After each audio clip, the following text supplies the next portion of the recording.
did you send a bird messenger to your friend in the cave? I did.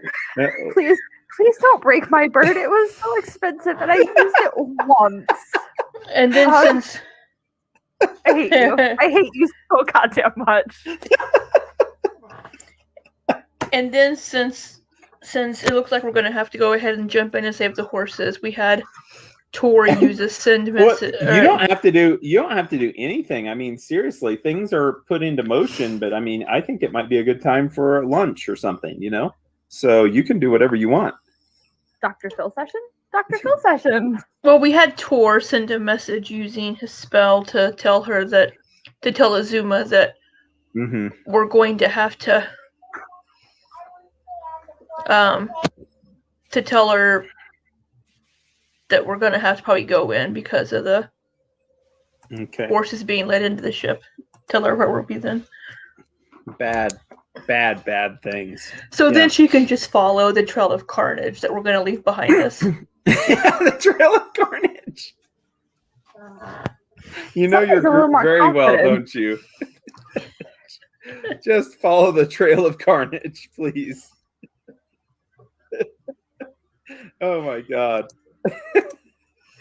I love it. Okay. So last week, you started off in a pit of sorts, a bleached out cavern. And it was right after defeating a blob thing that was floating around the room and trying to incinerate the bear and all sorts of other things that it was trying to do. But you got too close to it. You were way too close. And it was supposed to have more time and more energy to operate. But instead, there you are, teleported right on top of the thing. And after defeating it, you were able to explore the cavern that it was in, and you found a ghost lady. And a ghost lady that really was a friend to animals. Really loved animals. And she, her name, I'll get it out here. Benevis. Her name, Benevis. Yes, was Benevis Viscinti. And Benevis, she kind of followed you around for a little bit, and you found some treasure and found some incinerated Technic agents, some little piles of ash and their gear. And she followed you around some more, and you threatened her some more and said, don't do that. And she kept following you, and you went through this cave that was mostly empty, and finally got to a spider cavern after she tried to touch Bear, and Sunny tried to hit her hand off with her machete. And there was this cavern of spiders with these dried old webs, and the spiders that were all bleached out, like curled up, long dead in the corner. And you found Benevis's grave, or, well, not her grave, her final resting place. You had another conversation with her, but it didn't go very well. It seemed like Benevis just could not hold herself back any longer, and she had to deal with that bear. She wanted to be in that bear so badly. So in a very quick way, you told her that she was not to have the bear, and you smashed and bashed Benevis with lightning speed. You guys are becoming monsters now in combat, and she just kind of disintegrated then at that point. And then you went outside of the cavern, because outside the cavern you knew that there was something out there. You could tell. Oops, did we lose Alyssa? I think she's probably, I don't know what she's doing. Maybe she's changing costumes. Nope, there she is. Hello. And you went outside and there was nothing there. So you poked around and were really cautious. And then you started to kind of wind up to one of the other cave entrances. And that's when the giant frog revealed itself. The Froghemoth, which I don't think anyone knew what that was either, but they knew it was a big frog. And its tongue just did not do very well. Tongue missed Delstria. And soon, within about a period of 12 seconds, it was smashed into the ground and obliterated, because your group does not take kindly to things that hide in plants, because they're obviously allies to plants. And that's that. It was in mud and like underneath some swampy stuff. So killing that frog, you thought to yourselves, you know what? We better investigate the rest of the cave. So you spent a little bit of time going around the cave, investigating the rest of it, and really didn't find anything else. That's when it was starting to get, into the afternoon, and you're like, whoa, we're here in the swamps in the far south section of the of this wonderful, wonderful vacation spot that we found ourselves in the Valley of the Brain Collectors / the Valley of Spiders. And you needed to get up to where you left your horses parked. So you hightailed it out of the swamp. And I mean, you went through the swamp and there were things running from you. There were little critters. There was a lot of bleached swamp material and discoloration that seems like it had just been affected by this thing in the cave for a long period of time. No matter, though, nothing really presented itself a threat. You made yourself up to the caves here, lightning speed, rushing through, to only find that your horses were gone. And that wouldn't be a problem because you do have an expert tracker. And her companion has a scent ability that could track about anything, at least food. It could track food miles away. The bear could. The expert tracker would do a lot better if the voice of God wasn't channeling Leto himself in the, oh, you're going to nat one this. Well, anyways, she was a little bit confused, obviously, that day. So Sunny could not find out how this person was avoiding detection, and she struggled to find the pathway, and you didn't get really far before nightfall. The next morning, though, after sending multiple messages and getting responses back, your crew was out again, and here we are in the morning time once more, without coffee, without any pleasant thing to sleep on, kind of a rough night of sleep, and you are making your way, following these horse tracks, which the trail was able to be picked up again. And you're able to even find out some of the techniques that this person who stole your horses was using to disguise their presence. And that led you to this area right here that I'm highlighting, right on the eastern banks of this lake. And across the lake is the first time that you've spotted the rotting, fetid ship, which was living organism, as much as it was transport vessel that had crashed into the lake from the Dominion of the Black. And this, hold on just a minute. Oh my God.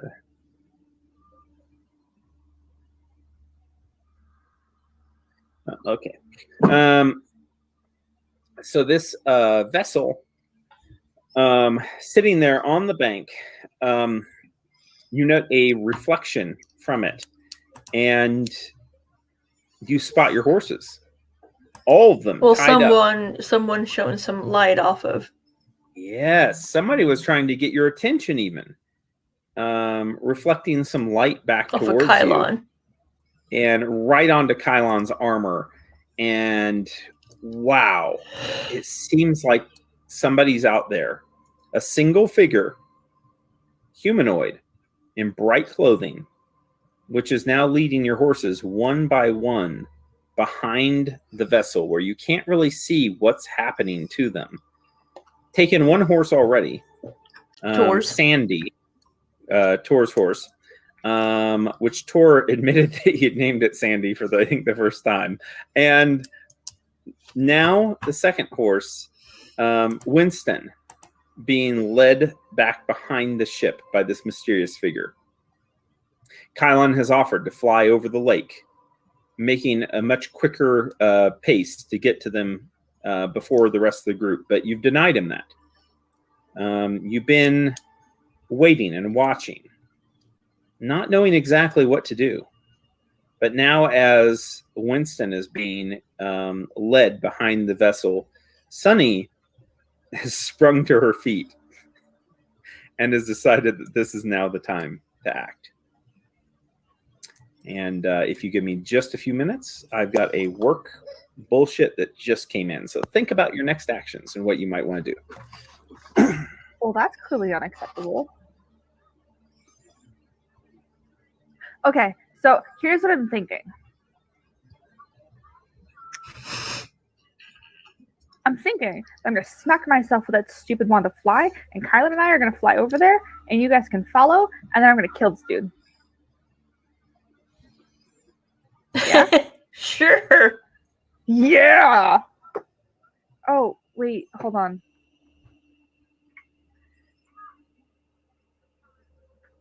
I feel like fly's not actually on my spell list, so I need to make a thing. Yeah, fly's not actually on my spell list, which means I need to make a spell check. A spell check? Spellcraft. Yeah. That's really what I meant. Words are hard, Libby, okay? Excuse me. I lost my child. I don't know where she went. That's not good. She'll turn up eventually. Oh, I found her. Well, she was on the trampoline, and then I looked over and she's not on the trampoline because she is sitting under the trampoline. And what is this regarding? This is something that Sarah was working in both North and South. I don't know, check some modifiers. What do I need to make? Oh, okay. Okay.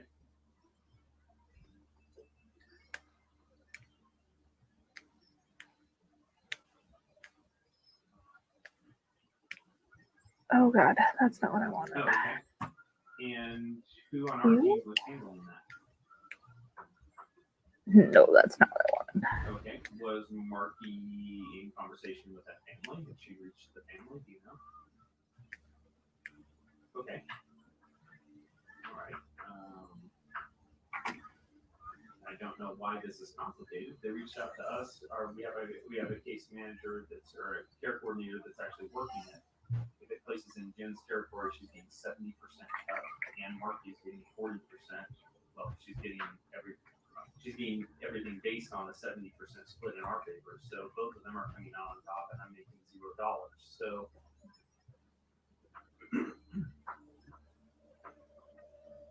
yeah, okay. Well, I'll tell her Marky is working it, I guess, is all that I can do. So yeah, I mean, it's pretty cut and dry, unless it's kind of exactly like something that Sarah had yesterday, where Sarah had. Yeah, I don't have fly on my spell list either. So. And I said for Sarah to keep it, so it's kind of the same thing. So great. Well, I'll call. No, it's all good. I'll just what we have already spelled out orally, and also use magic device it. It's not a big deal. We'll see what she says. So it needs to calm the F down. So that's what this comes out to. Sorry. Needs to calm the F down. It's a very Doug response. Like,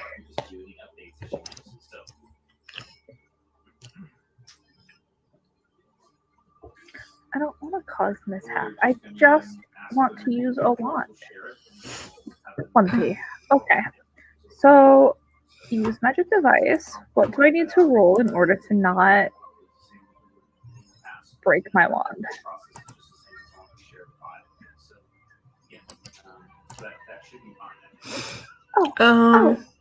It's a level 3 spell. Doesn't matter. It's just a straight 20. All right, thank you. No problem. No.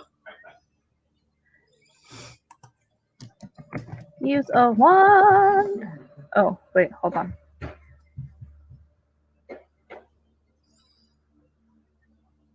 Right? Yeah. Yeah, it's 20. That's just a 20. Mm-hmm. I can do that. All I have to do is roll a 9. I can do that. Don't jinx yourself. Hey! You're right. I'm confident. It's fine. What's the worst that happens? I spend 6 seconds and I break our wand. It's fine. same here. I think for a wand, it just doesn't do anything. I'm just saying that if I've like nat won this and Dougie breaks my wand, it's not the worst thing. Yeah.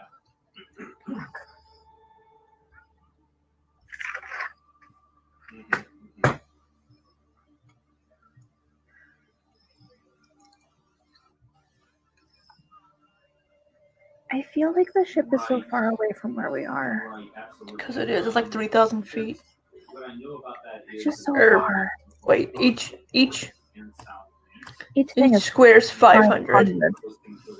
So it's So like 2,000? well, Give or take. 1,500. Yeah, 100? it depends where it is. long. They wanted mom to possibly move up north. So I'm like, well, crap, you know. So Hey, so those potions that we found, are you taking those or what? Or are we gonna split them or? Oh, honestly, I kind of forgot about those potions. What do I have? We found 3 cure moderate wounds and 2 cure serious wounds. I currently have 1 cure serious with me. Okay, I have 3 cure moderate and 2 cure lights. Son of a bitch. Why don't you take the 2 cure serious and I'll take the 3 cure mods. I'll be right back. Yeah, no problem. And she did get that from the family, but it was from Porter on the referral. So that's one of those gray zone things where one way or the other, though, it was definitely going to be a referral from your territory. So.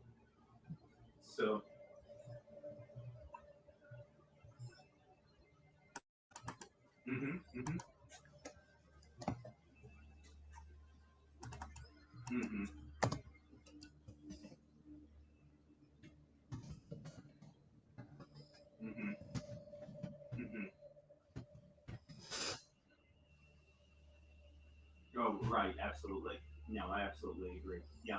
I haven't talked to Marky, and I don't know what was able to be done there. So it might be early enough that we could just pass that on to you. You know, and if places up north, it places up north. I don't mind either way. You know, as long as Marky, you know, I don't think she's gotten too deep with that at all. You know, I think that she, you know, has contacted the family and that's it.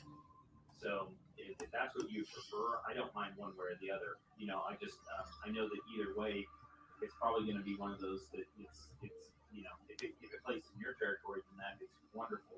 You know, and you don't worry about it. All right, are you cool with that? It's fine. What did I say? I said I was taking the cure mods, right? Yeah, 3 cure mods.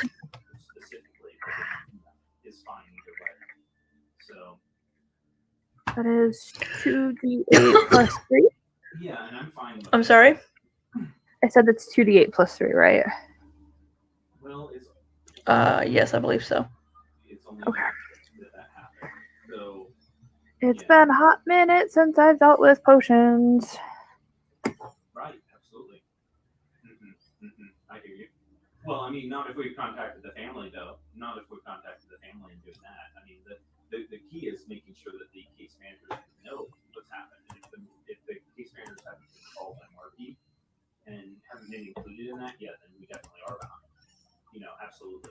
Absolutely. So I don't know if they've had conversations with Marky or if they've been involved with Marky. Usually it's stuff that the family's contacted people go around the case managers or whoever is involved with discharge there let them know so they can, you know, coordinate that also. So I agree with you completely though. If they haven't been in the loop, then yeah, there's a thing there. But then again, is it somebody else with a different shift? You know, it's, you know, we've had that happen also before where a person changes in case managers, you know. So we need to be able to follow. Libby, you're smart. What am I looking for when looking for a new computer? Marky's, I think, tied up here 5. Depends what you want it for. I can also reach out to her just to see what Not being super slow and running Roll20. I don't really need it for much more than that. Because either way, I'm fine with passing it off.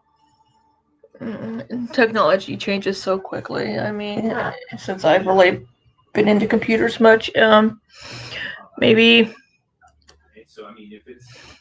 Check the processor speed, how much RAM it has, how much memory it has. Maybe if it has space. Do you want a laptop or a desktop? Desktop. I need to replace my desktop. Okay. Desktops are pretty easy to upgrade.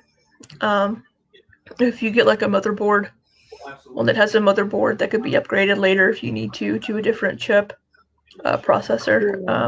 Okay. Yeah, I mean, maybe just. I mean, I don't even know what's on the market right now. I bought my laptop a year and a half ago, and it was a gaming laptop from Acer.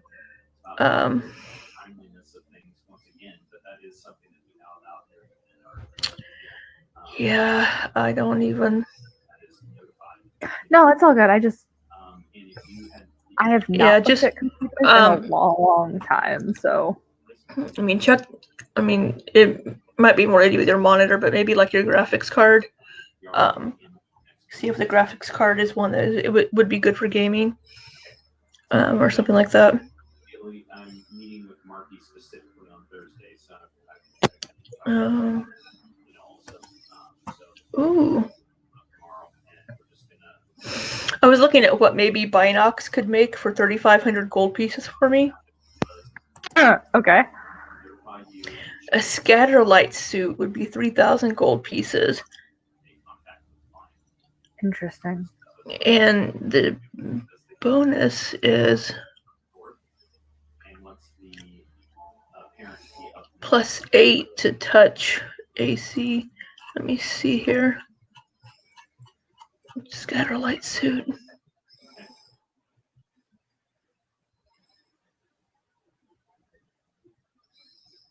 Yeah, you gain +1 to your. +1 to your regular AC, but the touch AC only applies to attacks made by beam weapons and rays. No. So, and Anna did reach out to me on that one. So Anna reached out to me, but once again, the file is supposed to be shared, and we're supposed to have that. So, yeah, that was failing on our side. So it's got to be something that Oh, I got the hiccups. So, awesome. Yeah. Yeah. Yeah.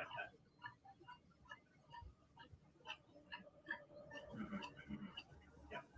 Awesome. Okay, good deal. Thank you, Jen. All Ah, right, bye-bye. noises. Oh, that was not super helpful. Okay then.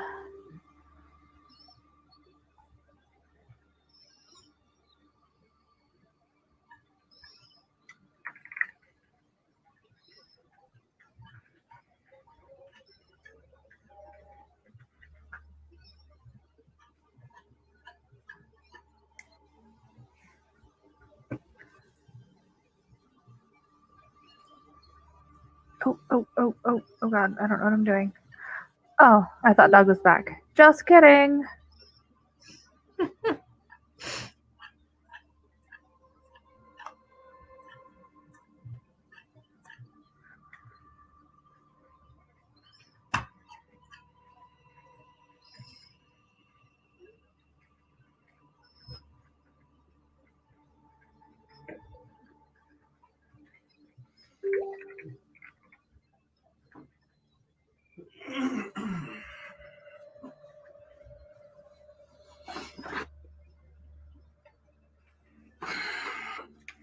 All right.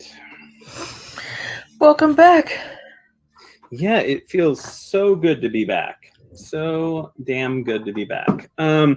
Okay, so anyways, that was kind of like the quick review of what was going on. What do you guys, what have you determined that you are going to try to do? Well, we're a long ways away. Hmm.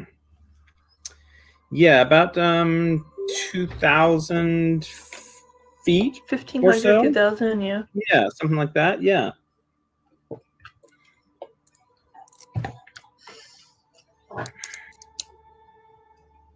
So Sunny determined that she would bonk herself with the wand to fly. And Okay. she and Kylon would zip on over quicker. And the rest of us would try to run on foot to get around. Do you see Doug's face? He's like, "Are you fucking kidding me? No, no, Okay, we're not yeah. doing this." Yep. Yeah, I mean that makes a lot of sense actually. So, yeah, it would definitely the fly spell would last long enough for that to happen. So, Honestly, I figured what's gonna happen is I'm gonna bonk myself with fly. okay. Well, fly's one of And those then- minute per level spells, so it would last per combat, right? Yes. I just need it to last long enough to get me across the stupid lake. Yes, it will And then last. I'm gonna bonk Alpion, and I'm gonna hand it down hand it to Delstria. They And have then Kylan Alpion fly? Yeah, Alpion can fly. Obviously. That's a great idea. Let's make the bear fly. And then Kyla and Alpion and I are going to start going, and then Delstria and Tor will hit themselves, and then they can follow after us. So we're going to all fly. But we're just going to go in like waves because I don't want to waste time. Yeah. Okay. So who is bonking who with a wand?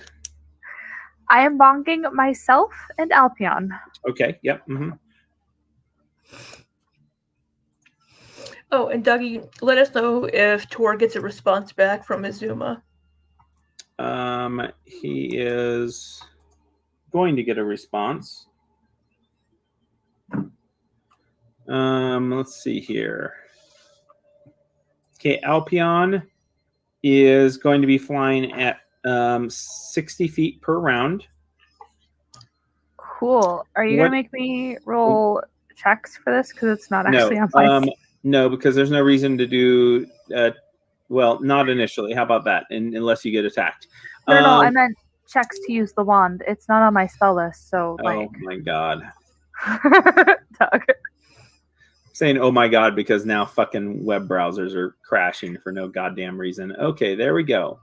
Pathfinder system reference document has too much money in ad revenues, so they put too much shit on there, and now it's unstable. Okay, so no, you're going to be able to accomplish that in a few rounds, I'm sure, with doing the wands. And yes, you are going to get a response back from Tor's sending spell, and that is Azuma saying that she is on her way.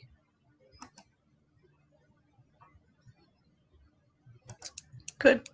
She doesn't really elaborate on that other than just saying I am on my way.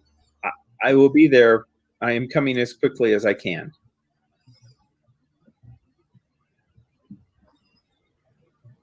Good. Okay. So at least she's en route.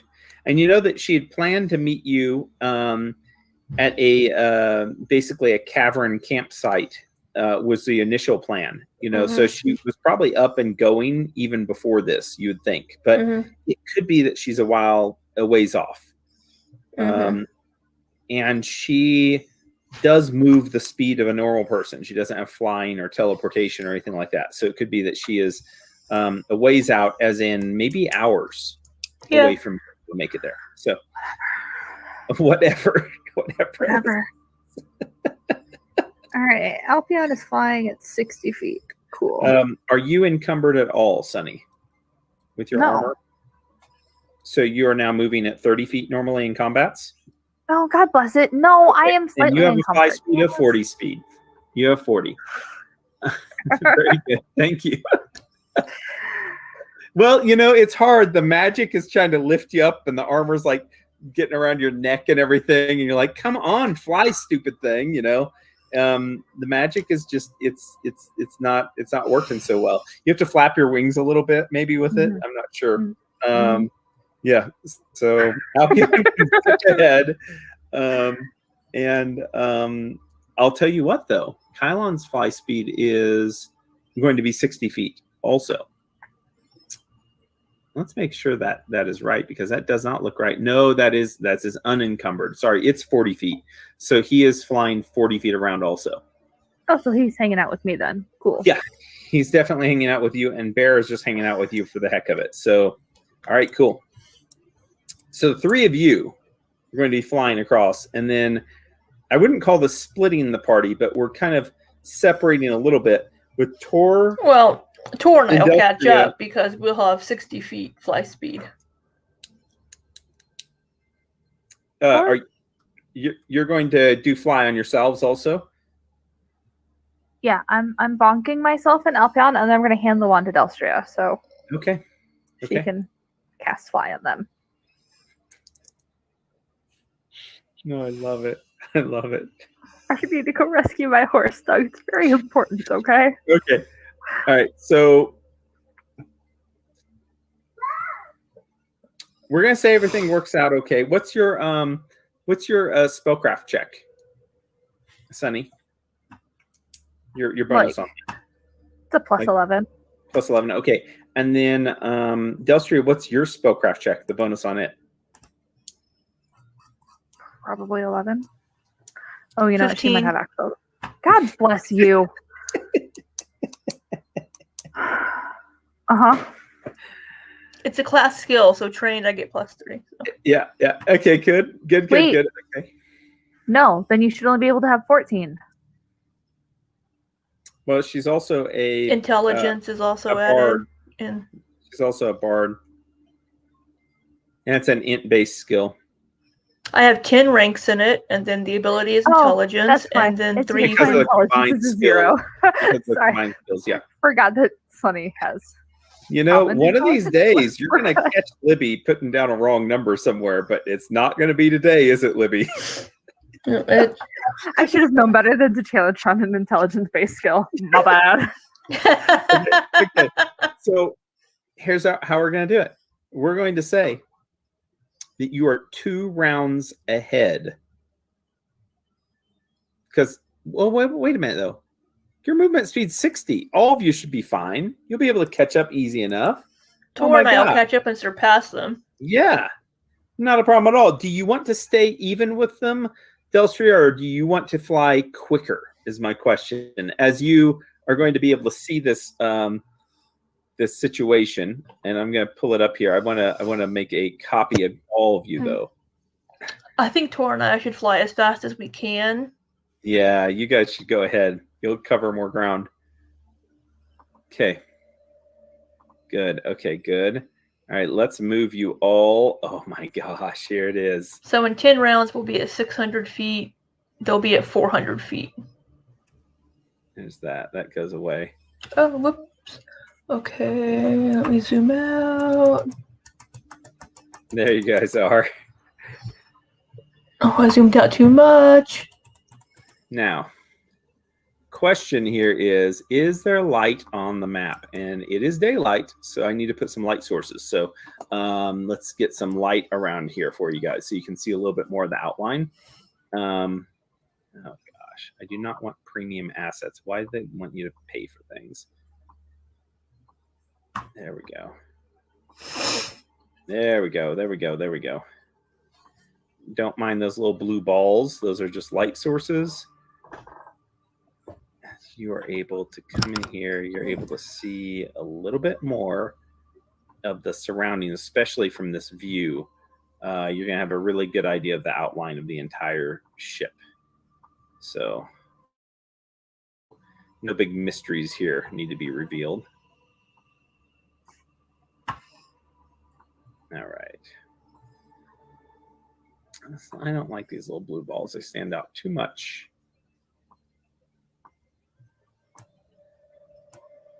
All right.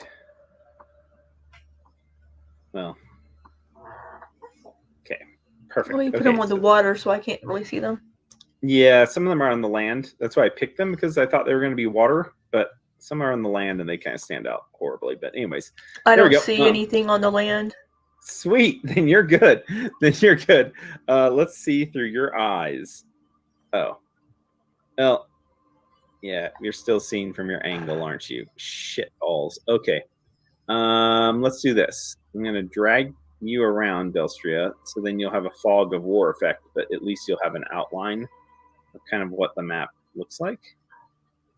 And this place I'm dragging you to right now is the western part where the horses went behind this craft to begin with.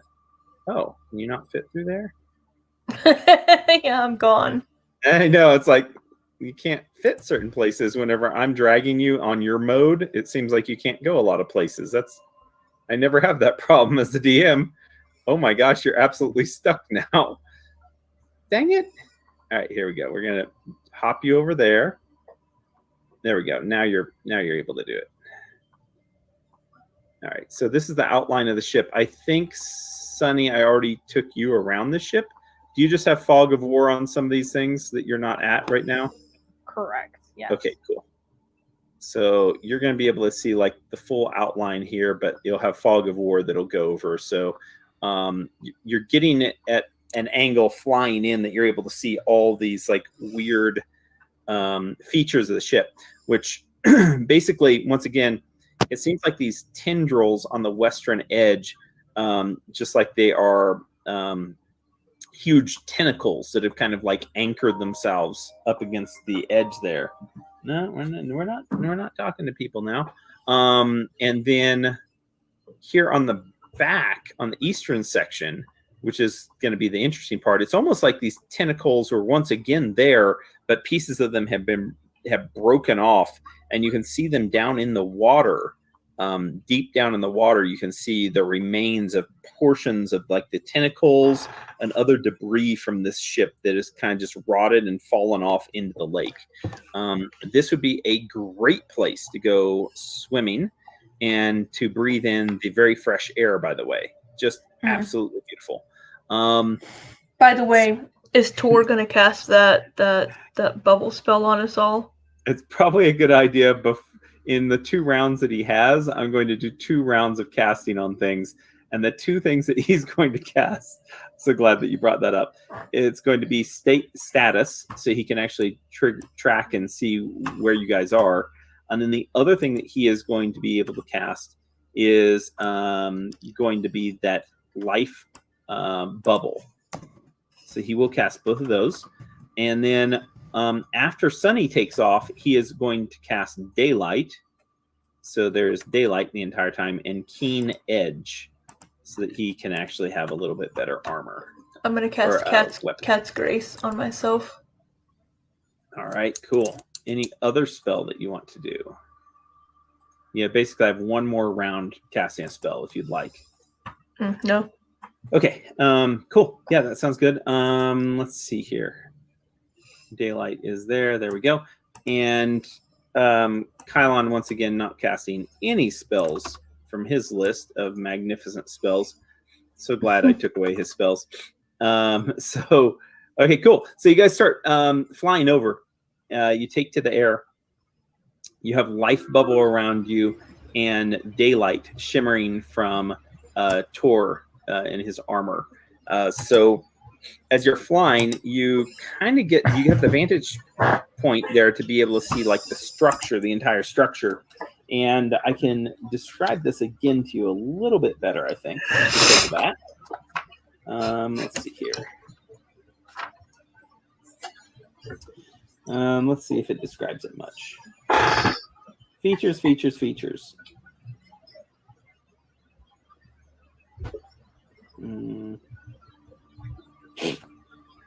All right. I'll read the description again just to kind of reignite memory there.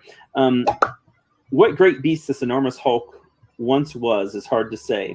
Now it rots in the sun, the vile odor aggressively assaulting the air around it. The thing is over 400 feet long, its bulbous body rising half that height into the sky. Vast folds of fat, coils of thick molted tentacles, greasy bulbs and slippery knobs, spiny ridges and stranger organs lie sprawled in every direction. Patches of red fungus grow in the shady nooks of the thing. And in most cases, its hide is reminiscent of an elephant's coarse skin, with patches of shiny octagonal scales and tufts of wiry hair-like growths. And that is your description. So we're dealing with about 200 feet high then, as it kind of bulges up. And it looks like some kind of rotten thing sitting there along the shore. And as you're flying, I do have some things I need to put on the map because some things are happening while you're flying. Some very, very important things. And I need to look up horse. Come on, horse. There it is. There's a horse. Okay. There's going to be 2 horses involved in this scene. And horses take up a large template, so I'm sorry that they are the way they are, but that's the way it is. So let's see here. There's going to be 1 horse and 2 horses. What color is your horse, Sunny? I don't think we ever discussed an actual color of horse. Okay. Black. Well, Tor's is going to be. Oh, it could be a black horse. I have a black horse here. Sure, I'll take a black horse. Okay, there we go. So, as you're flying, Libby, what's going on over there? It's What? bedtime for Libby here soon. All right, so here we'll get this going before it's too late. So, as you're flying from a distance, you see this this man walking out, leading both of the horses, trudging through the water with both of the horses back to the back of the ship. And you're hundreds of feet away, but you can clearly see now from your height in the sky that this is Hersick leading these horses. Mm-hmm. And you wonder what's going on, but he comes back here to one of the back tentacles. And as he does so, this massive mouth rises from the waters. And let me put that on the map here because Hersick looks squished. Hersick is just fine the way he is.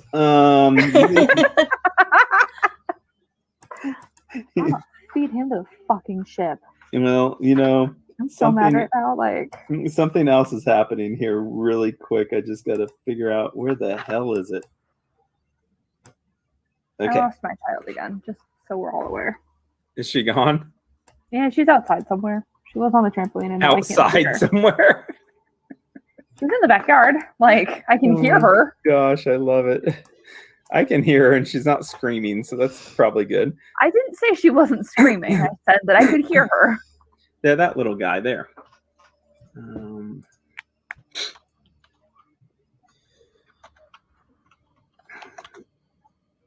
Horses look kind of fat.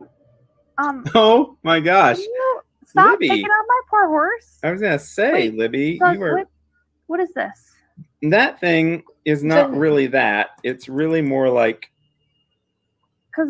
Oh my god. there we go. It's a little bit bigger. That's big enough. So this creature 3x3? Yeah, this huge creature that is not turned the right way right now reaches out of the water, and you can tell that it absolutely terrifies Hersick from the distance because he jumps back just as this creature goes and snatches up Sandy and rips Sandy into the water. And there's kicking, and your horse, Winston, starts to go nuts. And I'm going to have to make a check here to see if Hersick can control. Not kill my horse. Oh, he got 25. Don't worry. What? He's controlled your horse. Your horse does not bolt. But Sandy gets grabbed by this creature with this giant mouth and gets dragged into the water as it's kicking about, and then completely gets sucked into the water. And you just see this turbulent mess in the water there as something down below has grabbed and is taken Tor's horse away. Dog.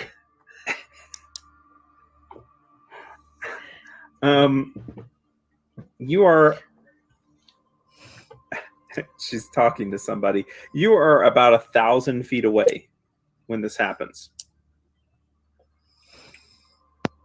Delstria, kill him. Shoot him in the face. As you're all flying Do along. not let him feed my horse to that thing. I don't think he meant to do that. I He don't think clearly he meant to do that. Hersic comes back to this area, and when this creature seems to, like the stirring of the water, in the turbulence of the water, there's now it seems like it's turned red with blood, as like the remnants of the horse of Sandy, no more. Just whatever was left of her now just filling the water around in this deep red hue. Hersic comes up to this area, and it seems like he does something in here, and he goes ahead and he slips inside. Like he crawls and he gets inside of the tubular tunnel, and he is gone. He knows his way around here awful well. No shit. He's working with them. Meanwhile, Winston is left here standing on the shore, oblivious to what's going on. Oh God, I don't think I'm going to be able to bring him back. I don't feel like Ray's animal companion works like that. Let me just fix there. There goes that. Okay, so you can make perception checks now. You're still a long ways out, flying at breakneck speeds. That worked. Yeah, it worked. All right. Oh yeah. Both of you can see the outline of this creature still in the water. This massive creature with a fin on the middle of its back that just barely is cresting the water there, and this jagged fin of some sort on its back. It seems like it is chewing or chomping or still devouring that horse. But you imagine it's not going to be there much longer, settled in whatever it's doing. It seems like it was given one offering, maybe an accidental offering. The second one, standing up here, Winston is standing around just looking forward like in terror. And after being led through the water here in the sections that were definitely more shallow than others, the horse now just kind of backs up a little bit and does not react beyond that. My horse. Can we, Delstria, can you kill it? Can you kill the thing? About 1,000 feet away. I can't reach it. You keep flying. Staying together or separating? Well, Tor and I are ahead of them. Well, if you're ahead of them, you're going to be ahead by, I'm talking about minutes ahead of them by the time you get over there. Well, at least a minute. So you'll have about 10 rounds on the map before they get there. That's fine. That's fine. Let's see, what would that be? I'm going to say... Okay, so if we were 2,000 feet away, right? Uh-huh. So 2,000 for me and Tor divided by 60 is 33 rounds. Yes, and for them, let's do that. So 2,000 divided by 40 is 50. So we're 17 rounds ahead of them. So 17 times 3, we're 51 seconds. And that is only on a single move action. You're going to double that because... Double move, yeah. Yeah, because you're double move. So yeah, it's close to two minutes ahead. So it would be half that.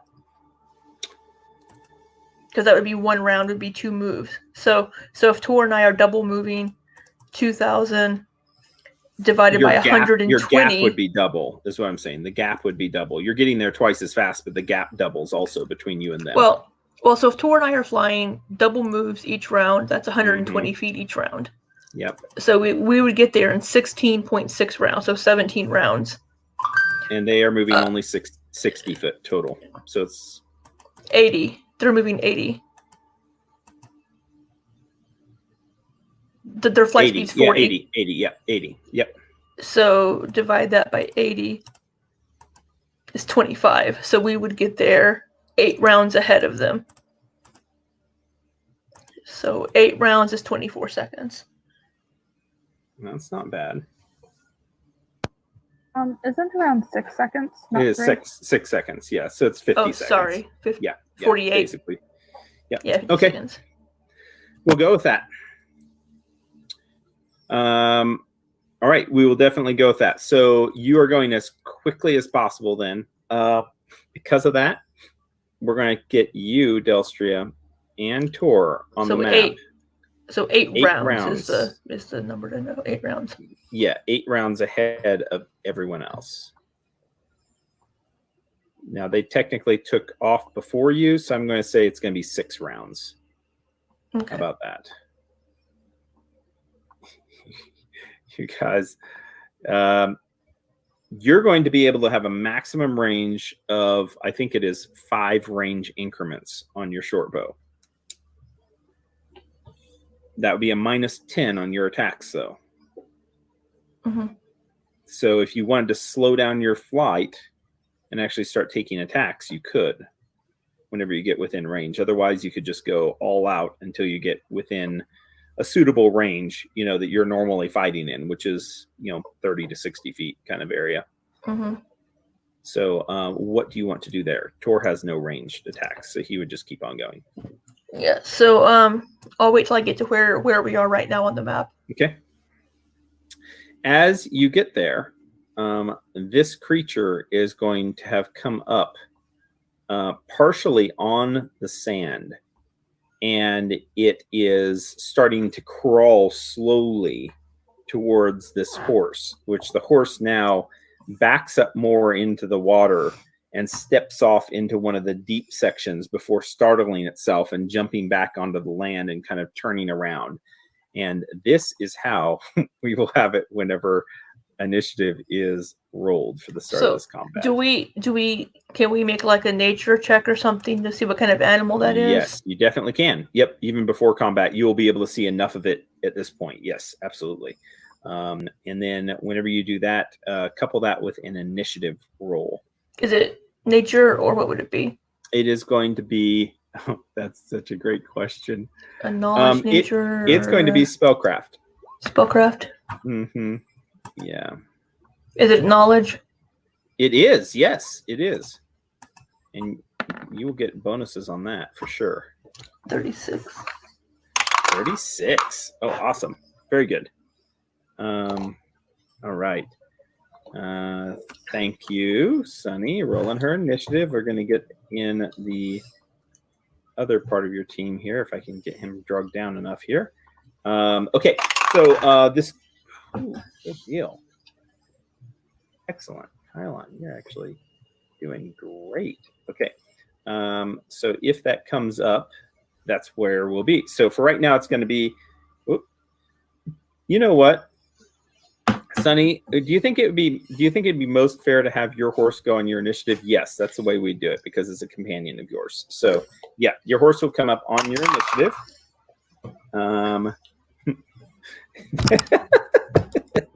I mean, my initiative was so good, Doug. So 18. God damn it, I hate you so much.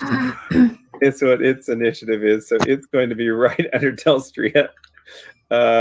All right, let's get it back here in position.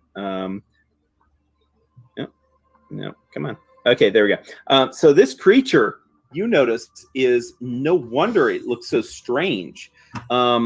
This creature is not a reptilian creature. It actually, it kind of is flopped up there on the shore, but you notice it doesn't actually have additional arms that are usable. As a matter of fact, it looks like it's like growing like some sort of mutations, but they're just like flopped out kind of like tentacles that are hanging on its sides. This actually looks more like a kind of like an eel more than anything. And this is a Lukwata, Lukwata. Lukwata is a is an aquatic magical beast. It can track through scent, and of course, it has dark vision. And it has damage reduction that can only be bypassed by non-magical weapons. Non-magical? In other words, magic weapons, it actually has damage reduction against, but non-magical are what actually hurt it. Aren't all of our weapons magical? Yes. I think some of Except us have some Kylon's non-magical weapons. ancestral sword and Tor's cestus that he has. And like pew-pews. They My aren't magical. longsword isn't magical. Yeah, your longsword. So I was gonna say, I also have a longsword that's not magical. highly resistant to magic, though. This is part of this creature's essence, is that it kind of is conflicting with magic itself. As a matter of fact, it eats magical items. Anything that it eats that's a magical item becomes permanently non-magical and cannot be enchanted or cannot be imbued ever again. It takes a little bit of time for it to do that, but anything that it eats that is magical turns non-magical. Not only that, but if it bites you, it's very likely, if it bites you well enough, i.e. a critical hit, that it will dispel every magical effect on your person, including any kind of magical items on you. It will temporarily suppress the bite. Doug, no. That's a lot of our stuff. Do I know any weaknesses it has? Yes, it is aquatic. So if you bring it out of the water, eventually it will suffocate. Other than that, if you stay away from the water, it should be fine. It just has a bite, but the bite it's like a crocodile, basically, in that the bite is absolutely devastating. So devastating that it could definitely rip one of you apart in probably 2 good chomps. So it is a massive, horrible bite. As long as you don't get bit by it and you use non-magical weapons against it to attack it, everything should be fine. Well, I mean, to be fair, we're flying, so as long as we just stay in the air, we're fine. Right. You fly it and you just shoot it with, yeah. So, Kylon's pretty good at throwing javelins. Yes. Absolutely, he is. And he could throw his father's sword, but he probably won't throw that in the water. I don't know. Maybe he will. Other than that, that's really about it. It is not very smart. Obviously, not very smart at all. Kind of like bear intelligence, but it is very quick and very, very tough. As far as its fortitude and will saves, very, very high, and it has very, very thick hide armor. So basically, has a lot of armor class due to natural elements, but touch attacks pretty easy on it. So, yep, that's what you know about it. Don't get bitten. That's the key. And it happens to be lingering, though, kind of flopped part of its body up, pretty close to this area where Hersik had gone in. So, okay, cool. So you have made it to the edge of the map. This creature it seems like it is intent on flopping itself over, maybe around this or on top of this sand, using a little bit of water in its tail to try to move around, which is going to have to make a check just to see about it getting around here. On the other side of this, obviously, the map is pretty much water perpetually, but we're going to say that there's like another sandbar or something of that nature. So, but you are flying along with Tor, and Tor has not said anything, but you look back at him and you see this grim determination there on his face. Like his horse just got ripped apart and eaten, and it was not a fair fight, and he does not like non-fair fights. So here you are. What do you want to do, Delstria, as you enter the picture? Okay. Come up and down about 5 feet. And I think I'm at 35 feet away. So yeah, at this point you could be about whatever elevation you'd like to be, on that too. So I'm 30 feet away. Sweet. Oh, that is really good. Amazing. And remember, it's a little bit bigger than it looks. It is a 3x3. It's just the mini, like it doesn't fill up the space as well as some of the others. All right. Wait, am I 30? 5, 10.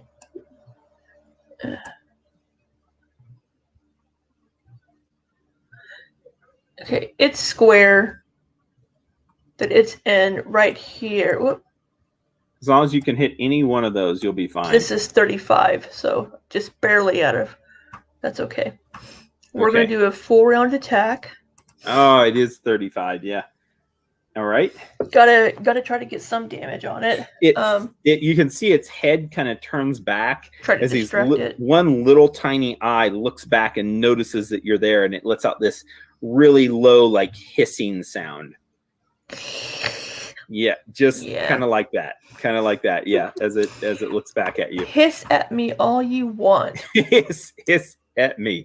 Now, your bow, of course, is magical. Yes. So all those projectiles will be magic. But Yes. you can stack up DR, Yes. with your clustered shot. So you should be Yes. fine. Yeah. And we're gonna put fire on it, Okay. Right just on. in case that might do something. I don't know. It doesn't have any kind of damage resistances or anything. So, not within Poor 30 little feet yet. Poor little Achievement. thing. Poor little thing. I wish it was not such a little. Not very good rolls. 24 and 18. Those are misses. Those Yeah. are misses on it. Yeah. Right, second attack. So need higher than a 24 at least. Whoops, hold Yeah. on. Let's redo that. I think I selected that I was within 30 feet. Here we go. Come on, no whammies. Come on, no whammies. Shit. No whammies, no whammies. Oh my god. Man, That's a whammy. That is a whammy. man, Holy last crap. So you're there in the air, like flying forward, and you try to position yourself, and you're taking these shots. And obviously, this is pretty new to you, right? So you're kind of floating around and kind of correcting yourself with the shots, and you're just off a little bit. You're not quite used to it there, like shooting the bow. I'm not and used the way to shooting it from midair. Well, the way it draws back, and you can't lean back on your back leg like you sometimes do, it just kind of like it throws you off just a little bit. That a master archer like yourself, it will actually have an effect, and you let off the same amount of shots, but the very first one comes really close, hitting into its skin, but you can tell that it does not go deep enough to affect this creature. Going to Tor. Tor is. You probably tell Tor not to use his hammer on it, is what I'm guessing. Yeah, I give Tor the information that I can, that it's Okay. that it's Yeah. immune to magical items. He looks at the cestus in his hand. Not immune. It has resistance. Oh my god. 20, 30, 40, and Tor is going to fly down to the ground here. Oh shit. Tor's going to fly down to the ground. And this creature kind of Tor. snaps in the air, but it doesn't act quickly enough as Tor flies down to the ground. Oh, I forgot it's a whole round. So sorry. This thing is actually doing shit. And it goes before Sunny. Okay, hold on. Retract that. Creature, try to swim. Swim flop. Oh yeah, you're really good at that. Okay. So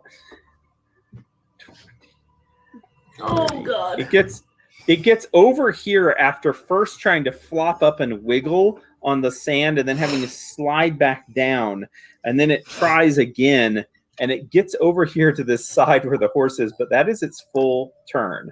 Now Tor double moving, landing there on the ground. And as he comes down, the creature snaps back at Tor. Fuck. Actually, will be provoking attacks of opportunity at this point.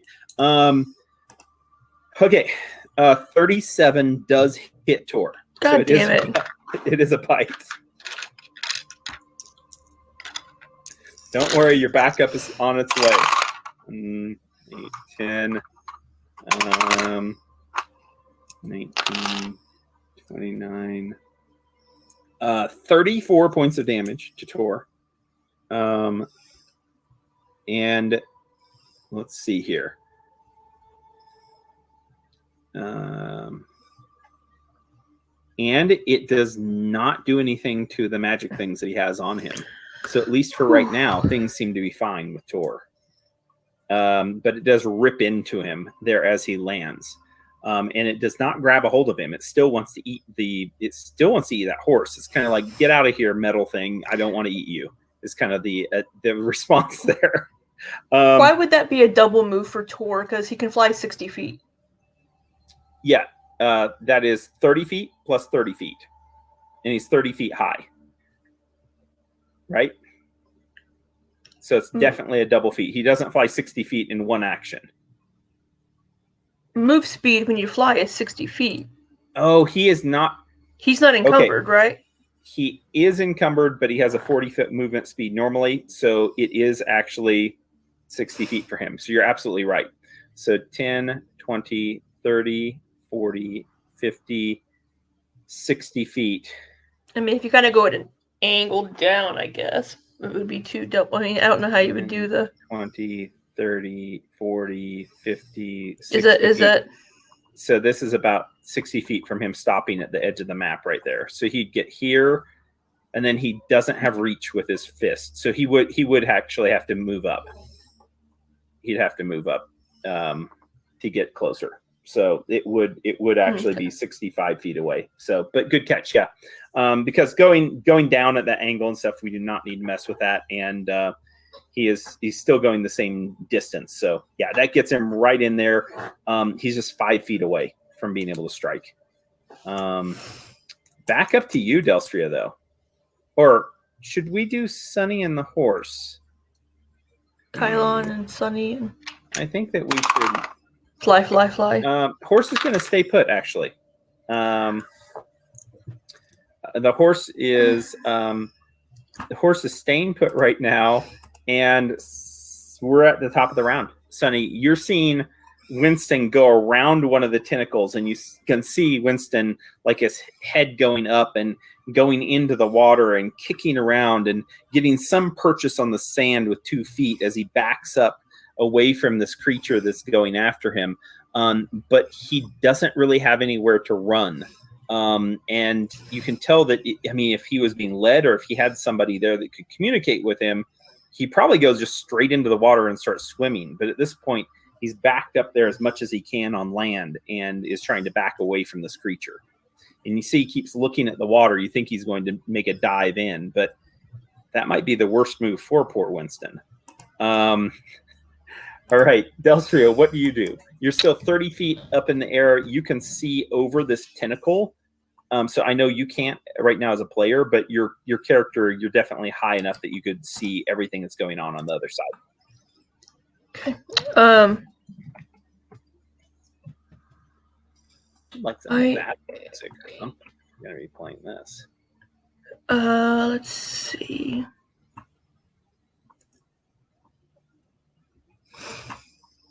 I'm going to fly up 5, Okay. 10, 15, 20, 25, 40, 40 to like here. And I'm going to use a Tanglefoot bag. Yes. Actually, I think Goddamn Tanglefoot bags. I need to be here, I think. And remember, those have range increments also. Yeah, so, that's why I moved up. Yeah, but I'm just saying that you could throw it from a ways back if you wanted to. You just have a penalty. Can I just be above it and just drop it? Yeah, you could. I mean, yeah, you could. I'd give you a plus 1 on your attack bonus for higher ground bonus. Absolutely. Where do you want to be up above it? You can move your figure, I think, over there onto it even. Yeah. Can't you? So if I'm 20 feet above it. Okay. Yeah. And just drop the Tanglefoot and just bag? drop it down. Absolutely. Yeah, absolutely. Yeah, that would be really cool. Yeah, make your Let's see. That'd be a attack ranged roll. touch. I'm trying to look it up right now. It is so stinking hard to find. Stupid. There it is. Tanglefoot bag. There it is. Yeah, ranged touch attack. Okay, let me see. Range. Increment attack. of 2. So good 2 minus 2 and plus 2. Okay.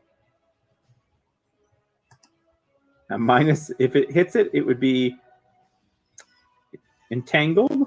-2 penalty on attack rolls. -4 penalty to dex. And has to make a reflex save or it's glued to the floor. Mm-hmm. Oh, huge or larger. Oh wait, creatures huge or are larger. unaffected. Yep. Yeah, I just read that. Never mind. dang Okay. it. It's too big. Okay, let me see then. That was a great plan, though. I really love that. Well, I have other things I can drop on it. Oh, I have other shit. I have other stuff. Don't you worry. I have a bag of tricks. I can just drop a grenade on it. You could. Now, as long as you don't hurt Winston, I think it'll be fine.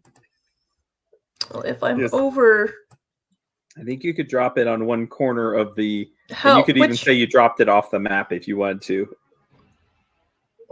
Yes, if I just drop a grenade. Now, on the drop grenades, don't they have a random countdown, like 1 to 3 rounds before they go off? Because the ones fired from your grenade launcher, I know you can have those happen immediately. But I think the other grenades, it actually is some random thing. Beginning of the Wilders next round. Okay, beginning of your next turn. There's Okay. only one type of grenade that has that random. I think that's Okay. the fuse grenades. Fuse grenade. Yeah, absolutely. Okay, cool. Okay. So 20-foot radius spread. So I want to drop it where it's like, I don't know, like here. Okay. Like off the map. You can't see where I'm Yeah, pointing. no, that's fine. That's fine. Just make a roll. And it's going to be, like I said, it's like sandbar there, so it's not going to sink. It'll Yeah. actually hit onto something and stay there on that in that same space. See, that'd be So- arranged. Just where's So basically my... 10 foot above where you're at right now, right? Yeah. Okay. Mm-hmm. So ranged attack. Yeah, you just need like a 5. Oh my god. Wait a minute. Wait.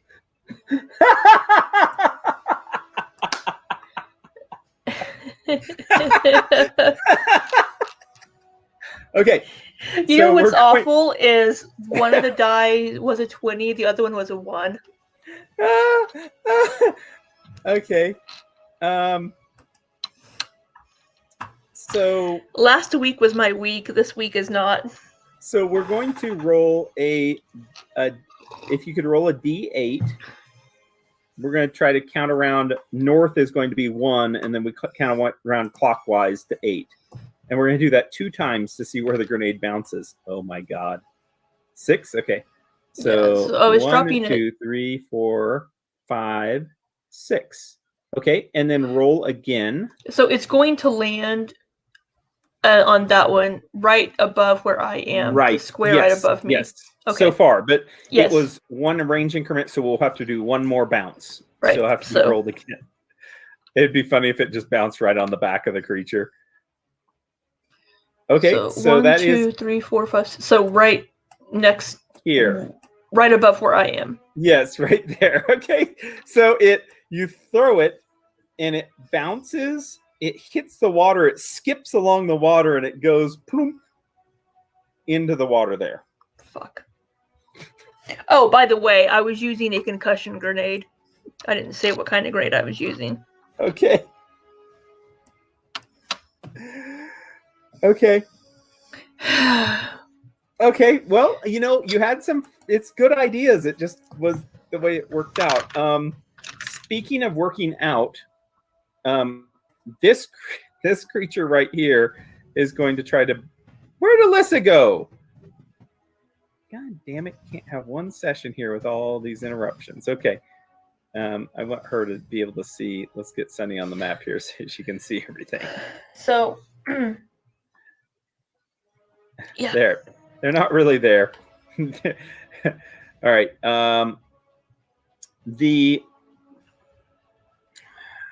God. The Laquata is going to, still not being really affected by you or Tor in any bad way. It's going to try to grab out, biting at the horse. Oh, jeez.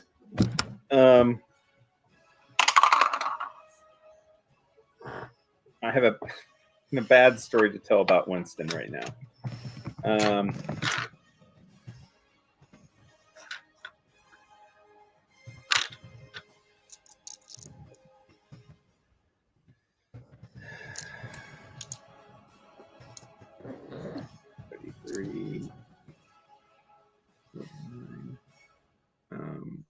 Bye, horsey. Yes, I know, right? I'm waiting to hear. I'm waiting for Alyssa to get back. And, oh, I can factor up some things. That's good. That's good. I'll be able to factor this in. Okay. So that's 1, 4, 8, 12. 4 times 2 is...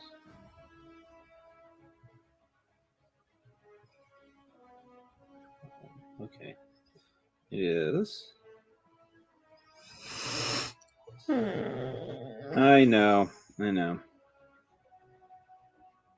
Let's see here. It's like, I know. It's not good, Alyssa. You're fine. Don't worry about it. Delstria, you see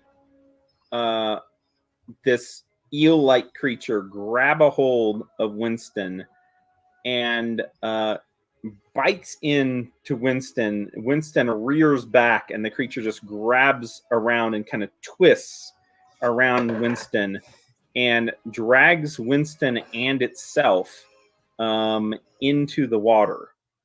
And Tor will provoke an attack of opportunity from Tor as Tor yells out at the creature and swings with his cestus, hitting it in the back.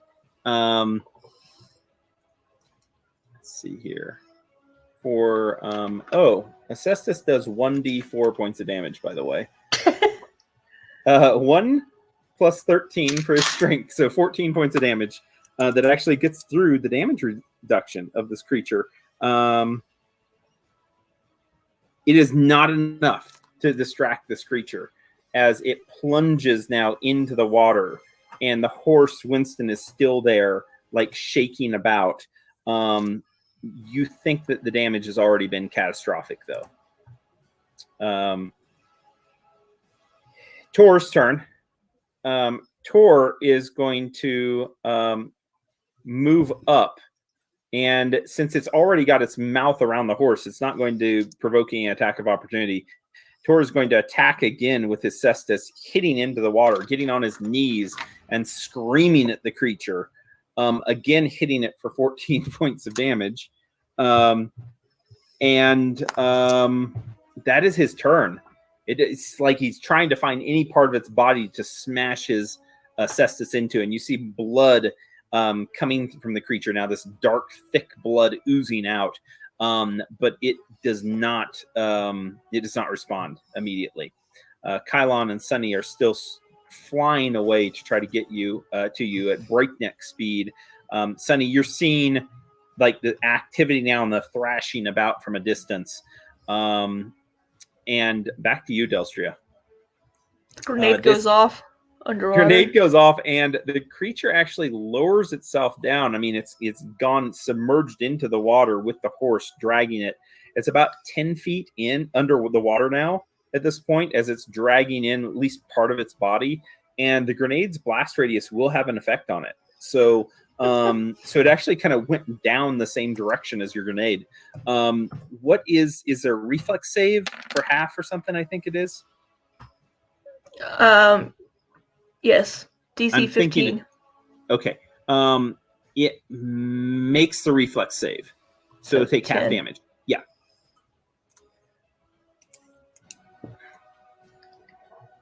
Awesome. Okay. Cool. Explosion. Water goes up, just whoosh, and the creature, you just kind of lose it there in the mist for a second, and you see that it still like has its mouth wrapped around the horse, in the water. Can I see any of it above water to shoot at? Yeah, I'm gonna say like the back end of it here, like closest to Tor, like these last two squares are pretty much like a part of a tentacle and part of a mutated part of it that is still exposed. So you can still attack that section without a problem. There's enough of it for you to aim at. All right, full round attack.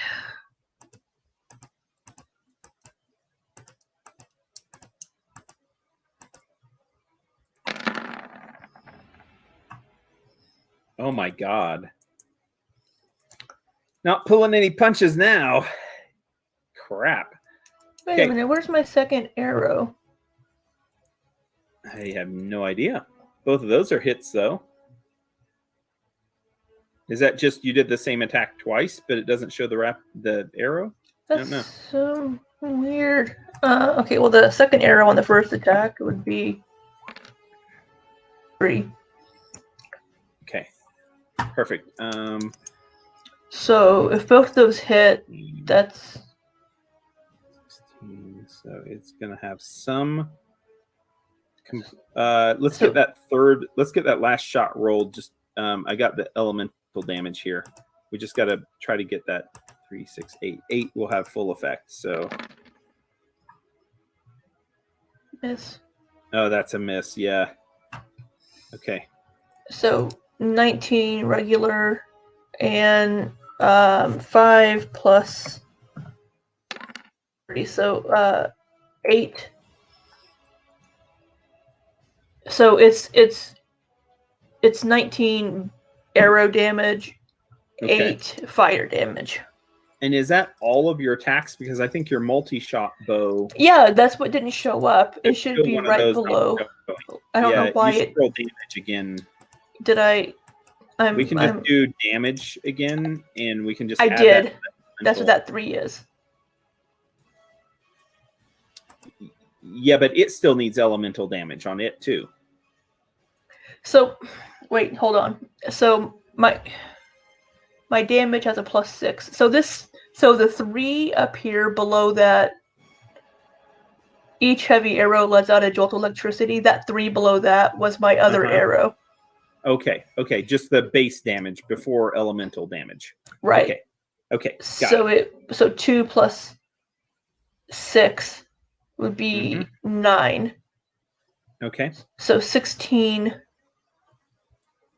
25 arrow damage. Okay.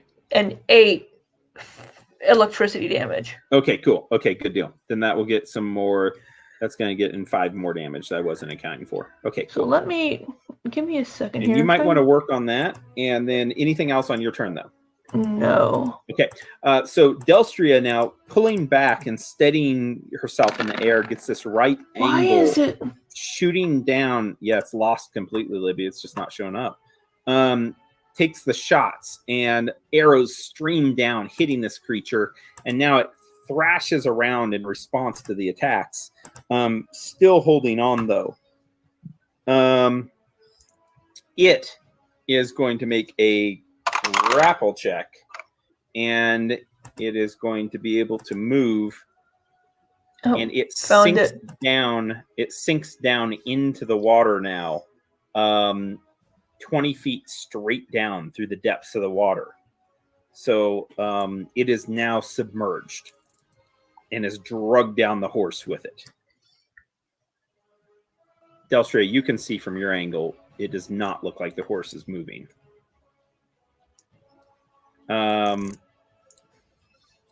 Sunny.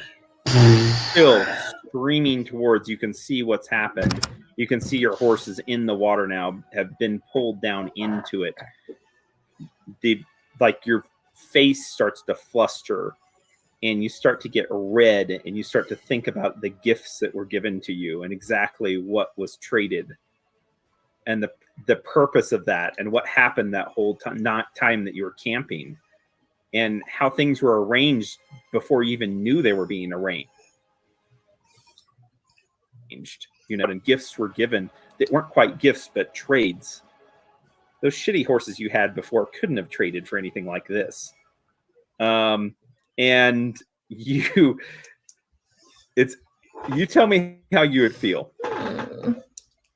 as you're seeing this. I am as close to barbarian raging as I possibly can be without actually being a barbarian to rage. Like breakneck speed, Yeah. like sending Alpion in front of me. Like I want You Alpion just tell him to go full on. speed. Okay. Yes. Okay. Like I want the head of this thing like now. Okay. Okay. Can you calculate out with 6 rounds remaining how much quicker he would get there than you at his full speed? That would be super helpful for me. Yeah, that's like math. I know. If you can do a little bit of math on your turn, oh my god, you send him forward, and you are going to be going at the same pace there with Kylon. And Kylon looks over and he says, "It got your horse." So if they were, fine. so we're on round 3 now. Yes.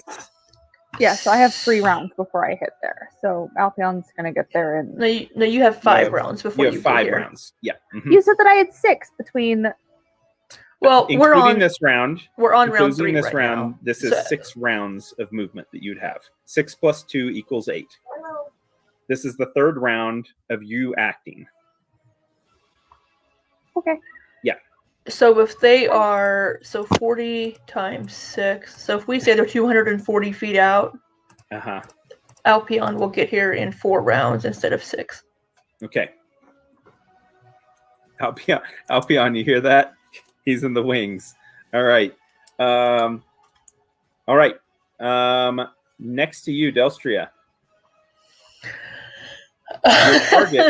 Your targets are gone. They're in the water. You think you can see the shapes down there. You could dive down after it. How good is your bow going to be underwater, though? I don't think it can even fire underwater, can it? Or can it because of your spell, Life Bubble? I don't know. Is this I a don't spell think- that keeps on giving? I mean, don't- my I God, don't Life think Bubble's so. ridiculous. I don't think it does. I mean, we used it to go into the grody ass water for you to get the other half of your bracelet. Yes, thing. but shooting out weapons. I think once weapon like wise. shooting a bow, no. you can't usually shoot an arrow underwater at all. So No. life bubble does not provide protection from negative or positive energy, the ability to see in conditions of poor visibility, nor the ability to move or act normally in conditions that impede movement, such as underwater. Okay, so you're still going to have to be dealing with swimming and all that stuff. Yeah, you just won't drown. Okay. So I have a dagger.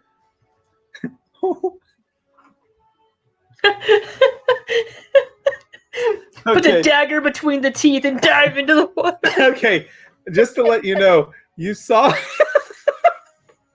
Now you're a real archaeologist, treasure hunter.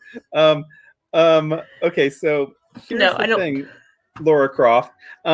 You know how big this thing is. Like it bit a good chunk out of Tor with one little bite, and you think if you're underwater and not able to get away with it or from it, it could be bad.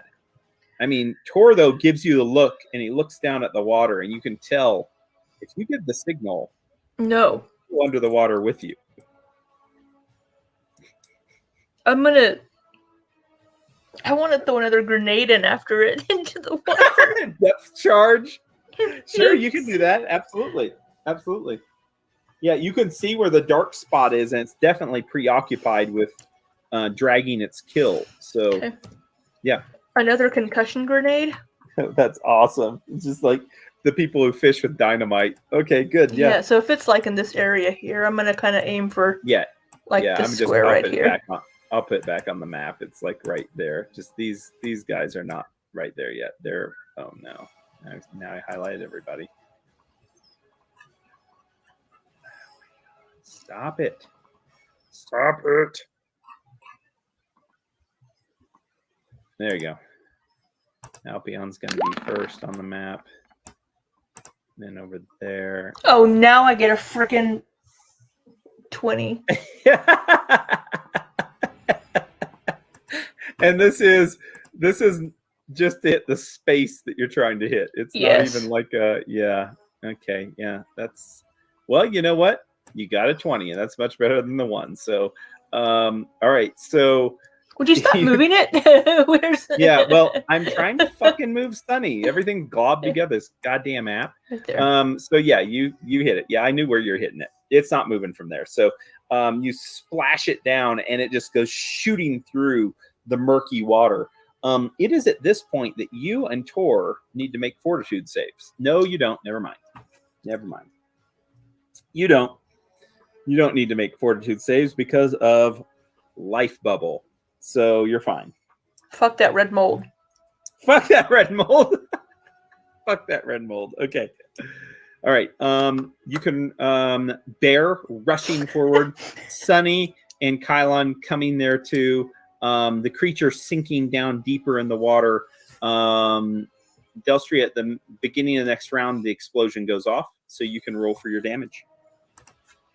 And we're going to roll to see if it can reflex saves. It does reflex save.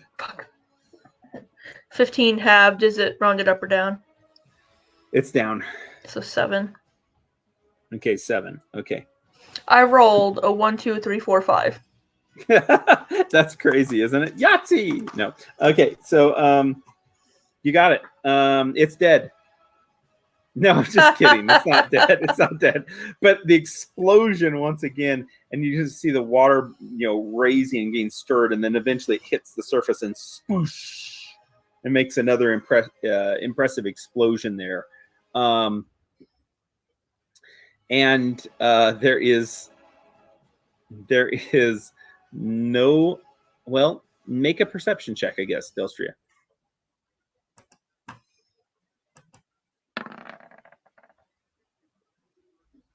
Yeah, there's still movement down there. There's still movement, and you think that whatever it is settled down now onto the another sandbank, or at least the depths. And you would guess that this is probably 50 feet down at this point. But there's also sandy areas that rise up around here that would make it more like 3 or 4 feet. So there's some major drop offs, and it's kind of narrowed itself in there to the best place it can squeeze into the lowest area, and it's 50 feet down.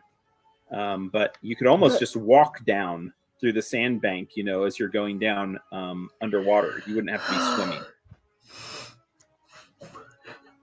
Do you want to go in after it? No, I'm not going into the water. Okay. All right. Tor is going to stay. Okay, go ahead. I'm going to ready an attack in case it comes back up. Okay. Tor is going to do the same thing, readying to attack it. And I'm going to say to Tor, I'm so sorry. He looks back at you and he just shakes his head and he says, I really like the horse. And I know Sunny's horse, she loves her horse. She was going to braid its hair. She's going to be devastated. He nods. He says, "Don't tell her, but I bought her a hairbrush for it. But he says I wasn't able to give them to you yet." Oh, you're so sweet, Tor. A few rounds pass of you waiting, and the creature does not seem to move. All that you see is occasionally some bubbles rise up, and the water is turned now less murky, black and you can tell there's blood, obviously, that's come up from the horse. And at that point, Alpion arrives on the scene. And Sunny, you are free to control Alpion. I know you have that link with Alpion. Tor is going to heal himself, by the way, as he's waiting there. He is going to heal himself. He's not going to just stand out there with 40 points of damage on him. So he'll do a cure. Oh, that's enough. He just does a cure serious wounds, and he's healed up. Jesus Lord, that's a good roll. I wish he could roll that way all the time. Okay, what was the command for Alpion? What do you want Alpion to do? I mean, honestly, if Alpion... Tor's on the ground, right? Yes. Oh my god, No. Alpion. We're not going to have a King Kong versus Godzilla thing here with with Bear going See, you into the say water. that, Delstria, but I Delstria, do are you still also. flying? I'm What's that? standing on the bank. Yeah. Okay. I've Yeah. landed. So is Tor. The Alpion also, remember, everything that he has now is magic. Everything he has is magic. Oh yes. Every little Actually, his thing he armor is has not is magic. Everything he has is His magic. armor is non-magical, so his armor is safe. Yeah, there you go. Okay. When he arrives, would you have him do anything, or would he just wait there for you at this point? Because they're not fighting Honestly, anything. they're not fighting anything. I feel like. Oh shit! Oh, I can see Albion. We can talk. It's fine. So I figure like Albion's gonna like land behind Delstria and Tor and like look around and then growl really loudly. Sniffs. Yeah, he sniffs the air. I mean, it smells horrible around here. Absolutely horrible. That's the first thing that he, But- it's like carrion smell. It's just Yeah, rot. With the fact that Delstria and Tor aren't fighting anything and Albion can't see the creature at this Mhm. point, there's Mm-mm. nothing for him to do. So he Okay. can hang out. Okay. Anything, Delstria, that you want to do in the rounds that you have? Or are you just going to ready to attack that creature if he comes back up? Yeah, I'm gonna wait for Sunny and Okay. Kylon. All right, cool. Yeah, I'm sorry. Maybe- it's not. Maybe quite a try bit. to draw it out, like hit the water and like, hey. Oh, yeah, I love it. Yes, this is great. Oh my God. Could you roll a nature check for me, please? Is it Oh, knowledge based? this is gonna be great. Is it knowledge based? Oh, yes, I'm going to say no, it's going to be a handle animal check, so Okay. no, it is not. Sorry. 20. Okay, all right. Okay, so you're splashing around there like, oh, hey, I'm food. Come get me. Splash, splash, splash. And it remains still. It's like, I'm not stupid. And it seems like, well, it might be stupid, but it seems like it already has like It 2 had kills, 2 right? horses. Yeah, and one is there that you think it's probably devouring right now. I'm going to read, though, a little bit about its history. It's always good to know about these things. So the Oh, wow. So the fuck that red mold reminded me of a few years ago when I was working at Schneider. Uh-huh. I stepped out of the elevator and walked onto the office floor, and the first thing I hear is Richard Phillips saying to Pete, "Hey Pete, you gonna get a cupcake?" And Pete goes, "No, fuck them cupcakes." Fuck them Fuck them cupcakes. Where does that even fit in anywhere? So I found out later when I was talking to Maureen. I told the story to Maureen. She's like, you know where I bet that comes from with Pete saying fuck them cupcakes? She's like, it's a few years ago. Kurt brought in some cupcakes. Uh-huh. And apparently the bottom had mold. Oh, gross. And nobody You got him noticed. sick. And nobody noticed until like several cupcakes had been eaten. Oh, no. And apparently Pete was one of them that had eaten a cupcake. Yeah, that's so horrible. I guess Pete now distrusted all cupcakes at the office. All cupcakes. He probably got sick. He probably But it had was just- diarrhea for days. But I just Yeah. step off the elevator. Hey Pete, you Yeah. want a cupcake? No, fuck them cupcakes. I love it. I love it. Make another roll for your Another nature check. nature? Yeah. This will be the round that Sunny comes into map. 24. You know what? You're getting better at this. Uh-oh. All right. As you're splashing along and everything, you notice movement down from the bottom, 50 feet below. Something's moving. And that's when Kylon and Sunny arrive on scene, still in the air, floating in. Tor looks back at you, Sunny, and he shakes his head and he looks back down at the dark spot that you can see down there in the depths. Murky, horrible water, but you can still see that something's down there.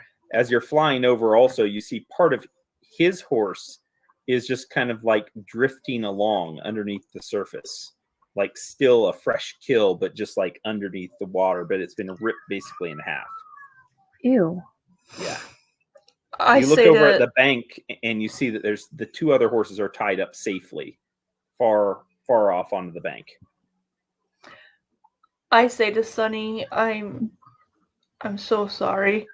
I'm trying to draw it back up so we can kill it. Oh, we will kill it. I want that thing's head. It's resistant to magic. Okay. Kylan's like, what do you mean Don't- it's resistant? You mean It is magic. It feeds on magic. It is magic, if that makes sense. changes one sword, one massive sword, for the other one, and he pulls out his father's sword. And if it bites you, not good. Not good. Not good. Sorry. You know what?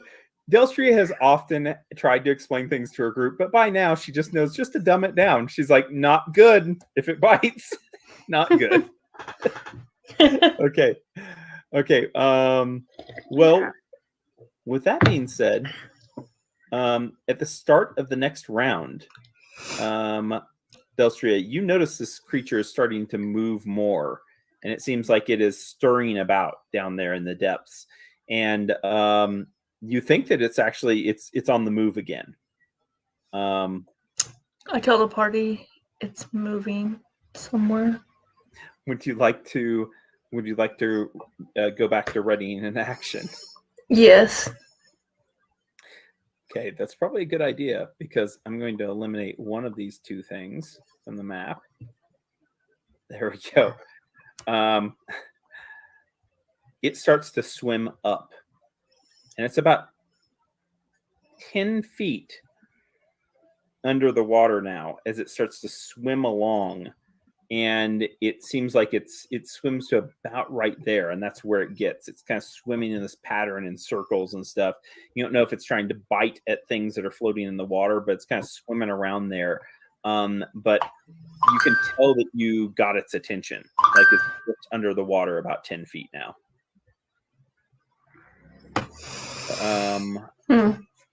Kylon is going to fly over to here, still 30 feet up, and he's going to look down there, and he's going to like, well, how do we get it to come to us then? He's going to fly down to the sand now by Tor. Y'all are in my way. I just want you to know that. Like, Kylon looks back. He says, Sunny, we need to talk about this. I mean, you don't own this whole area. This is my spot. I landed here first, and I've got this sword, and it's not magical. It's my father's sword. oh God. Oh God.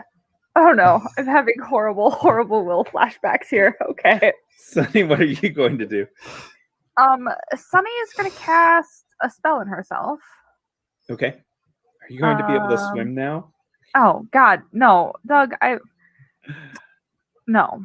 No. I'm casting lead blades on myself because I'm Okay. going to murder the bejesus out of this thing.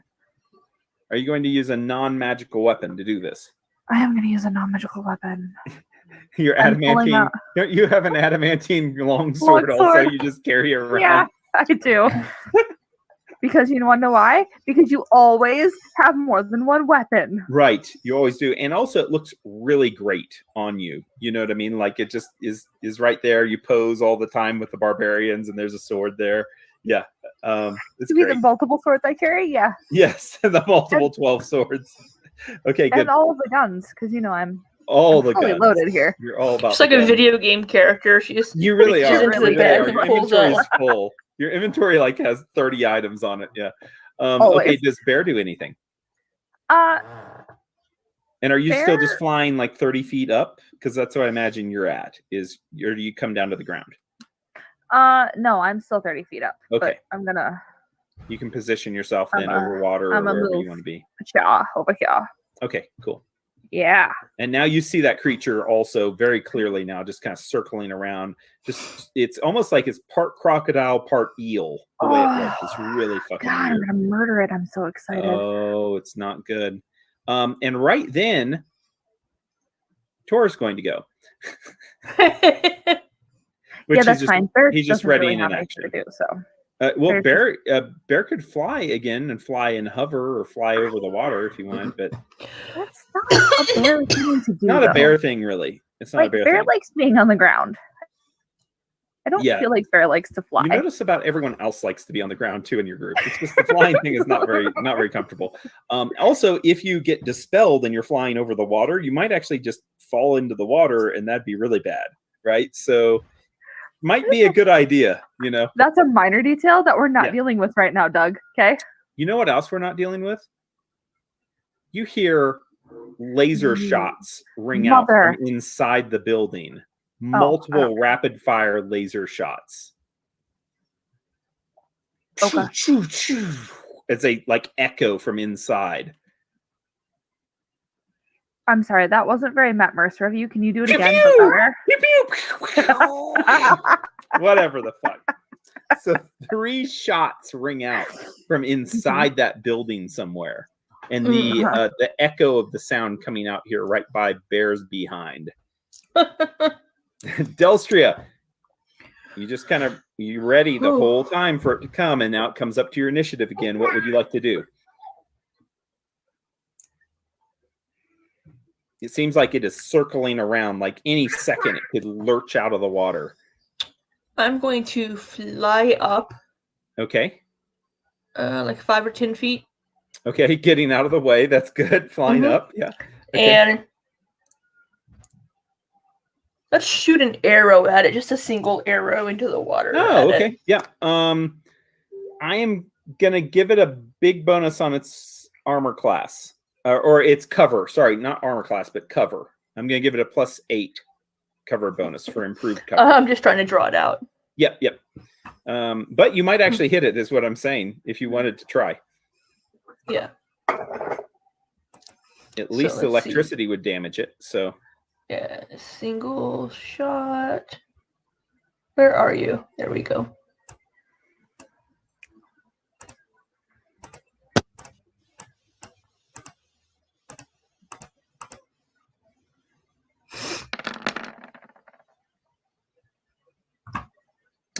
Okay. Arrow goes whoosh in through the water, and it sparkles as it hits the water, and the electricity ripples off of it, and you can tell that it like jolts the side of the creature. Doesn't hit it and actually do damage, but it does actually like hit into part of its plated skin. But just like an alligator, it has just these plates that protect it. It's enough though to stir it to action. And it comes out of the water. As in, it's coming over here to the 2 things that are adjacent to the sand that are closest. And as it rises up out, you'd see this massive snout that you really didn't get a good idea of how big it was. This thing has a 15-foot reach because of how it projects its mouth. And as it rises up, Kylon and Tor are going to make attacks against it. This is not their normal attack bonuses, though. So, well, it is with Tor. Tor, I can do this. Kylon, I actually have to roll. Oh my God, Kylon. Kylon, I think, misses. Let's check here. Because you know what? Magic things are really, really cool. Kylon actually misses. Oh, shit. Tor hits it, though, with his little cestus as he punches it in the head again for the same amount of damage. 14 points of damage again. Hey, that's 42 damage he's done. Yeah, I know. And that is going to provoke the DR. creature to grab at him. And it takes the bite of Tor. Oh my God, a 17 on the die. Yeah. That is a 35 to hit Jesus. Tor, which it does bite him. A 30 is what it needed to bite him. It gets a 35, bites him, gets through the shield that Tor was trying to use to protect him with one arm, and grabs him. Hopefully not grabs him. Does grab a hold of him. Tor is going to instantly cast his spell to try to escape with a +20 on this check. He only gets a 2 on the die. He cannot slip from its grab. God, hold on, I'm gonna roll damage now. Oh god. 13, That is not a good face to come back to, Libby. What do you? 49 points of damage as it grabs a hold of Tor and crushes into him, and looks like it is going to be pulling him back into the depths on its next turn. Hey, Tor doesn't have a talisman anymore. Can you not? It didn't critical. Great. So good. Tor's been doing really badly. That'd be 90 damage or more. Yeah, that would be real bad. So Tor healed himself after that first bite, though. So actually, I mean, it's a bad hit, but I mean, it's not like he's right on the edge of death. So he's like struggling, though, with just his little cestus trying to punch into it as it's dragging him off the shore. And now we go on to Kylon, which Kylon gets a full round of attacking with his father's sword, his holy father's sword, and he hits one time. He only hits one time, even with the penalty for the creature being grappled. He does not hit 2 times. This is not good. Also, remember, some of your buff spells you did not cast, that normally Tor puts on. So they're a little bit less buff than normal. With that said, still 33 points of damage from one hit. The creature now is oozing out blood from the wound, but it still is dragging its next victim into the water with an insatiable hunger for more food.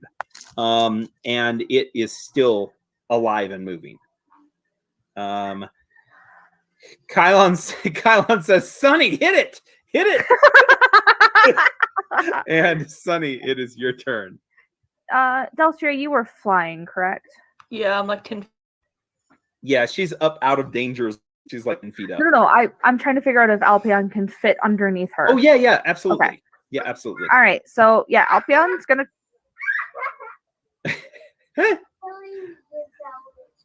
I don't know what she's doing. She's like out the window right now. All right, Alpion's moving. Wait a minute, she's out the window. Like she's like in the window right now. Like. Oh, okay, well that's fine. I've got the window open and she's like hanging out like into the screen. As long as like you tie a rope around her, I think she'll be fine. She can go out too. She's fine. Okay. Anyways, Alpion.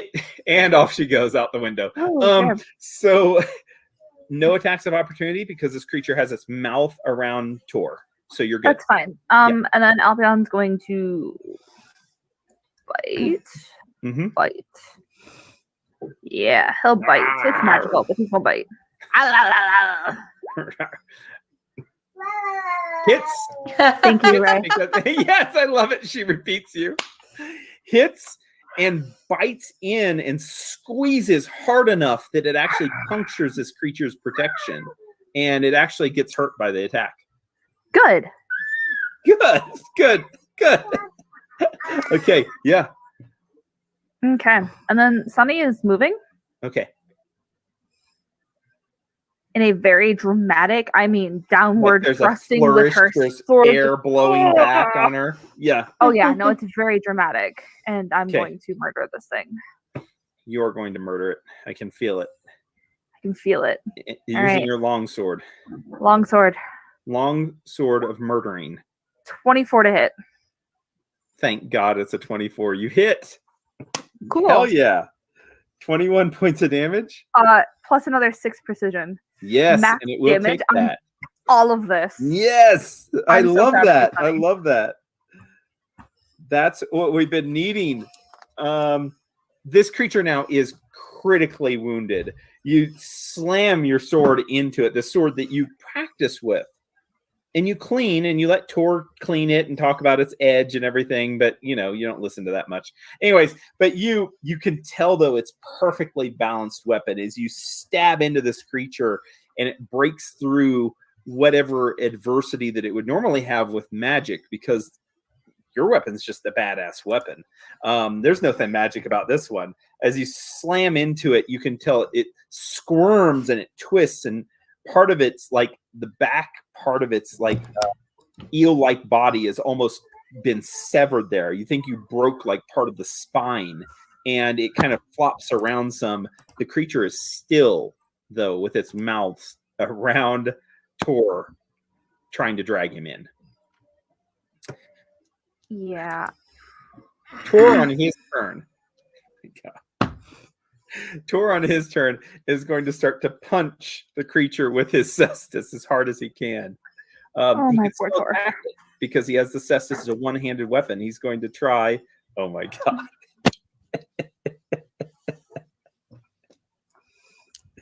He punches it once.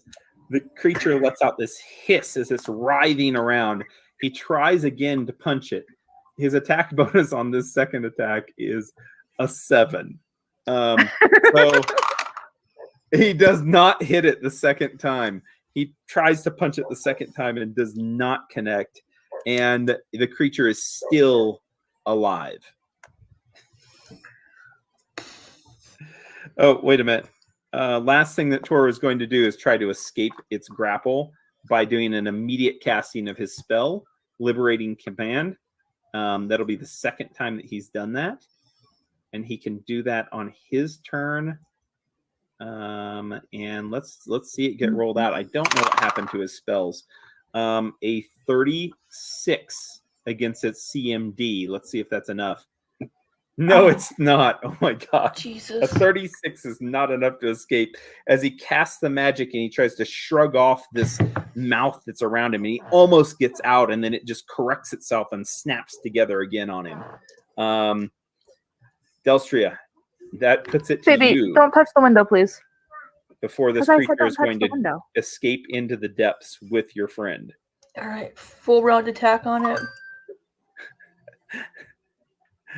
Oh my god. Oh. We're gonna use luck. Right? We need a little bit of luck. Okay.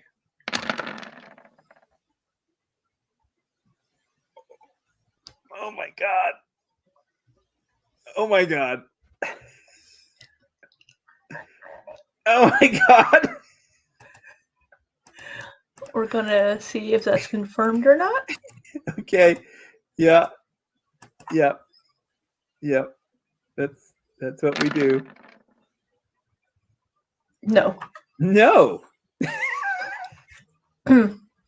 Okay, so the second shot of the mini shot is 28. Yeah, that definitely hits it. So And then it's going to be 2 electricity. Yes. And then 12 damage so far. Yes. And then my second attack. It's still alive.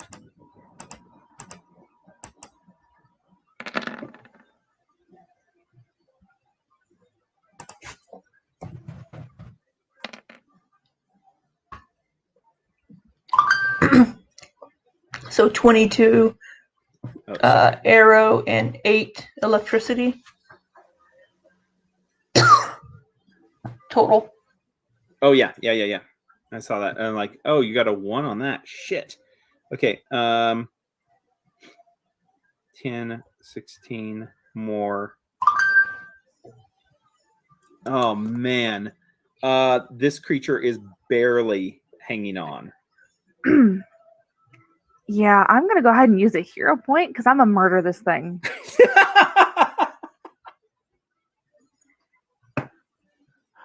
It is barely hanging on. It's probably worth using a hero point because I don't want to imagine what might happen down below the sea, under the sea. Yeah, so Sunny is barbarian raging without barbarian raging, and she's gonna take another swing at this thing. Oh yeah, she is. This is a good way to actually imply that you're kind of like raging out, right? That's Right? awesome. Yeah. All right. Yeah.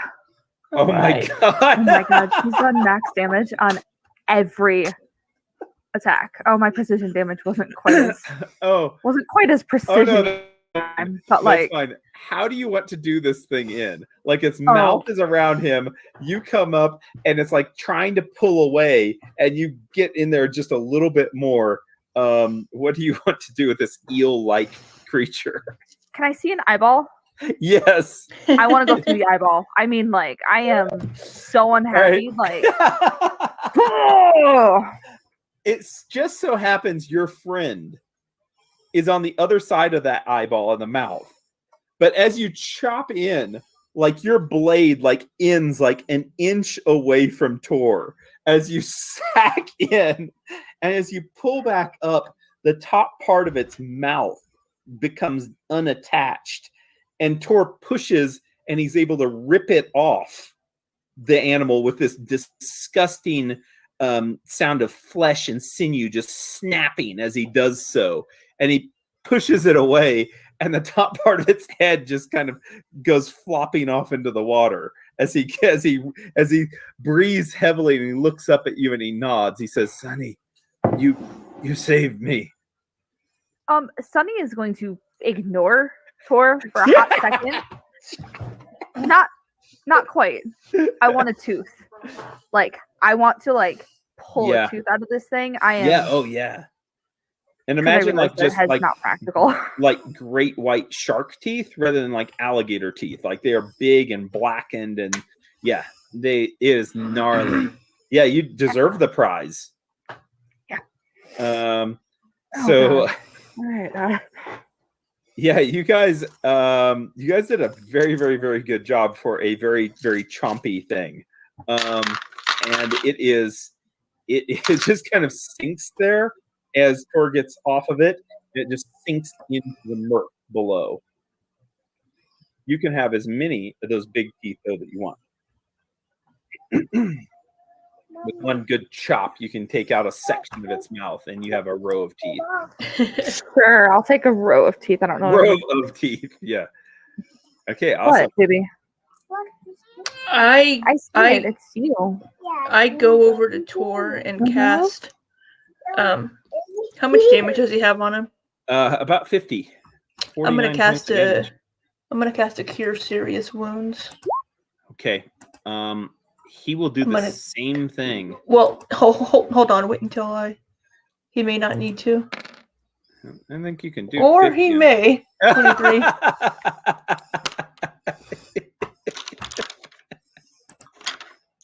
Well, normally I do so well on. You do. It's a Cure Light Wounds. You like max out on all the time. It's crazy. Yeah. Okay. So 25, 23. That's 48. He has 1 point of damage on him now at this point. So yeah. I cool. Check on him and ask him if he's okay. He grabs your arm and he nods. He says, "Thank you." He looks around. He says, It killed our horses. Kylan nods. He says, "It did, buddy." He says, "But you can ride with me if you'd like. You don't have to be without a horse. I'll get you a new horse." You hear another laser shot from inside. Sounds like someone's calling to us. And Tor's like, I told you, Delstria, we should have just killed him when he was out there in the forest. I could tell he wasn't good.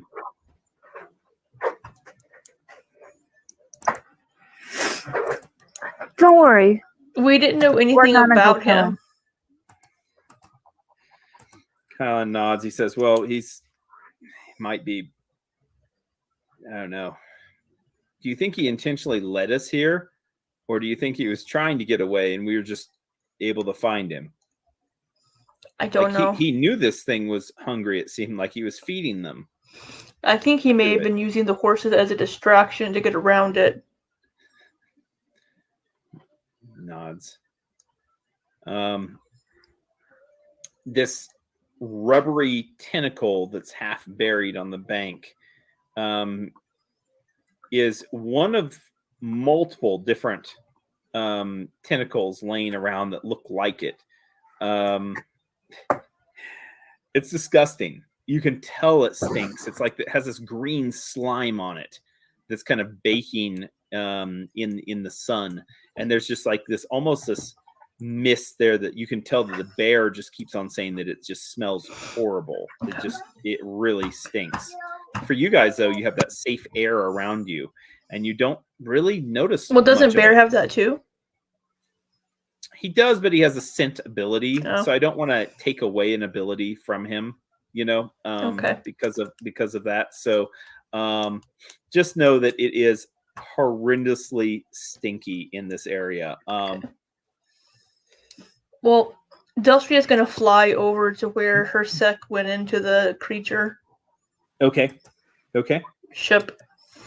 The creature ship, yes. It's a good ship, lollipop. It's a good ship, lollipop. Yeah, let's see about this little description here. Okay. These are fleshy tunnels, and you can see that you can look through here, Delstria, in the one that he went through. Oh, this one here. Yeah, you can look through it, and you can Ugh. actually see that there is a tunnel going in deeper. It's something you'd have to like bend down, and you could like crawl your way. Well, bend down, not on knees even. You'd have to just bend down and go through it, pushing your way through it. But it looks like it's like you're pushing through some appendage. It's So just gross. hanging out there rotting. Yeah, it's really gross. You can see that it looks like at the end of it, it's kind of folded in on itself, but he had to have pushed all the way through here. This is something that Bear will need to do, and I think athletics check to push through it is what I'm going to say. No, it would be acrobatics because it's escape artist, so he'll have to do an acrobatics check. Heck yeah. And I know he's trained to do these sort of things. You have a trained He bear. is. He Yeah. has lots of things to do. Yeah. Yeah. Acrobatics. Cool. I say, well, should we go? Kylan says, I want to go in there and I want to chop him up into little bits. And he puts his father's sword away and grabs out the other one. And he says, I can't stand it that he did that to us. Like, we didn't do anything wrong to him. We were going to be friends with him. What's the brain have to say about all this? The brain is remarkably quiet because it's been threatened a few times, and it knows how agitated it can make your group, and you've threatened to turn it off multiple times. If you'd like to ask the brain, though, he might be able to observe more, or maybe discuss what he is observing. Ask the brain, do you know anything about this ship? He says, I am glad that you're asking me. I am quite an expert, actually, in these alien matters. Make it quick, please, brain. He's- Or, what was his name again? There. His name, what is his name? Thrace Hallard. Thrace. Yeah. Brain boy. He says, Obviously. I know that this used to be actually a creature itself. And from the looks of it, it is probably died, but there are organisms inside of it. Just like sometimes we can have nanites living inside of us, organizing, doing their own activities, or pieces of us that might live on after the cadaver dies. I believe that this is not fully dead, but possibly still parts of it inside are still alive and functioning. And beyond that, I would say that I would be very, very careful, because it seems like, just like as if you would, let's say, insert some surgical rods into a human and then try to sew them up, the body might not like that. So the body might actually be fighting back any kind of invaders within it. Gotcha. I think our little friend has figured that out already, though, the one that went ahead. And I agree. I think we should chop him up, because if he is wanting to return me to the Technic League, if that's who you're talking about, as you mentioned before, I don't think he's that smart, and I don't want to go with him. I'd rather stay with you. Good to know. Kylon, are you going first? Kylan says, "That's right, I'm going first." And he's going to make a acrobatics check. As he starts to grunt and squeeze, and the tunnel makes this slurping sound as it opens up against his armor. As he starts to crawl, and it's just like he's in this tunnel of slime pushing his way in.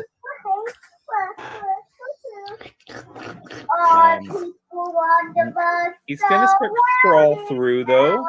And who's going to go behind him? Who's next in line? Is it going to be Bear? Bear should probably go last. I'll go next.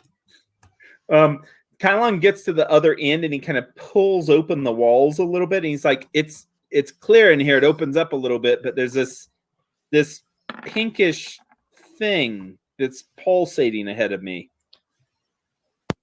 Oh my god! Delstria, Delstria just jumps and was slides. born to do this. Like, Delstria, you go sliding through. Just like it's like you a go slip and through slide. No problem at all. Yeah, you go through no problem at all, and you kind of hop out on the other side, just kind of slide a little bit, and he just shakes his head. He's like, "I don't. How do you even do that?" And then he holds open a little bit. He's like, "She's through. You can come in." Who do you want, Sunny? Do you want Tor to be at the back like he was? no, I figured that Bear and I are gonna go last. Sunny's Okay. gonna take a moment to clean not off stepping. her weapon and just kind of look at Tor. Go. Tor looks at you just one time and then he nods and then he starts going forward. Oh my god. And Tor falls right as he gets in and he's sticking out. And now it's like this it's like a nasty carnival as his legs are kind of kicking and the tunnel reflexively lurches in and kind of swallows him a little bit and just kind of closes down. And he has to push and he starts jabbing it with his hammer and then finally it kind of opens up a little bit more. Tor's not having a good time in this valley. Tor's No, this is the worst valley for tries Tor. to get up this time, and this time now he gets up, and then one of the ghosts tug onto his Lucerne hammer, and it hits him in the face as now he falls back on his back, and his head is now hanging out the other direction. Can I see Tor? Yes, his It's head is like- right by you. His head is right by Okay. you. He hasn't made it anywhere. He's actually backwards now. Okay, so I'm gonna walk Kylan's over. like, why is Tor taking so long? I'm gonna walk over to Tor and I'm gonna lean over and rest my forehead on his forehead, and I'm gonna say to him, "We got this. He, We're fine." he says, I don't like this place, Sonny. I I would rather don't be in the tavern. I want to go home. He nods. He says, I don't like the things we're seeing here. This He's- is the he says, worst "Last- place we've ever He been. says, last night I had a dream, and at that point you hear this sound as the tunnel starts to move and jiggle, and he actually slides in 5 feet into it on his back. Doug, why do you have to do this to me? He tries to get up again, and all you hear is, "I'm stuck. I can't get." And at this point, someone else is coming to visit you.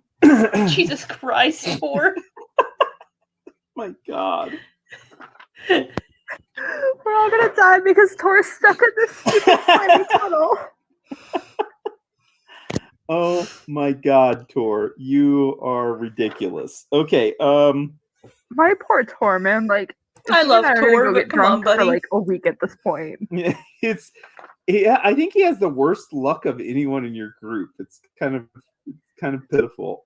It's just this valley. He did so well before this valley, and then we got Really this valley, and this valley was like, yeah, we know what Tor? to do No. with you. he's not allowed here. Okay, I've got a thing that's going to happen then. That doesn't sound ominous at all. Yeah, and No. that is Delstria, Kylon pushing through this pink mass here. Pushing into the middle of it, you see a hand with a rapier in it, pushing the fist, and then the rapier kind of catches on it, and this orifice, this tightened orifice, opens up, and this the sound of this slurching sound as it opens up, and your friend comes through it. And he looks back behind him, and you can see that he has like a burn on his neck. And Hirsik, he looks like he's running the fuck away from something as he turns back, and he notices you, and then he straightens up and he kind of brandishes the sword towards the two of you. I look at Kylon and say, "Oh, look what it shit out." Kylon's like, all right, we're gonna take care of this soon enough. You just keep trying, Tor. You got it, buddy. We're rolling initiative. You motherfucker, no! There's another entrance over here, Sonny. Yeah, you might try a different path. Try a different path. Tor's got that one clogged up. Tor is clogged. Yeah, it's basically like he's been in the bathroom too long and it's clogged. Doug, do you want me to go ahead and roll initiative with this? Yes, everyone rolls initiative because he might actually live more than one round, even though Kylon's pissed at him does not mean he's going to be successful. I mean, to be fair, Sunny is pissed at him as well, and But yeah, I think between the two of you, I don't think he's going to get very far. And then there's also Delstria there that has no problem shooting right now. So, all right, did I get everybody? No, I didn't get you. no, you didn't get naughty man. You're the important one. Hirsik. Hirsik is Why? Why is there such a breeze? Where is the breeze? There's this weird cross breeze like through my office right now. Really? And I don't know. Yeah, I don't know why the wind just like randomly picked up, but that's cool. Isn't your window open? Oh yeah, no, I have both my windows open. Like I know Oh, well, there you go. logically why it's happening, but it's been like not a cross breeze all day, and I don't know why it's just not picking up. That was more the question. Like Hirsik gets a natural one as he jolts around looking at you. The opening behind him, the fleshy opening, starts to go shut, and he jumps forward and spins around looking at it, completely distracted. Beautiful. And we are starting a combat now. Sunny, you are first. I'm not saying that we're necessarily going to need to kill Hirsik. I'm just saying he's probably not a friendly. And Kylon will kill him if left to his own devices. Let me describe the room you're in, though, first. What? Sorry, I'm Sunny. not in a room. No, I'm sorry. Well, I mean, for everyone else. 5 fleshy tunnels enter this dark chamber. The moist floor is irregular, a deep green with grayish tumor-like growths scattered across the surface. It has an unsettling appearance of moist folds of skin within some grotesque beast's mouth. To the west, the walls clench down into a tangle of pink, dripping fibers that seem mostly, although not entirely, to block the passage into the area beyond. And that pinkish area is the place that he pushed through. Like a sphincter. What is that show from way back when where they got shrunk down and they had to go into the human body to... It kind of reminds me of that. It's really gross in so many ways. Well, they did it in Rick and Morty once. Yes. Okay, so Sunny, now back to you. That was the description of inside. Outside, though, you do see another tunnel that looks like it's clamped down too, and it hasn't even been jostled or played with, so it's pretty tight already to start with. It hasn't opened up yet. Sorry, it's really gross. Okay. I hate you so much. I know you can't see this one ever. around the corner, but this chute looks like someone's been coming in and out of that one, so it's opened already, but you can't really see it. The grossest dungeon of all. It has the horrible word moist to describe. Is it raining? Yeah, the horrible word moist. Moist is just bad. Okay. What do you do? Oh, it is raining. Okay. I'd really like to get inside. So let's. Okay, if you want to jump on the trampoline, you need to go talk to Daddy. I'm trying to work. I'm trying to work. I'm trying to work here. I'm definitely trying to work. Go talk to Daddy. Because I'm working. Mm-hmm. Bear is. Yeah, let's look at. Oh God, Bear moved and things happen. Let's look at this tunnel. Could Bear figure out how to get into tunnel? Bear would have to crawl and push his way in, and he would have to make a strength check. Yeah, Bear can do that. And then he would open it enough then, and then after that, that would be a standard action. Then as a move action, he could make his acrobatics check to do the escape artist and kind of wiggle Yeah, through. except he moved to get to the tunnel, so he'll make a strength check. Yeah. Strength check. Oh 25. yeah. Oh God. Bear shoves his way and he starts to get in here. And as he pushes the tunnel, instinctively kind of opens up to the circumference where the entrance is. So he's able to shove his way and actually open it up where you could even go past him if you'd like into the tunnel. Oh. Yeah, let's do that. Because I don't know what Tor is doing, and Sunny is Tor's not on really his about back. this life right now. 5, 10, 15, 20, 25, 30. Yeah. Okay. All right, I'm going to try and get past him. What do I need to make? Acrobatics? Acrobatics check. No, I don't do acrobatics checks in this game. But it's a great time to do it. Wouldn't you agree? It is. And I have a plus 13. Mm-hmm. What's Sunny doing? Acrobaticsing. Because Uh-oh. I try so hard. I have a plus 13 to this stupid score. As you're pushing, and it seems to pull some, and you're able to move at half your movement speed through there. All right. All right, hold on. Let me recount then. Oh my God. Love it. 15. Cool. So I'd get about there. And then if is that including a double move, or do I need to make another one? You don't need to make another check. You can keep on going with it being basically 10 feet, and then you're out of it, I think. Yeah. So I'll end up here behind Delstria. That's a Kylon. I know my party. Yeah. people. No, you're good. Hi.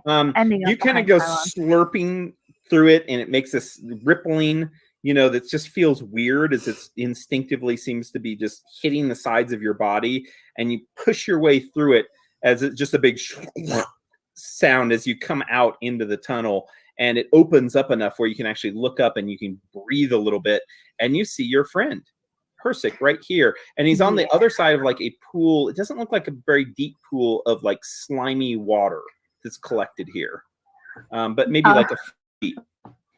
Pointing my machete at him. You motherfucker! You killed my horse. He says, he's like there are bigger things to worry about. We need to get out of here.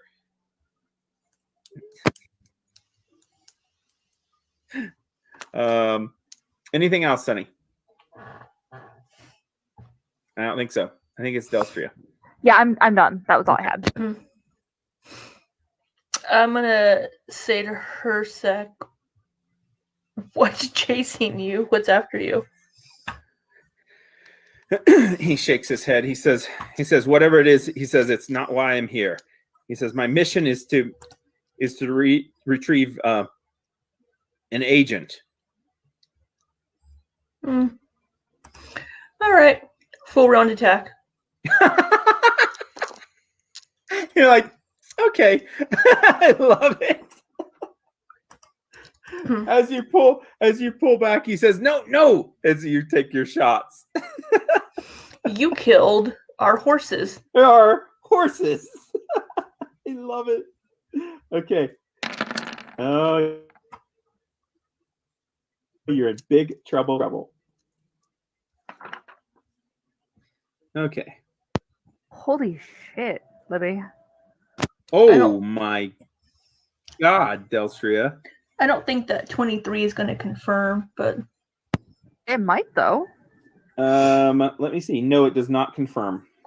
Well, I tried. I was rooting for you. But that is a hit and a hit.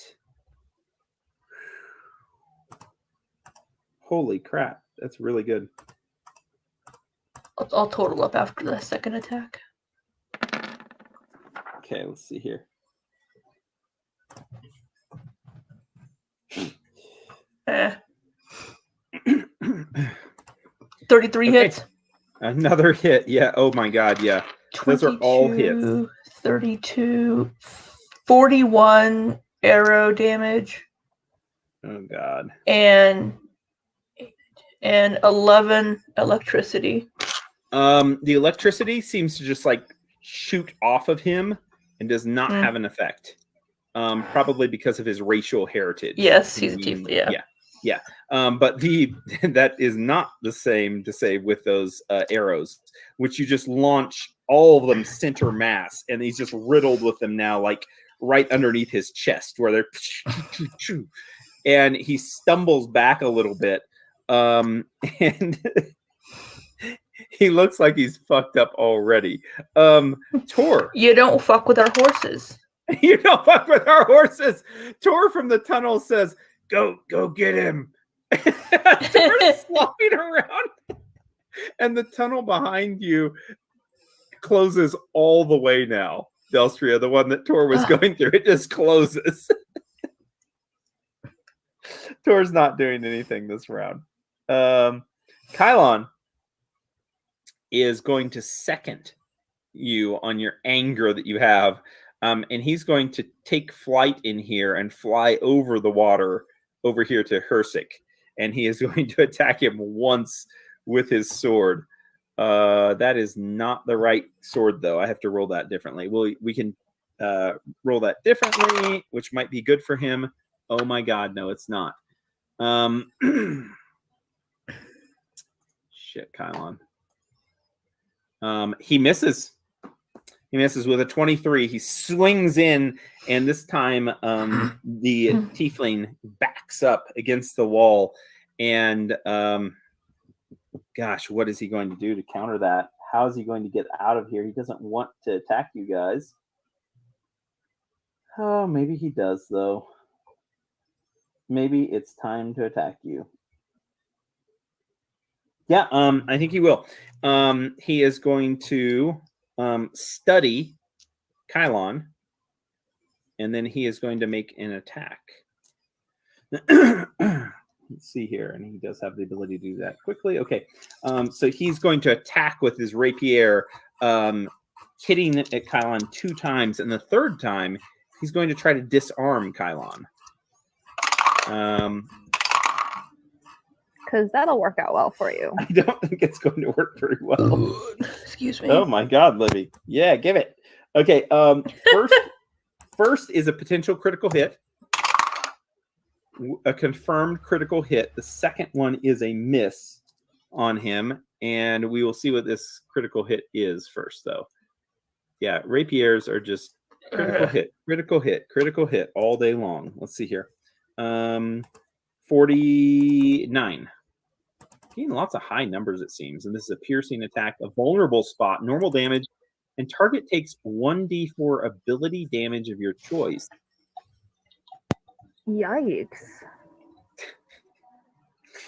I'm going to say that he would try to slow down his opponents, so he's going to try to do dexterity damage. And it is 4 points of dex damage. Geez.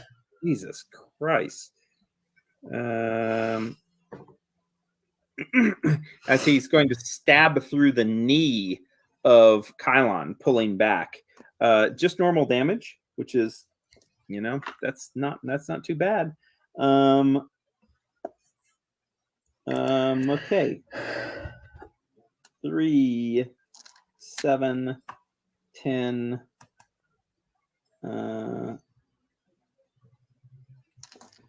16 points of damage is all that he's able to do. And his last attack, he's going to try to disarm Kylon and this is going to be a fail, a complete fail at that, as he tries to flip around the rapier around the greatsword and disarm him, but he just doesn't have the strength. Not only does he not have the leverage, he does not have the strength as he pitifully tries to do it. And that is the end of his turn. By the way, you did notice that the rapier, as it hits Kylon, it seems like it emitted some sort of frost all over Kylon's body. Kylon did not get damaged by it, though.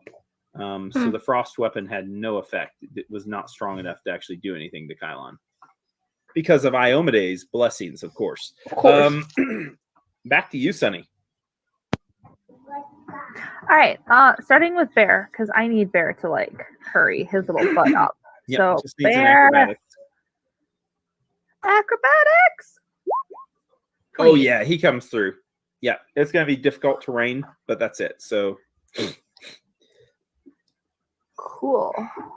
I don't even know if you can fit him through yourself. Like if you can move him. I'm good. It's just a matter of like figuring out squares. 10, 20, 5, 30 feet to get out of it, maybe? Sure.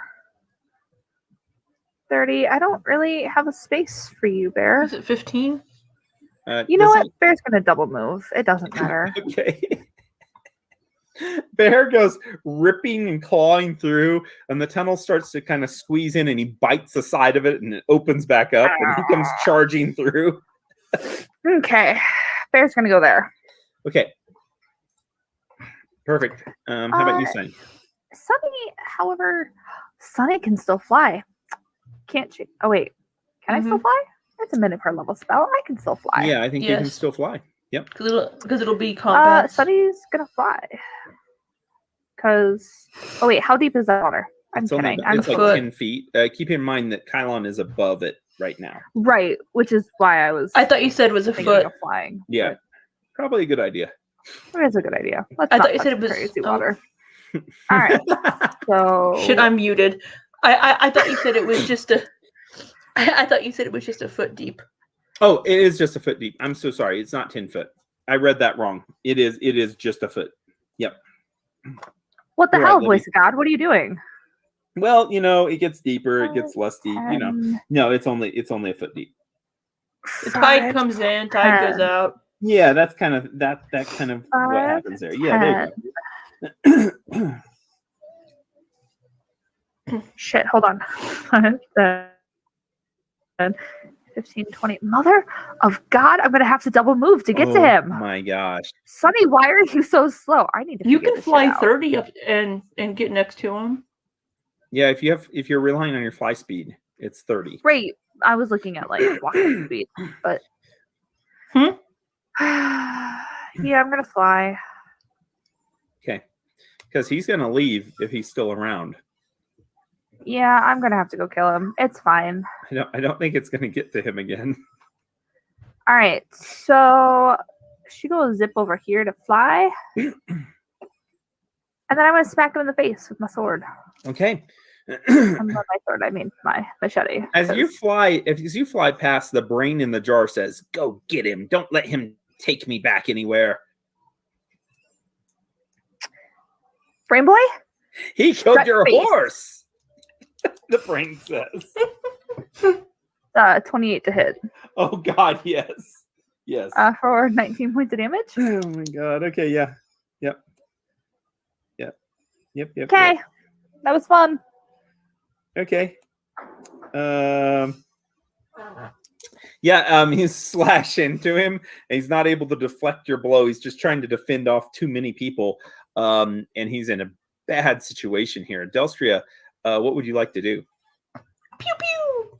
Oh yeah, pew pew. Oh yeah, pew pew. Unless the electricity is 6 points of damage, do not worry about it. But if it is 6, let me know. He only Okay. has so much defense against it.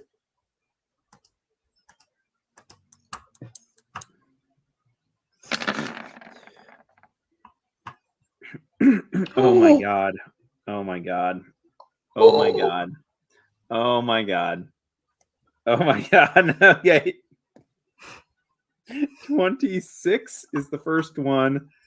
and 47 is the second one. Oh my god. Livy. Double damage and 1d6 bleed on the first one. Double damage and 1d6 bleed. It's a bleeder is the name of that one. And then this is lodged in the bone. Double damage and 2 bleed. Oh my god. Okay, so It's 3 times the damage. 3 times the damage. So 6 for bleed, so it's 8 bleed. Yes. Hmm. Oh my So- god. So for that first attack, it's both arrows, right? Yes, it is. So 22 triple damage would be 66.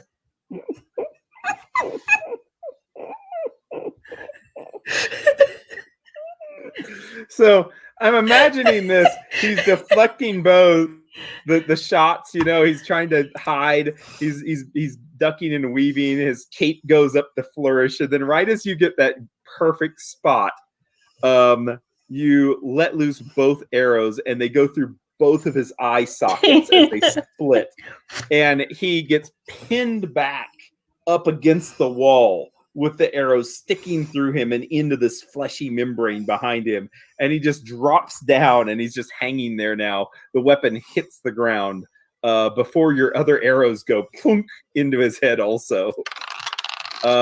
He's dead. My God, that was awesome. That is so awesome. Congratulations. Yeah. Kylon turns around. He's like, Delstria, that's a little bit. I mean, good job. I mean, you just did it in a way that's really kind of. I mean, he's still hanging on the wall there, and he kind of pulls his arm, and the body goes flopping off of the wall onto the ground. Yeah, you know. Tor, meanwhile, he says, "I might need some help from the tunnel." As he gets a 3 again, Tor has not moved in the tunnel at all. Delstria, can you go help him? And I'm gonna start looting Mr. Technically's body. I'm gonna start looting. I'm right here. All right. Taking a minute to loot, you will be able to get Tor through the passageway to join you with effort from Kylon and you, Delstria. My God. Okay, so on his person, he has 2 potions that are labeled clearly. Cat's Grace. And he has 2 potions of Cure Serious Wounds, also labeled. And he has 2 potions of invisibility.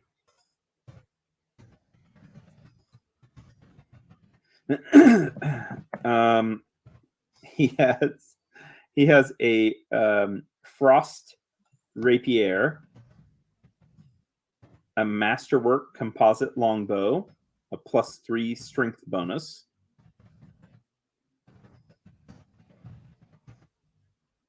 and he also has a substitution item because I think it would be good for him. He has Bracers of Falcon's Aim. Ooh. I know. And he has Gloves of Larceny.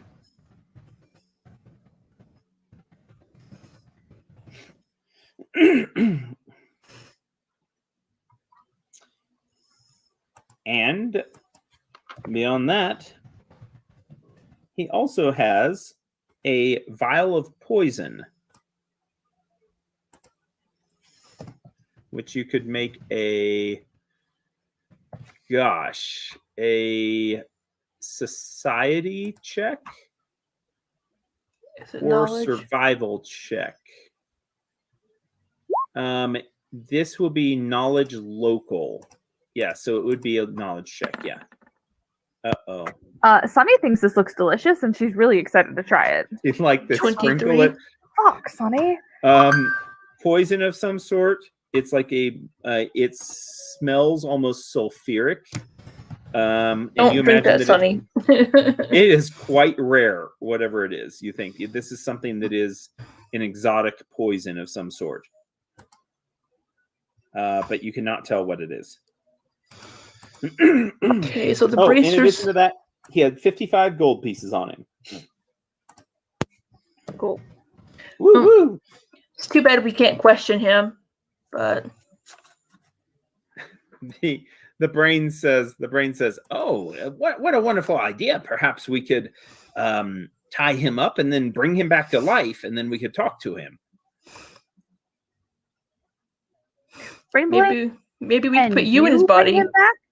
Oh no, I wouldn't go in his. Well, if you find a way to put him, no, I'd rather not. Let's just use magic. I don't want to use any kind of unless you have a full lab. Do you have a lab that you're working on? What kind of things do you have exactly? I imagine people like you would know about certain labs and surgery centers and such. You know, it's super weird. We do know about a lab because they had to take something out of my head. Oh, what would that be? That's so. Oh, what? Are you supposing that a technically project you were part of that? Uh-huh. Oh, how interesting. We've got to talk about this. I would like to learn more. Yeah, so would I. Well, let's. Oh, maybe not right now, but tonight, later on, we'll have to do that. Oh, you might want to scrape up some of these samples too of these fluids and such. We could look into that later and see what they might be composed of. Do you have any specimen jars with you? I have some vials. Do you really? Don't you have some vials still with like some beetles in them or something? No, I just have some empty vials. Okay. Yeah. Well, the story of Hersik. I have 9. 9 of them. That's great. The story of Hersik Kao or Kaio ends here. Oh, he also does have a. Did I tell you his weapon? Yes, I did. Yeah. Okay. The frost rapier. Yeah, that's what it is. Yep, that's it. Okay. Well, dead as he is. So the bracers are pretty cool. Bracers are really neat, huh? Once per day on command, the wearer gains the benefits of Aspect of the Falcon for 1 minute. The wearer must wear these bracers continuously for 24 hours before activating this ability. Mm-hmm. And the Gloves of Larceny, wearer gains a +5 competence bonus on sleight of hand checks. Yep. So we'll say covert checks. Mm-hmm. That is awesome blossom. So let me remove this body from the map.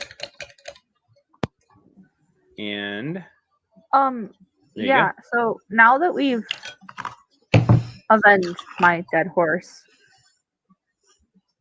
do we really need to be in here? Are we waiting for our other friend? Azuma. What are we doing? Delstra? We can go back outside and wait for Azuma. But it was You so have much 2 effort to horses get out there. in. Oh yeah, we also have horses out there. We should probably go move the horses. Yeah. Absolutely. It'd be a good time to gather again and kind of figure out what you guys are doing. That stab through his leg, by the way, of Kylon will need lesser restoration to heal that. So Tor could definitely cast that a couple times. Yeah. So back outside. Okay. It's a good plan. And while we are waiting for Azuma, let's take a 10-minute break. And then we can get some drinks and go to the potty and all that stuff. And then get ready for the orifices ahead. Because there's going to be a lot of that. Gross. Okay. It's going to be horrible.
I'm a monster.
Okay.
Are we ready?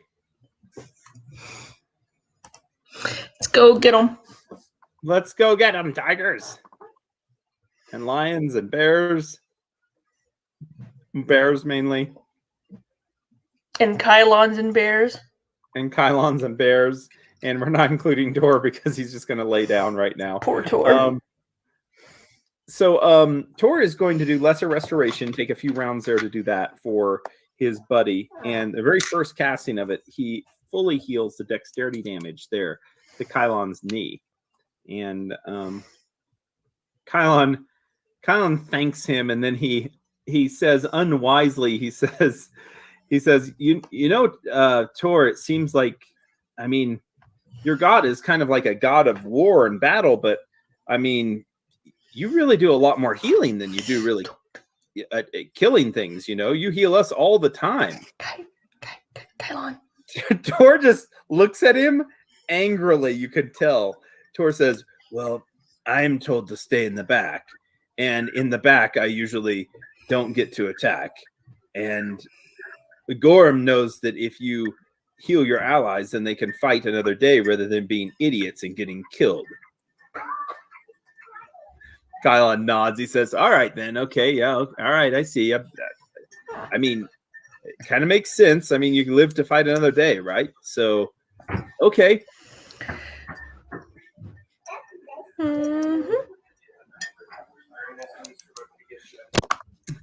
Kylon says, so these things here, and he kind of puts his hand around the fleshy thing there. He says, he came through it, but now it's tightened up again. Should I just hit it with my sword to get through it, or what should I do? I thought we were back outside. We are back outside. Oh yeah. No, that's just right before you're leaving is what he's doing there. Yeah. You're way back. You're way back. I don't know, Kylon. We're gonna go outside and wait for Azuma. What are we doing with the horses? Maybe take them to the woods and kind of hide them and let them eat and drink. Well, not drink this water, but Delstria, so I need you to look at me. I have lost 2 of the Black Horse Tribe's horses today. One of them I was quite fond of, and I can't even bring it back because I don't have a body to work with. Okay? We are not losing the other horses, putting them in the woods for who knows what crazy giant Migo plant creature to eat? Not gonna work. Kylon looks Well, around. He then says, you can "Where stay out would here they with them. go?"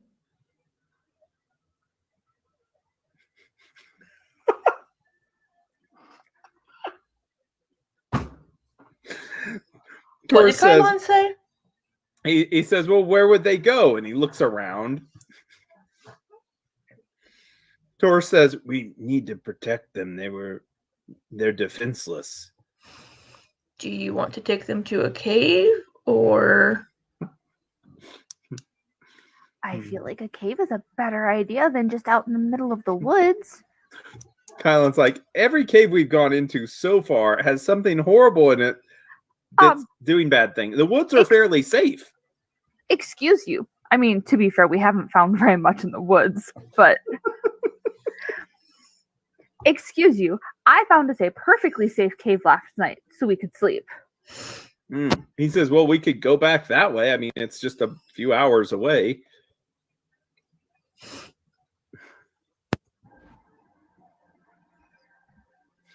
He says, you want to go for a new cave, don't you?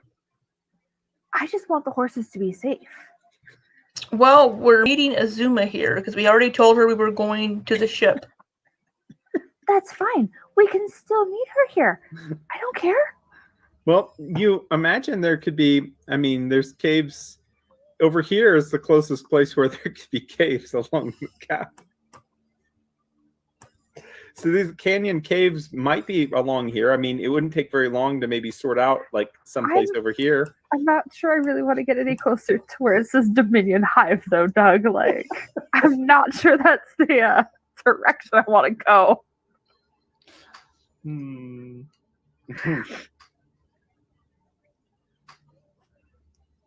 The brain in the jar says, you know, I think it's quite amazing because whenever we got anywhere close to this ship in the past, those little things would come swarming around. I mean, dozens of them. Those things with the little fungoid creatures of some sort.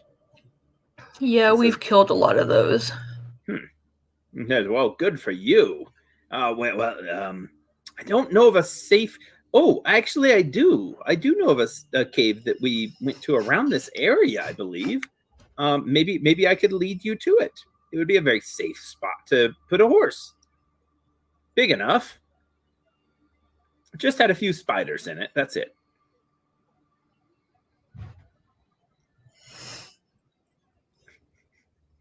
I can't even believe I'm going to say this, but let's follow Brain Boy. Ferris Halyard is my name. Once again, ma'am. That is who I am. All right. You follow Brain Boy's directions then. Leading the horses to a cave right here at that like pinpoint, that all those corner intersections right up here. A little bit further away than you wanted to go, but you make it there pretty quickly. You imagine that Azuma is probably still on her way. The cave, as he said, is actually, it does have some spider webs in it, and it does seem to maybe have been used as a den for some creature recently, but nothing like monstrous. You think that it maybe is just some fairly mundane, normal creatures here that probably wouldn't be able to eat a horse or even worry about a horse, to tell you the truth. And the spiders, actually, even though they're about the size of your hand, they aren't the massive spiders that you've been dealing with, and it doesn't look like it's glowing or radioactive or anything like that either. All in all, it's actually a fairly safe place to rest. It could use a little bit of clean, but you know, for the meantime, the horses you think would be safe here. Look at that. That's a great, they're very good. Horse cave. Horse cave has been labeled. That's perfect. Yeah. Yeah. Well, we need to get back to the ship.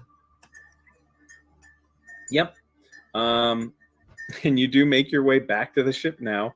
Enough time has passed, I would say, that your minute per level spells are definitely used up by now. If you have anything that is lasting an hour, though, I would say we're still probably, let's see here, 1,000. Yeah, I'd say an hour has passed.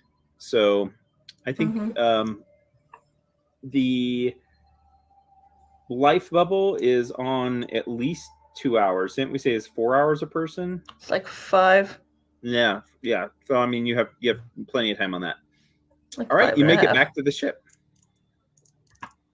Azuma is there also. So now you have been joined by Azuma, your ally. Asuma. We got to move this guy down here, and then let's get her in the right category. I don't think I ever moved her where your allies are. I think I have her just in player resources. There she is. Mhm. She's going to be an ally now. Perfect. Okay, there she is. Yeah, so Azuma is there with you guys with her rifle out and her small shield that she has, still wearing the armor, the hide armor here of that nasty, horrible creature. Oh, we lost Doug.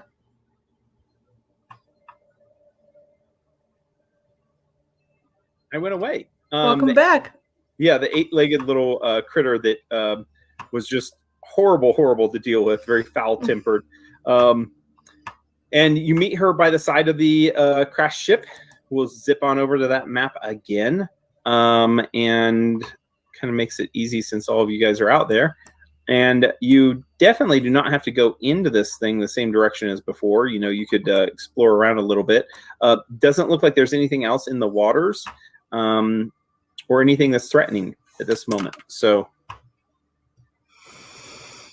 Azuma. Oh my God.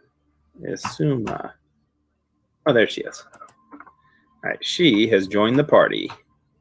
Sweet. Get back here to her page. What would you guys like to do? Okay. I greet Azuma. Yeah.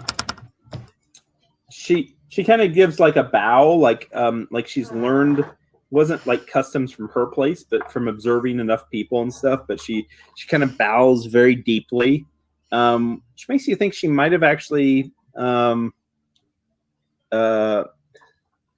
dealt with some of the people from Bavoy, excuse me. And anyways, she's she does that bow in response, and she says, this is where my people were on this ship where I was trapped. We wanted to make sure that you had a chance to avenge your people. She says, I am honored. I am honored to join. I will do everything I can to avenge those who took the lives of my people. She kind of falls to the back, kind of more in silence now, with her Zero rifle in hand. I love it that she's a gunslinger. Oh, I love it. Okay, anyways, yeah. So there she is. She's in the back and has her Zero rifle ready. Well, guys, should we find... Do you want to look for a different way in, or go in the way we just came? Tor nods. Colin says, well, we could just cut through one of these walls, as he just pushes up against the outside of it. He says, maybe we could just, cut through it and make a permanent hole there. Hey, buddy.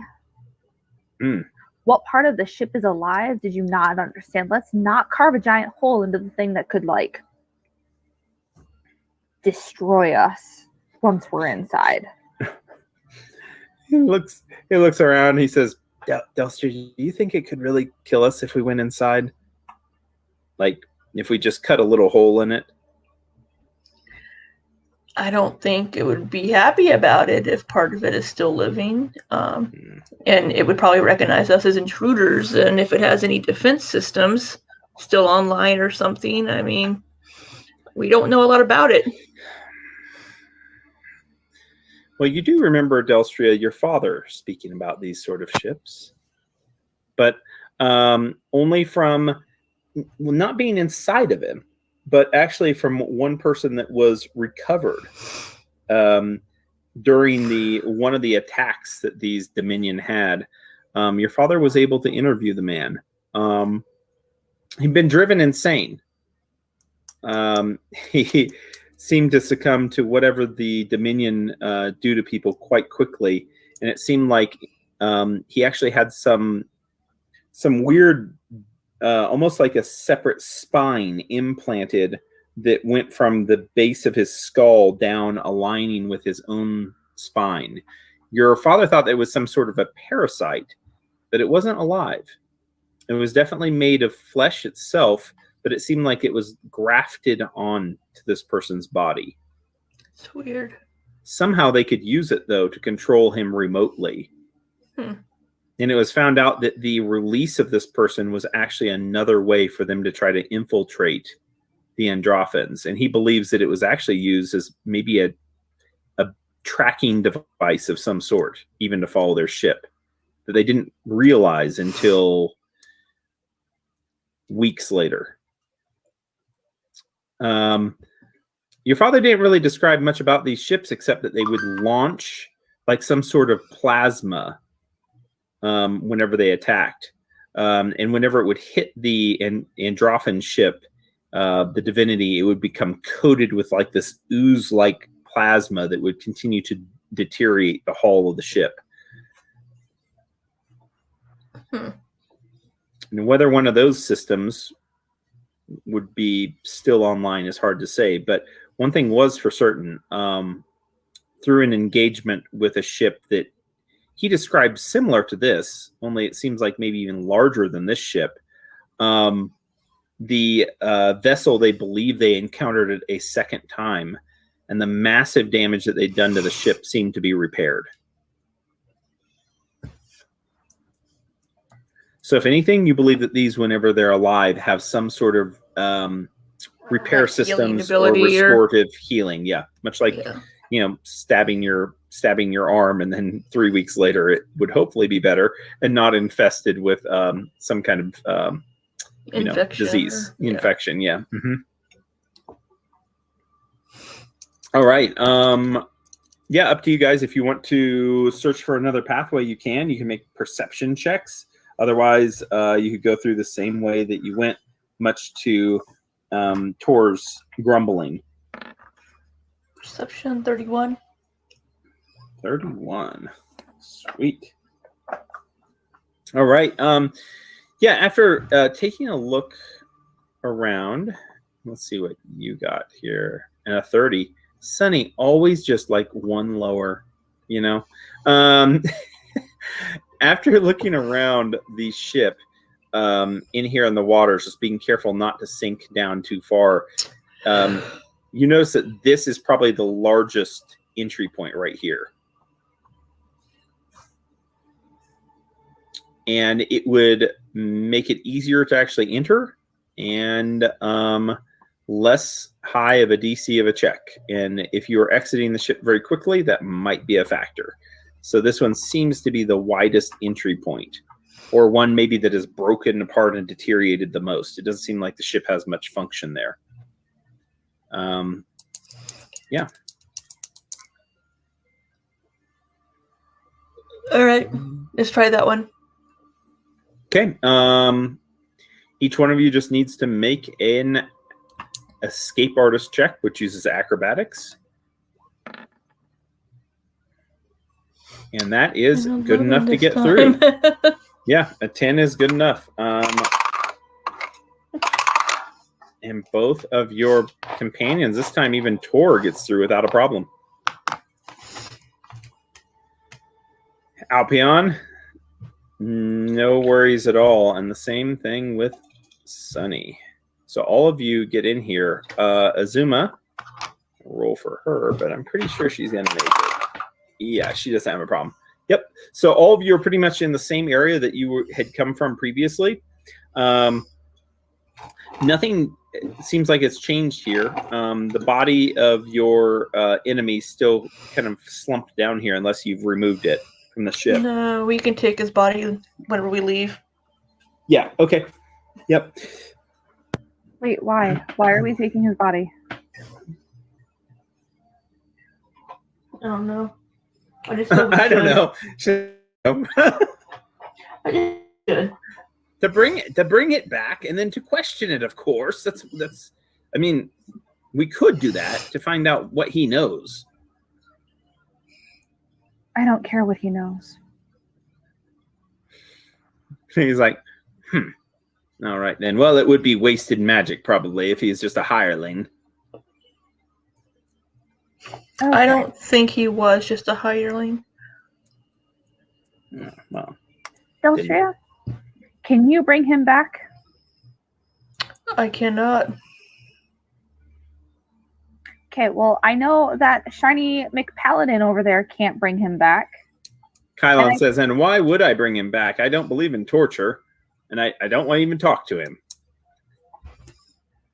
And I don't think that's something that Tor can do. Tor, can you bring somebody back? He kind of grumbles and looks down, and he says, I don't know. I mean, I could help you if you were, but not him. So, we're down 2 horses. And I don't really feel like carting a dead body around with us as we tromp through the rest of the... We can at least take his body out of the ship and... Why? I don't know, bury him in the woods or something. Why? Kylon says, well, I guess that would be actually pretty respectful. We could do that at least. I mean, you wouldn't want his brain to be opened up and eaten by... Oh, his brain has arrows through it. Maybe they won't eat brains with arrows in them. Yeah. I appreciate that you guys seem to think that I care at all what happens to him or his body. Motherfucker killed my horse.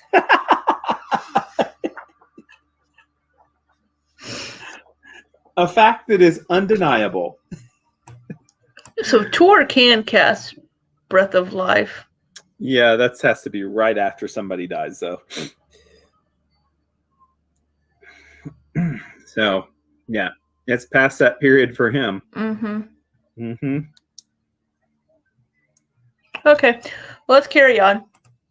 Okay. Do you want Kylon to go first, or do you want to try to figure out the door, Delstria or Sunny? What do you want to do?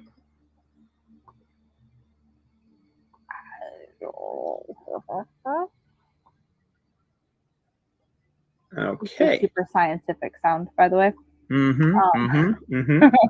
It is. So, do you want me to describe the door again? No. Yes. So wait a minute. Where does this one lead, Doug? Where does what one lead? Back outside. Oh, okay. Yeah, that just goes outside.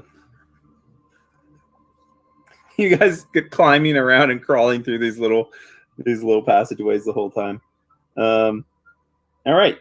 So are you ready to go? Yes. Okay. I would like you then, when trying to go through one of these. By the way, these are technically called flesh valves.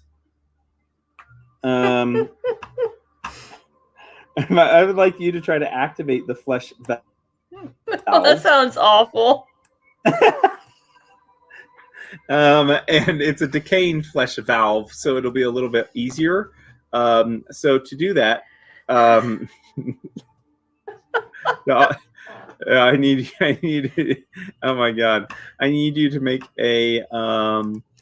We need to do a religion check because you're doing knowledge of the planes. So this does get your knowledge bonus. Knowledge. I can do knowledge untrained. 11. Oh dear God, Delstria, what are you doing? I rolled a 3. So you kind of put your hand up against it, and it seems like if you pushed really hard, you'd probably just be able to push it open from the middle and then stretch it out. You don't apply that much pressure though, but you do have an idea that it could be open to that or respond to even like something more violent maybe in opening it up. I mean, Tor could hit it with his hammer. Okay. I mean, Yeah. that always works when we're opening doors. It worked in the past. All right. Tor is going to go ahead and swing his hammer at it. Oh my God. Okay. Oh, by the way, wait a minute. Pause. Does Casting- Tor get it? Casting of spells before we go forward. Oh, yes. Cat's Grace. God. Effortless armor. Keen edge.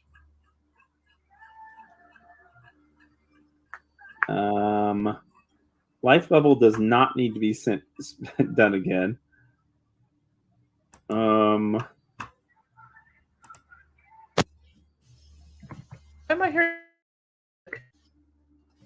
Invisibility purge. And that should be good. Okay, perfect. Okay, good. Tor now is swinging. Oh, he already did swing, and he hit because it's a stationary door. Let's do his real hammer damage then. 32 damage to it. Oh, my. These walls of tissue are easy to smash through or destroy. Oh my God. Okay, so he hits it with the hammer and he starts at the top just ripping into it and all the way down, and he just slices it open even with just the brunt force of the object that he's wielding, and it just kind of now is a flap that just kind of loosens and flaps to the side. So it is now open. You have opened. Oh, wait a minute. Somebody does the door opening sound, please. Boop, boop. It is now. It is now. Boop, boop, and it's opened up. Okay. Kylon's like, well, that's how you open a door. That's a No, good job, Tor. it's And he not. nods. The ship starts to quiver as the Yeah. walls kind of shift a little bit. Rosies, it's a living ship. Stop damaging it. Kylon says, well, it's it's not an evil ship, but it's close to it probably. It houses evil things. And he walks around the corner. God damn you. He says, the gods don't damn me. Obviously, Iomedae has blessed me. I didn't even feel any of that cold that he hit me with. Good. He says, Delstria, what do you see? He's looking down the hallway this way. Well, it looks like there's another opening up here. Another. What do you call them? Kylon asks as he goes over by. Bear, do you want to go in, or anyone flesh else? valve or something, or A flesh valve. Yes, a valve of flesh. Well, let's just hit this one and keep going then. well, maybe we can just push through this one. See if we can push through it instead of hitting it. Sunny's right. The ship is alive. Still part of it. Whoa. Did everybody He feel that? nods. I think hell froze over. Delster, did you say Sunny was right? Tor Yes. from the back. He says, Sonny, you're right some of the time. Kylon is going to try to strength check then. I don't have it programmed in. Oh my God. Kylon just pushes his body into it, and God. the Kylon. flesh valve starts to open up a little bit, and then it seems like it tightens, and he pushes into it, and he's like, this is, I don't know, maybe pushing on the wrong spot. Delstria, maybe you could help me? You could push at the top, and I'll push at the bottom.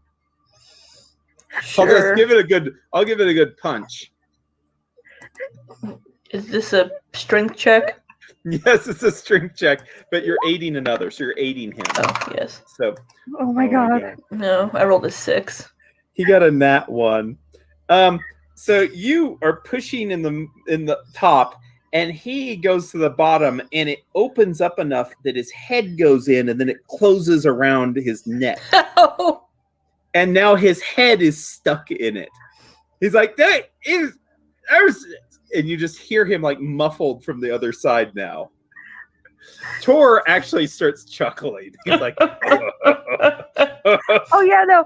Sunny is like laughing her ass off at this point because Sunny has the maturity level of a 12-year-old. And literally all I can think of is that, Kylon, it's not working because you don't know how to touch a flush valve. Maybe you should practice more. And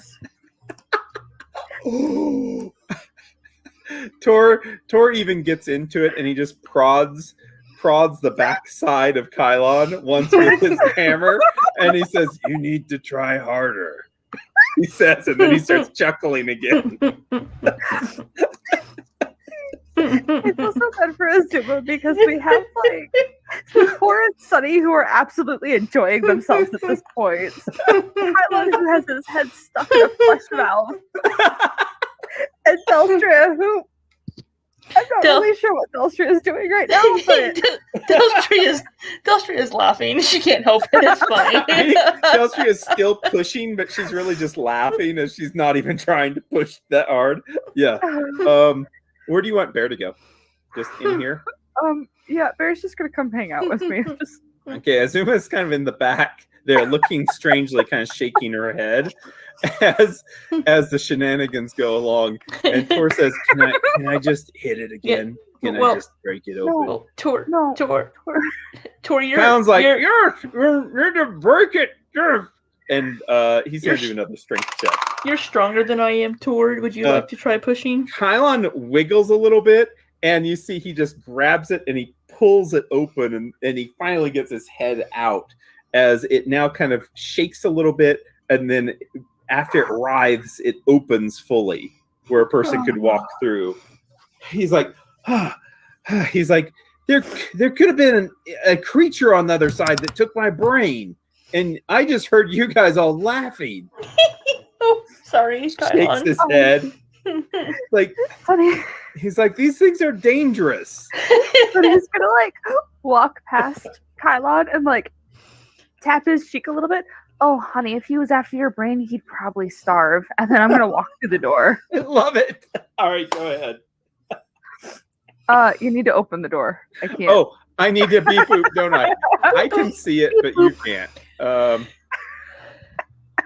my gosh. Beep boop.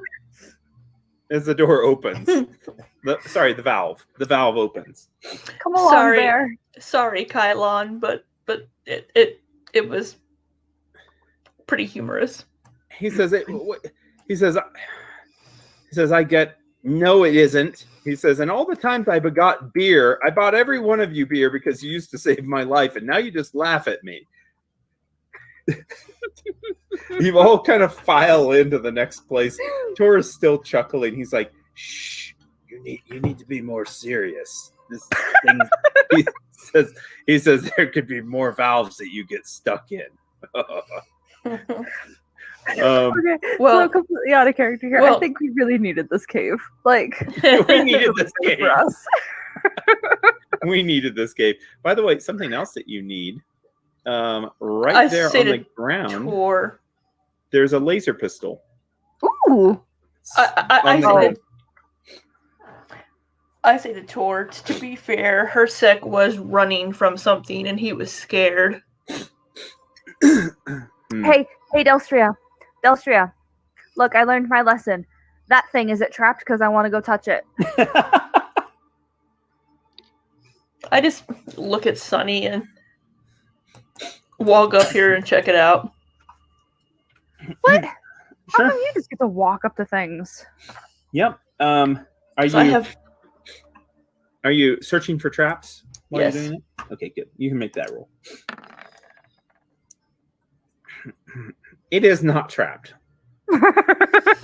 You can As a matter touch of fact, it, you Sunny. think it was just discarded into the green carpet of like ooze that is kind of bouncy as you're walking. It seems like it's kind of like you're kind of walking on some jello. Yeah, So as you're walking along on this creature, very much fleshy folds in the skin, but it has a good amount of give. This is the Yeah. worst place in the world, Doug. I hate this so much. It's really great. I love it. Yeah, All you right, can you said pick it up was a the laser gun. No pistol? problem. Yeah. Yeah, I got another laser pistol. Add that to my Add collection. that to the gun collection.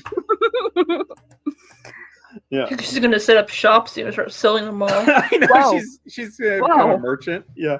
No, She loves gun shopping. enthusiast. Yeah. I will have a collection of them. You cannot buy them. Yeah, you cannot buy them. You can look at them though. Yes. I love it. Okay. Well, looks like we have a passageway here. And Looks like there's another Colin says another what? valve. Kylon, it's okay. I got this one.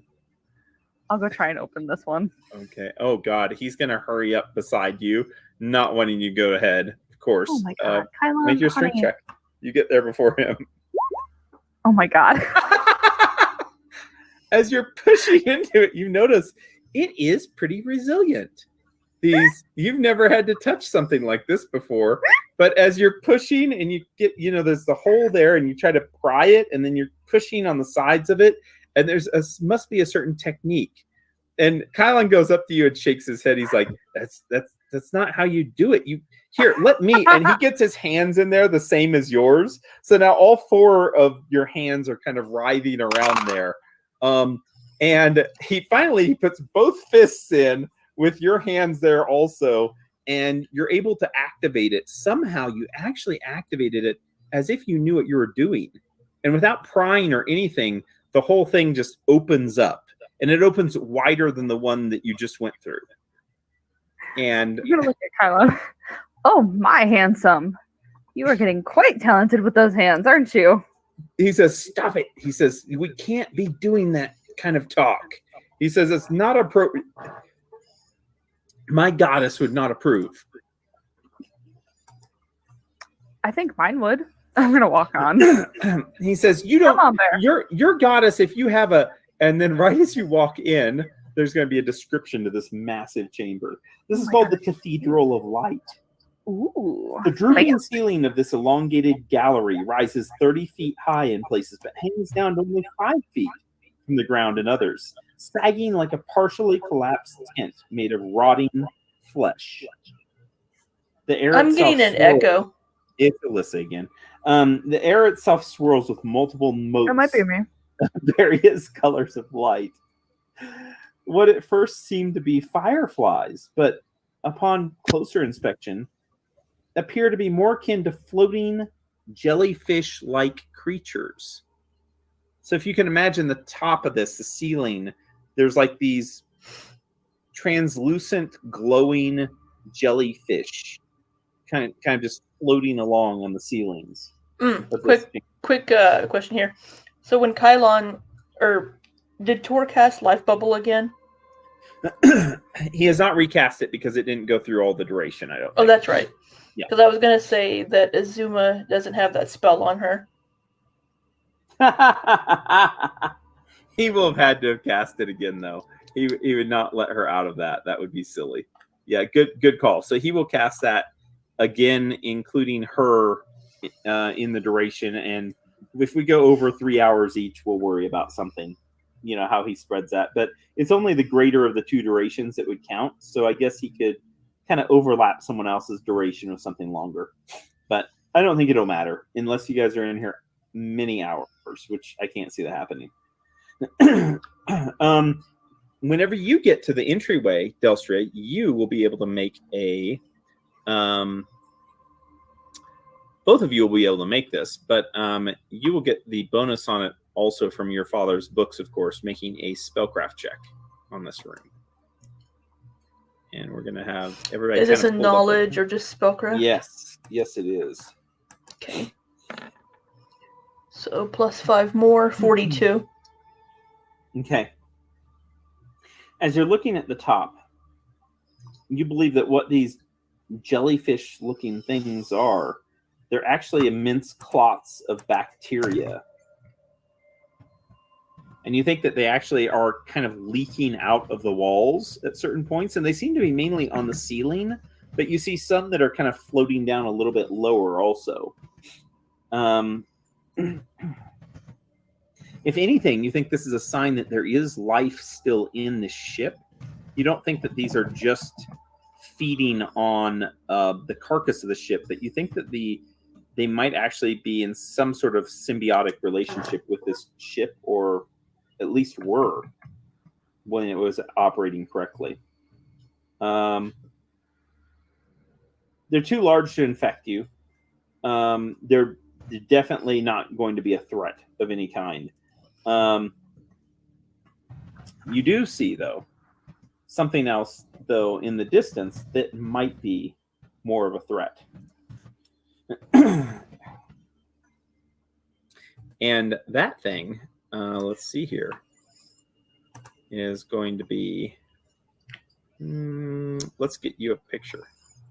I'm sorry, because this is the only picture I could find, which is kind of shitty. But you find an attendant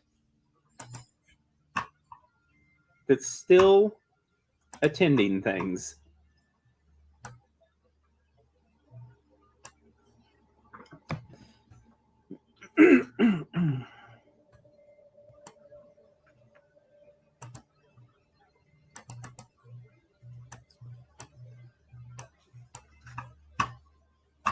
And that creature is going to actually be over here at the edge of where you can see.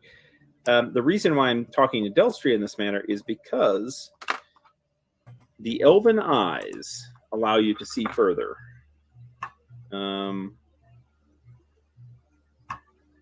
It is actually going to be over here off your map that you can see this creature with a faint glow. I can see it. Yeah, okay.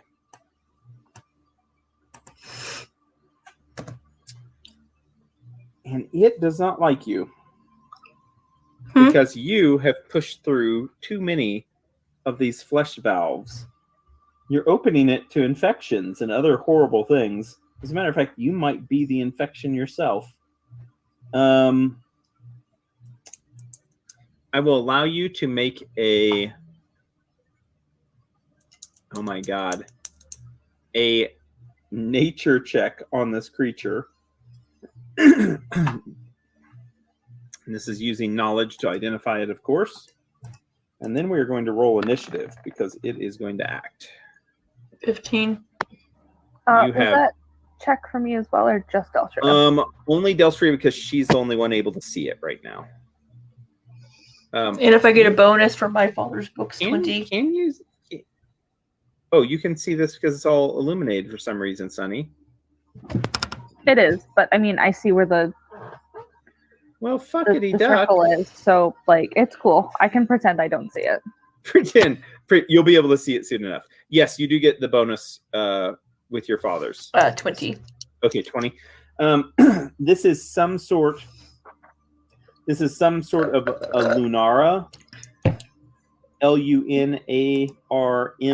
Sorry, Lunarma.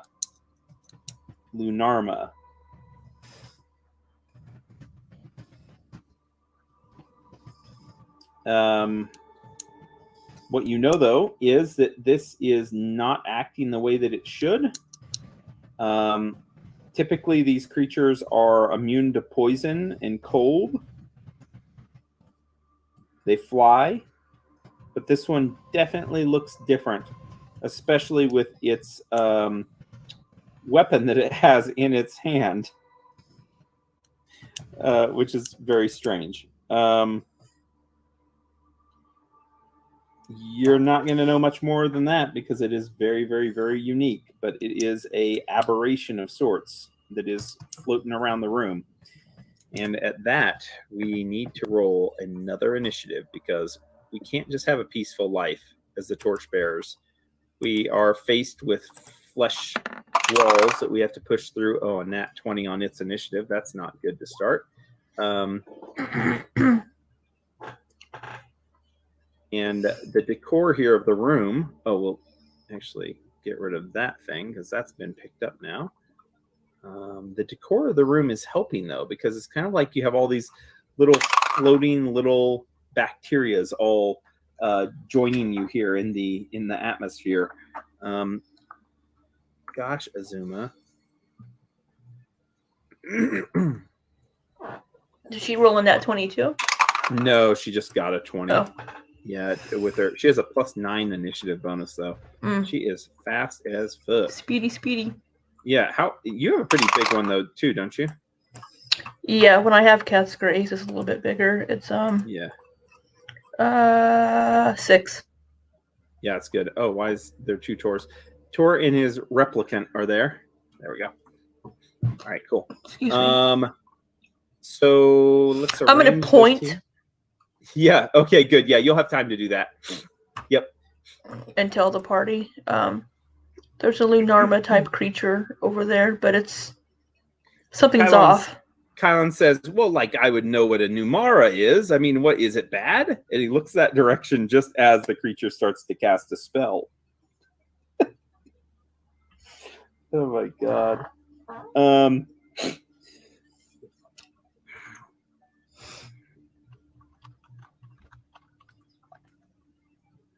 And as it casts a spell, each one of you can make spellcraft checks, of course.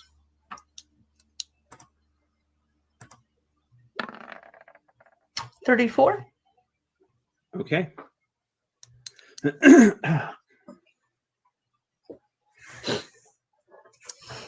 Both of you will know this is a resilient sphere, which is a force field. Resilient sphere or spear? Yeah, sphere. SPH. Okay. Sphere.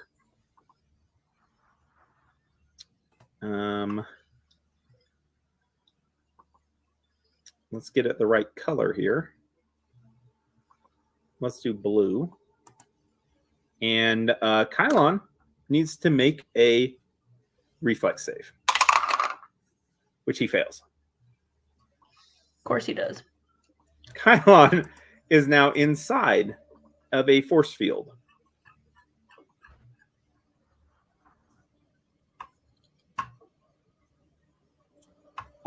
At that point, the creature here, I would love it to do. I don't think it can do much more than that on its first little turn. Oh, I know what it's going to do.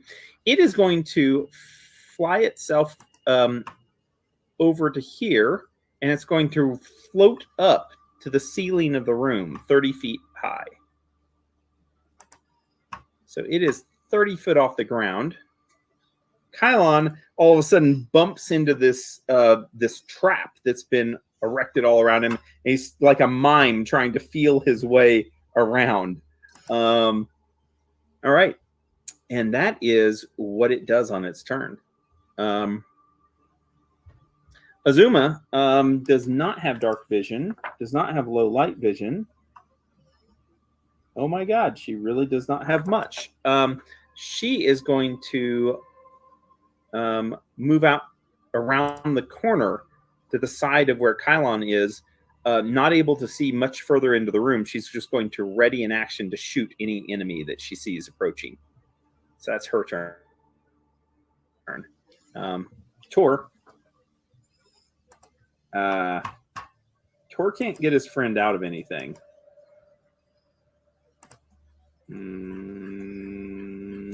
Tor is going to move up to the side of Kylon, and he's going to be trying to in front of Azuma, and he is going to also ready to attack anything that comes within range. Tor's like, oh no, you know what? Yes, he'll go there. That'll be smarter. Okay, so that is his turn. We are to Delstria. Delstria, once again, it's like right on the edge of everyone else's light.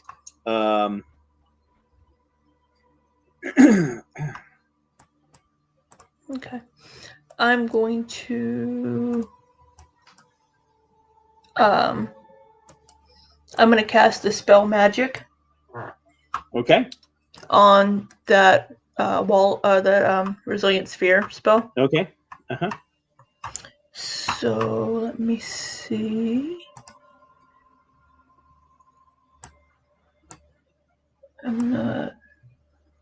Why don't I have that in my list of spells there? I don't know. Spell. Okay. I can use the spell magic to end one ongoing spell that has been cast on a creature or subject.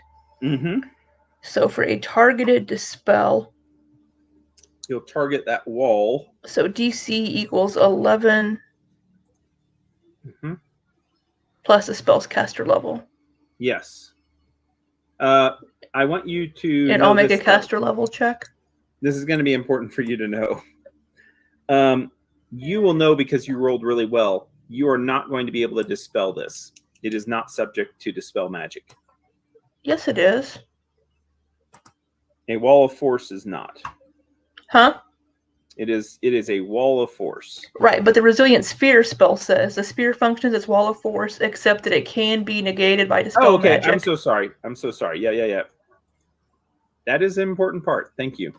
Good Lord. Read the spell, Doug. Read the spell.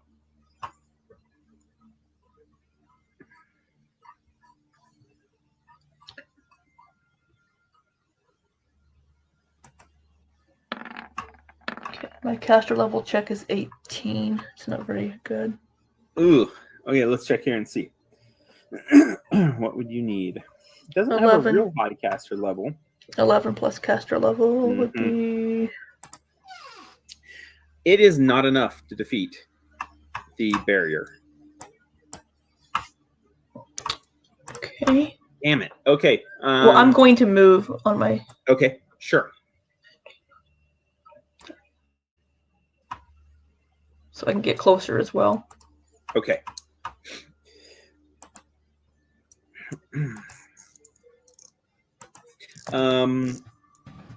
Kylon is going to do what Kylon would do, and that is he's going to attack the barrier. So he is going to start attacking it. Excuse me. Wow. That is not much damage. He's getting minimum damage on his things. Okay, so he starts slamming his greatsword into it, and it starts to shimmer as he starts to beat into it. The problem is it has hardness of 30. He doesn't damage it as he starts slamming his sword up against the barrier. Seems like it is not going anywhere. Next person is Sunny. Yikes. Okay. Sunny and Bear are going to move. So 5, 10, 15, 20, 25, 30, 35, 40. I'll finger there so I don't have to do that. All right. Yeah. Sunny and 5, 10, 15, 20, 25, 30, 35, And I am 40. I'm very sorry because the daylight spell will make this normal light. It is in dim light, Sunny, so you will be able to see it, especially as you get closer, as it's at the top of the ceiling there. So you definitely will be able to see it. That's cool. That was a double move for Sunny. So Okay, got it. Yeah. So if you want to direct your bear though differently or whatever, it is definitely there's still a 20% miss chance because it's concealed where it's at from you. 30, 35. God. Hold on. I 5, just 10, love it. 15, 20, 25, 30. God damn it. 5, 10, 15, 20, 25, 30. Choo-choo. 35, 40. Alpion's gonna move up here with me, and he's gonna hold an attack if it gets closer. Okay, got it. Perfect. All right, where are we at now? Oh, we're back to it.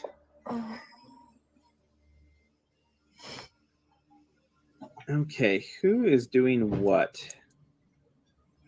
It's going to sit there and be nice. Delstria, you're being a little bad word. Really What? bad I didn't word. do anything. I just cast With a spell. your spells, you're trying to stop it from doing things. Can't have any of that. All right. It is going to. It just does. It does not like that. Just does not at all.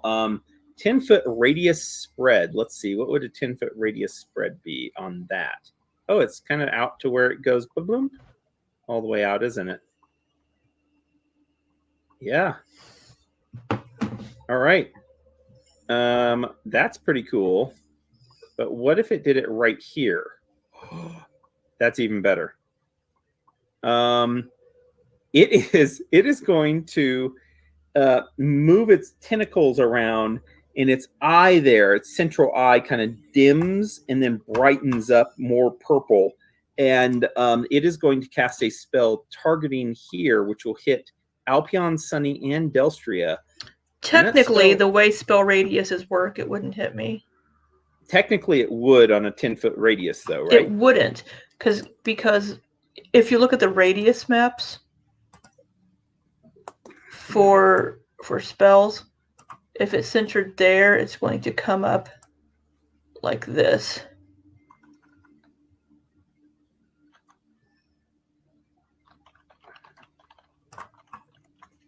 Because I have it here on my sheet in front of me, so I can make sure when I cast my spells, I hit them in the right area. So if it's centered because right it here, doesn't do the second diagonal. It doesn't do the second diagonal. right? Mm-hmm. So you can either get Sunny and Alpion, or you can get me and Alpion. 2 up, 2 down. Yeah, so you can drag this around from. Yeah, that's, you know what? That's not what he wants to do. Okay, we're gonna do it. We're gonna do it over here, where it's gonna affect those 3.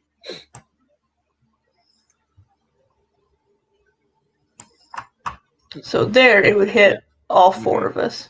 Yeah, Kylan's not going to be effective though. Sadly, he's in a little bubble of protection. Yeah. As a matter of fact, let's see if all of you are or not. I think you might be. You might not even have to make the saves, which it would not know about this, obviously. Life Bubble is going to win like an award for best spell ever. Let's see here. Breathe freely, including inhaled diseases, poisons. In addition to extremes of temperature, extreme does not provide negative, positive energy. Conditions of poor smoke or visibility nor active impede, such as water, making them immune to harmful gases.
Sorry, my internet dropped out. What happened?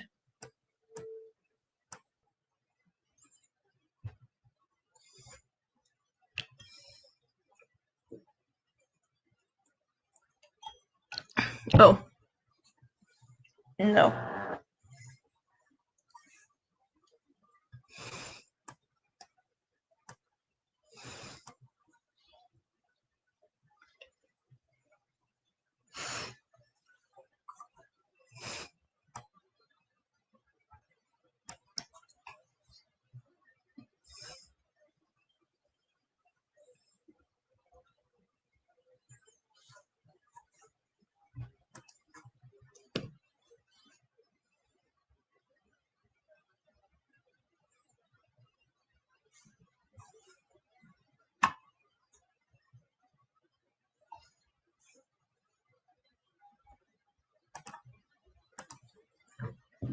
Excuse me.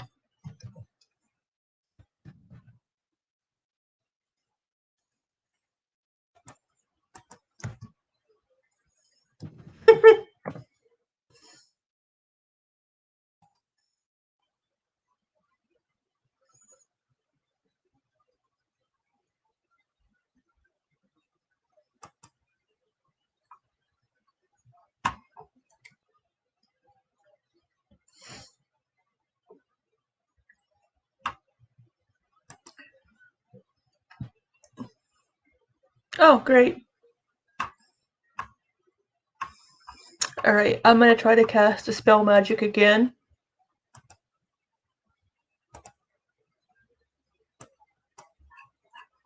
Well, maybe I shouldn't put my friends in bubbles.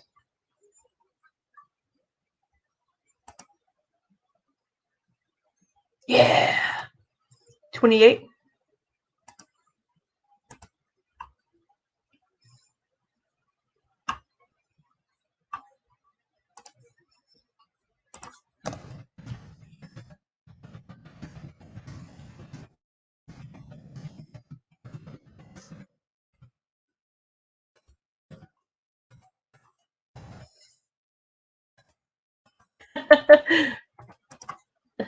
I move 5, 10, 15, 20, 25, 30.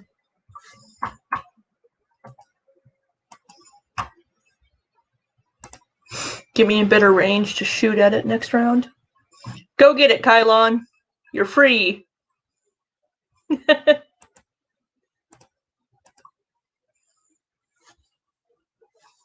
Oh.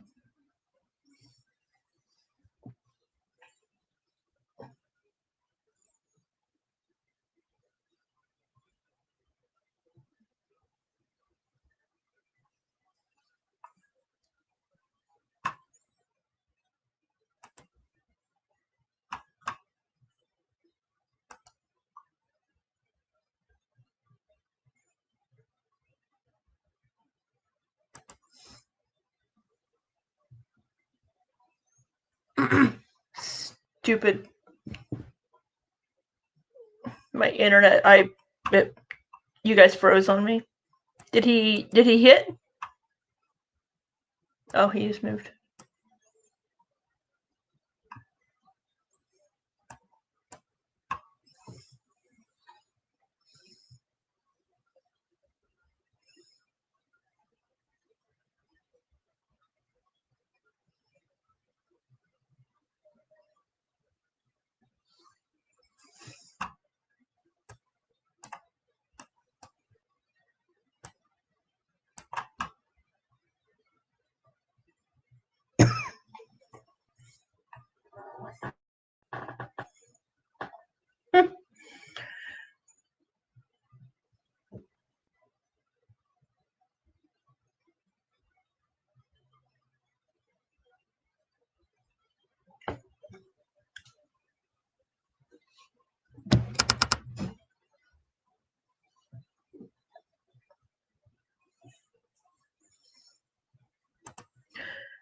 Great.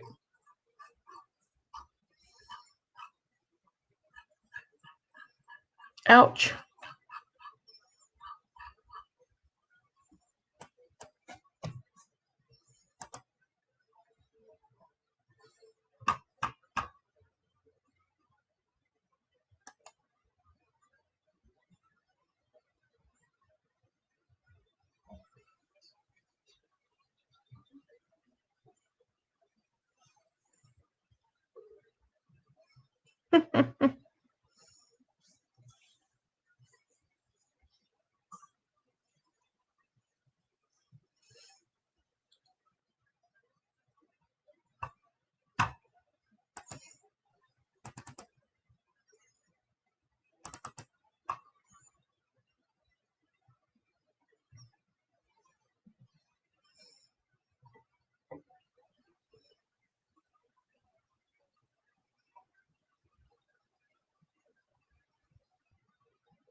Woo.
Well, we don't need a grenade.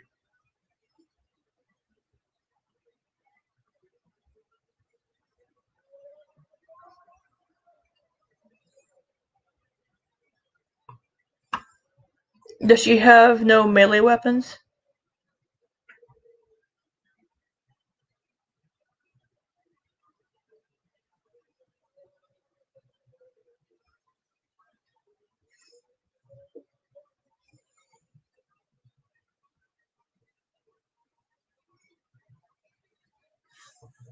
You have like 5 of them, Sonny.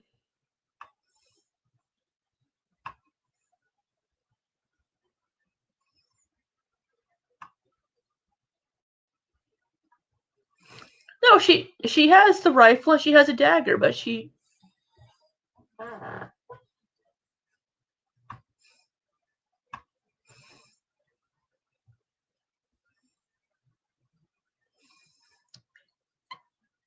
out of character, she was a fucking prisoner from another planet. It's not like she could go shopping to buy multiple weapons.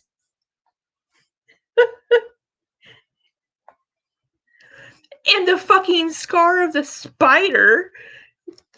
There's not a Bob's weapon shop down the road.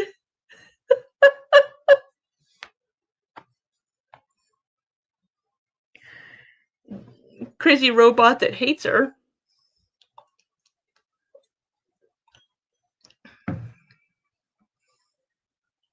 Oh, like Peter's helpful.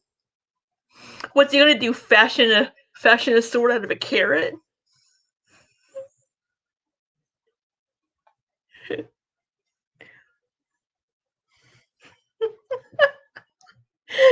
Don't be selfish, Sonny.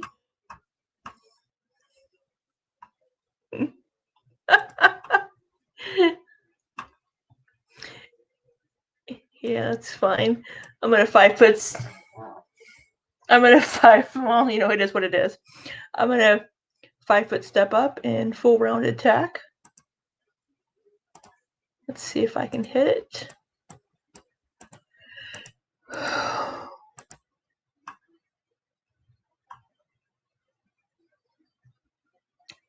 Critical.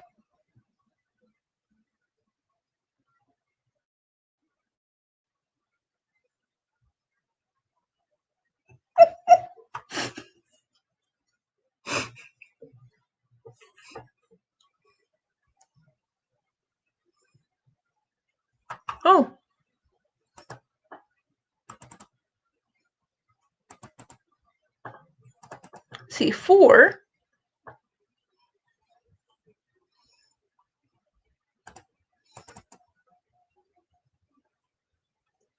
So double damage.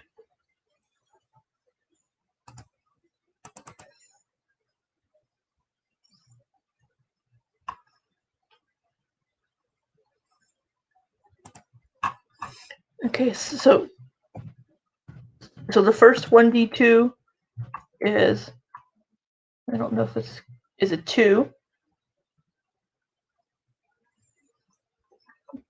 And the second 1d2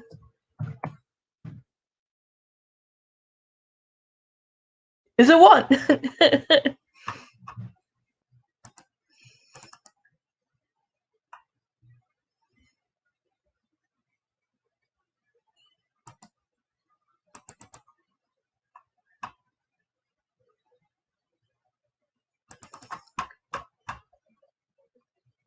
So the first attack would be 18, double that would be 36, plus 11, 47. And then electricity, 16.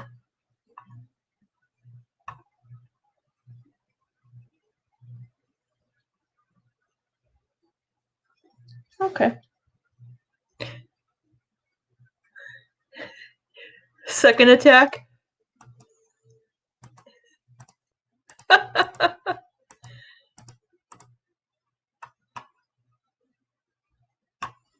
$18 misses. Oh.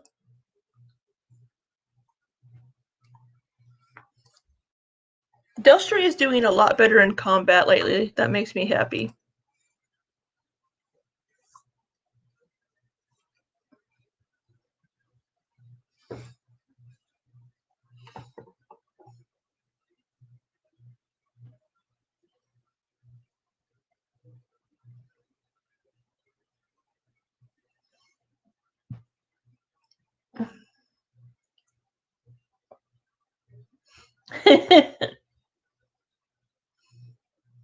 Go get it, Sonny.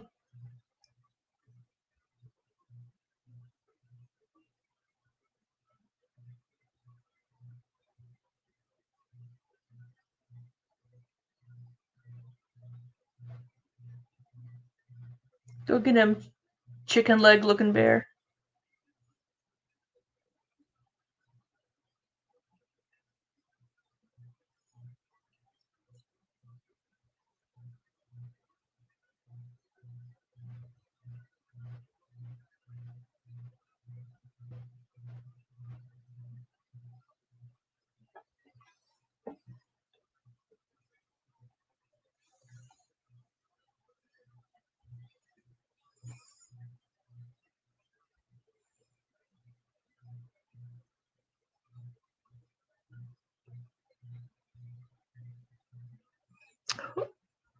Oh, who's gonna have AOs when it stands up?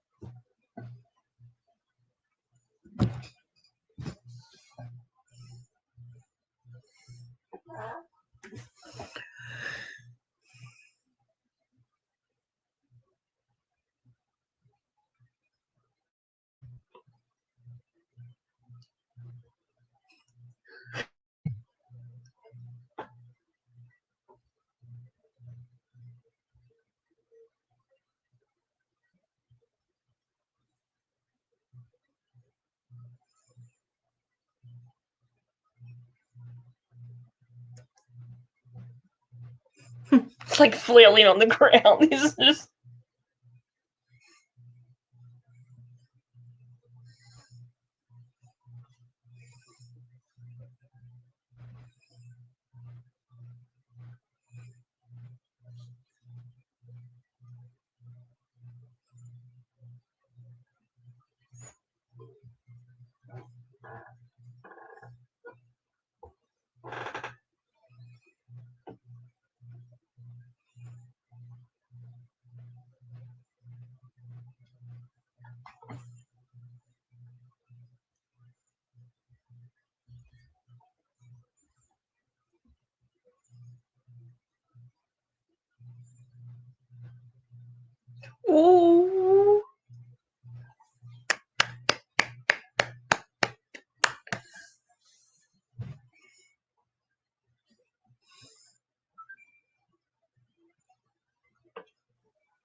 What number is it?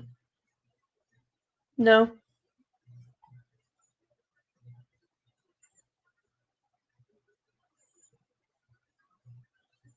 Well, we've had several bleed damage ones.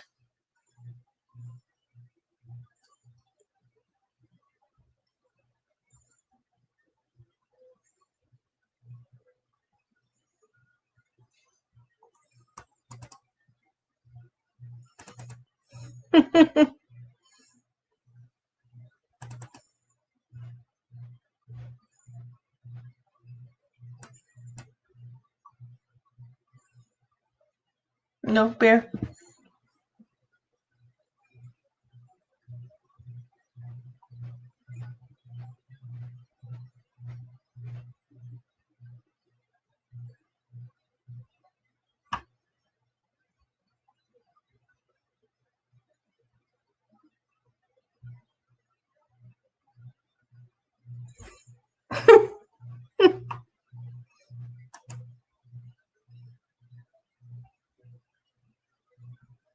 Oh, thank God.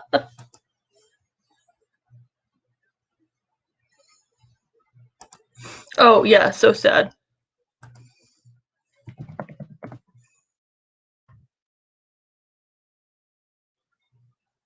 Oh.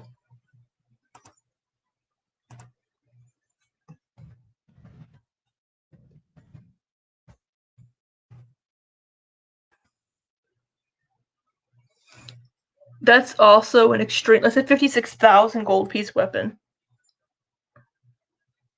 Yes, that's retail.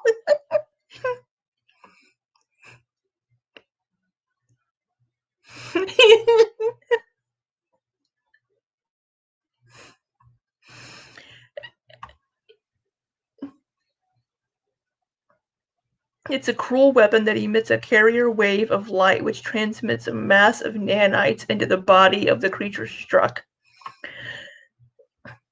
The victim must succeed at a DC 17 fortitude save, or it takes 1 negative level and is staggered for 1 round as the nanites flood the victim's brain and suppress long-term memories.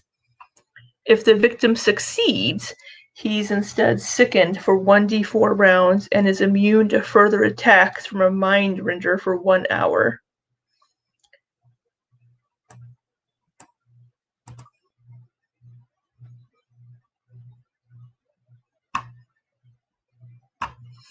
Okay.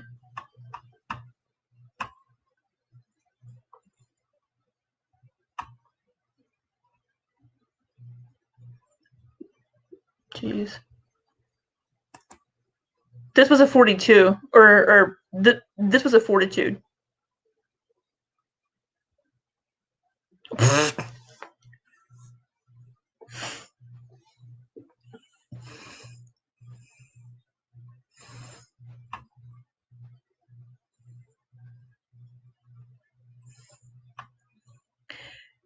But he's sickened for 1d4 rounds. He can't be sickened? Oh.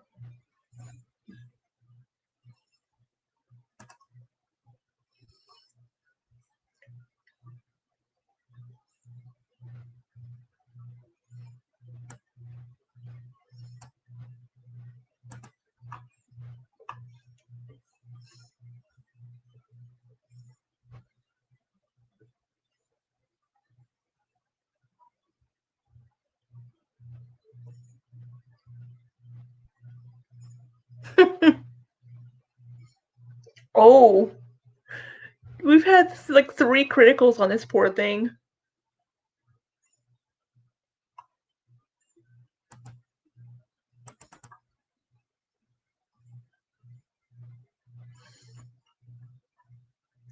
That one we did have earlier.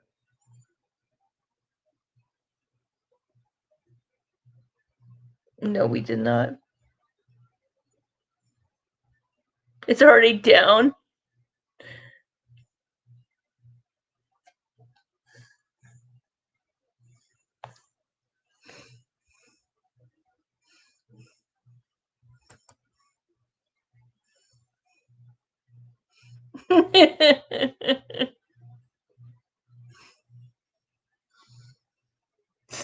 29 damage.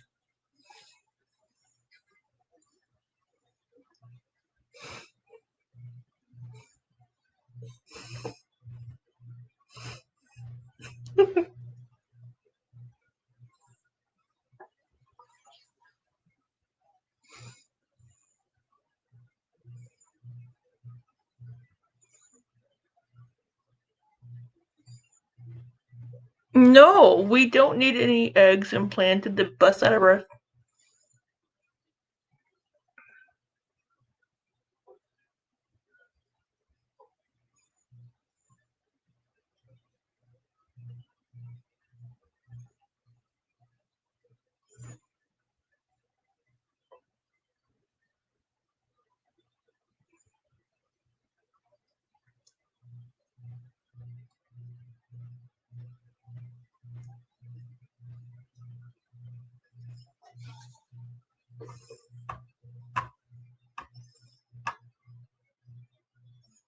Great.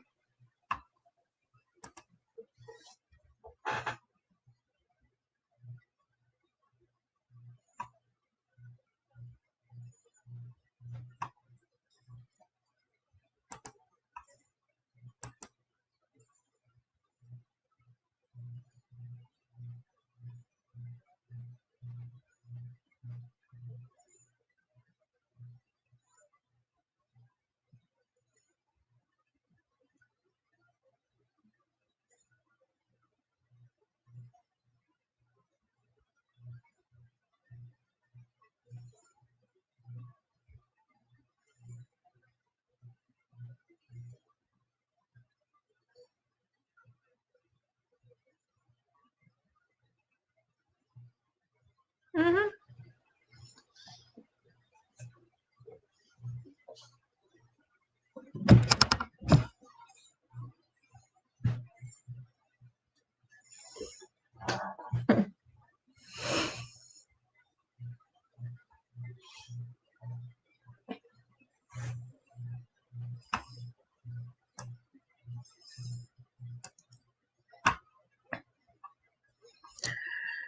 All right.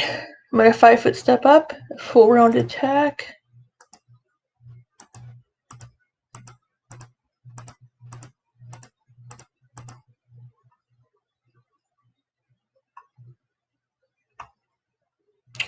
(26 and 29).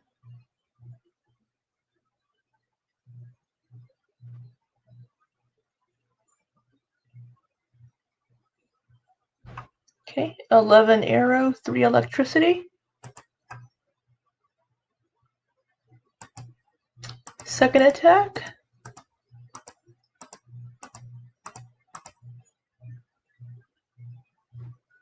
24. No.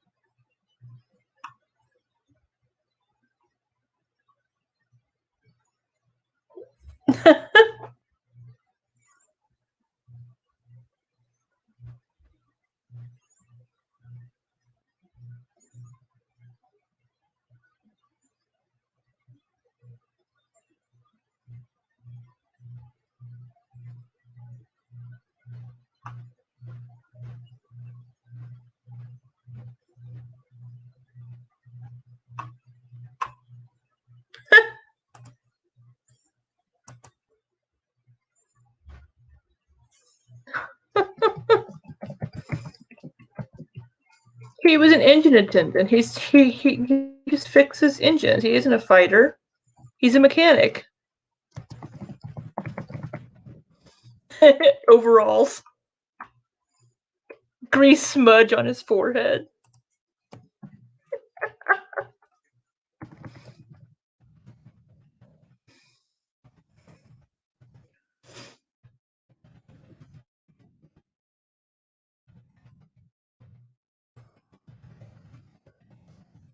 What do we get from him?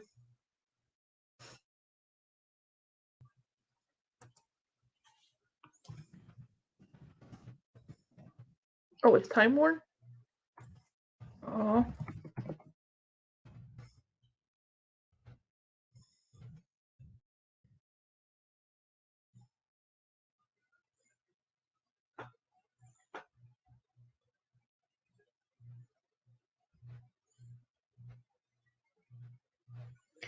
Anytime, buddy.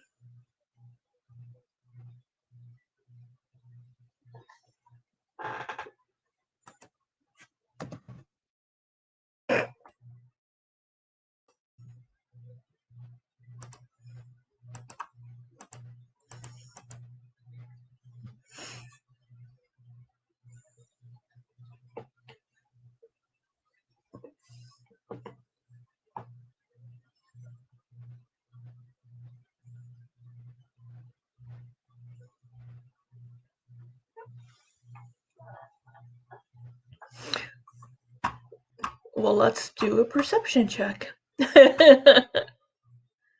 If I can find my mouse.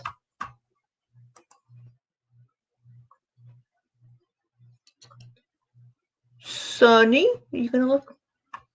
Woohoo! 40, that's a big one.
It would be just so gross to fly around in this thing.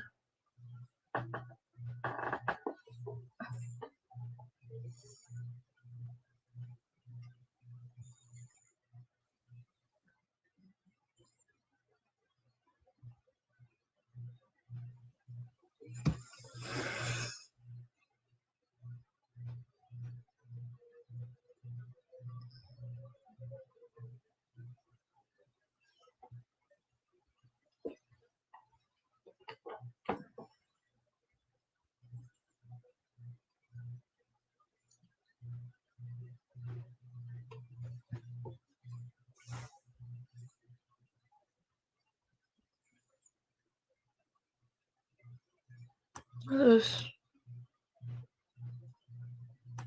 there and there.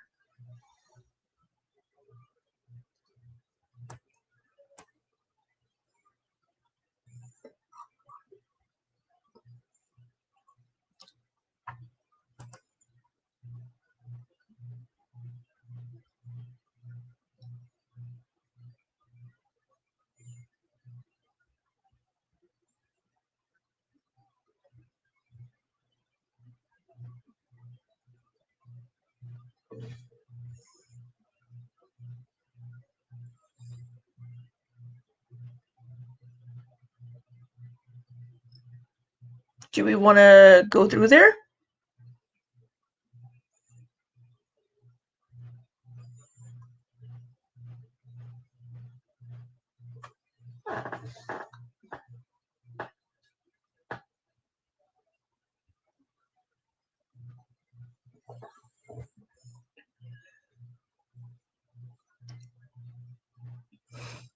Okay, well, I guess, Sunny, we can do that room last and give her people a proper, whenever we leave, give her people a proper send off, or whatever you do for your dead in your world.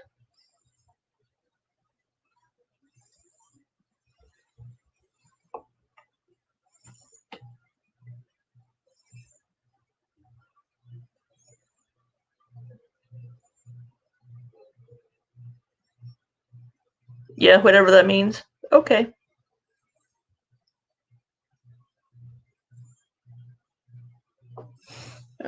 You usually lead the way.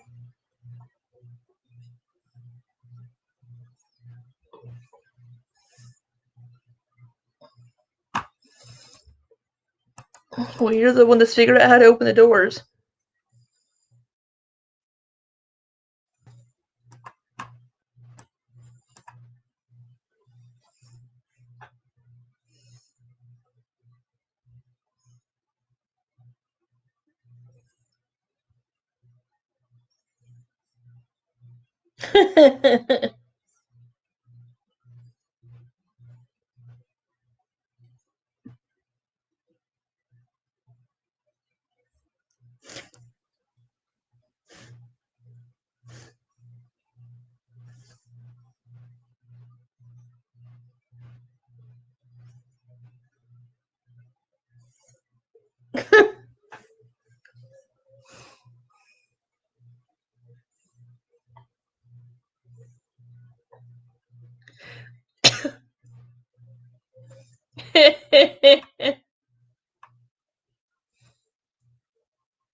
Try to open the door.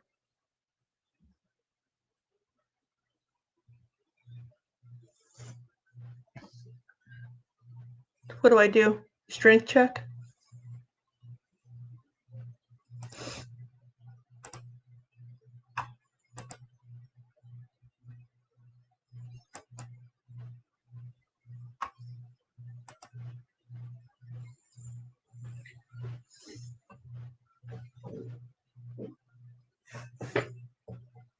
Oh.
The door's not open.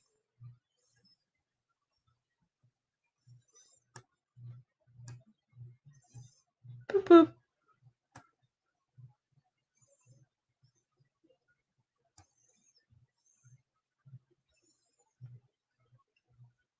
The door was talking to you?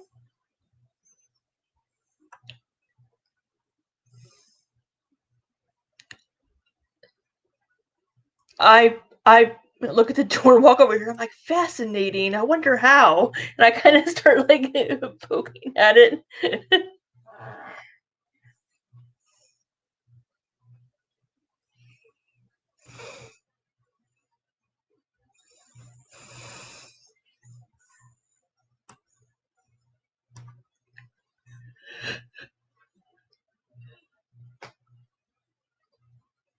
Oh, guys, come through.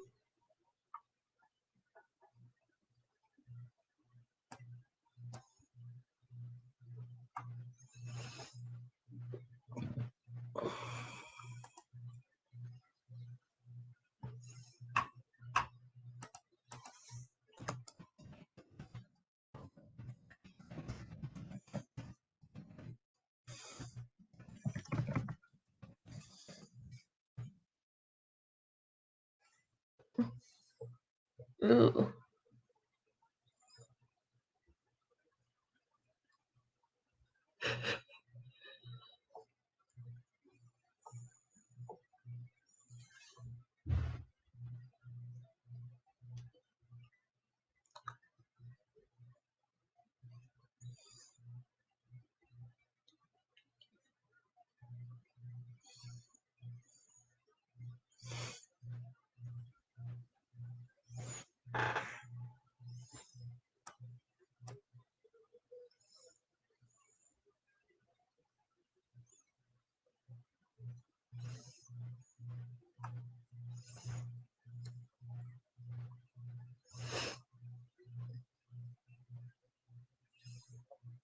Do we want to check out this opening or go forward?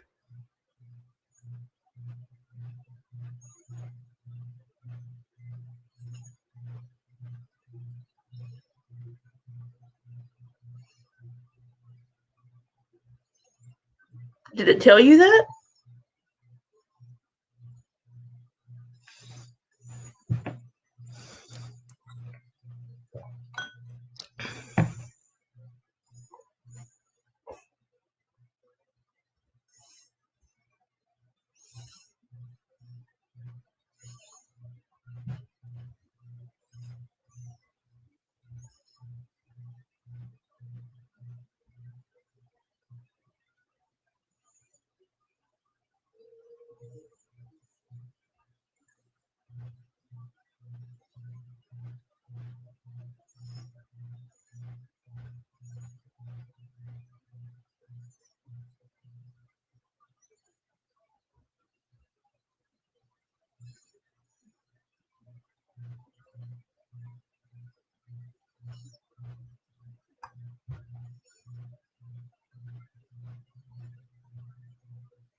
Mm-hmm.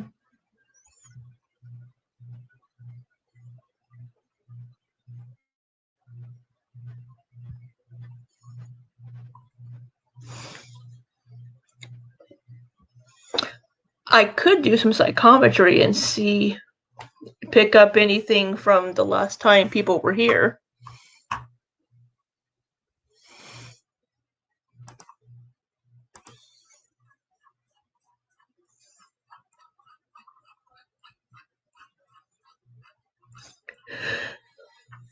But I will wait to do that in case I find a different area that I want to do it in more.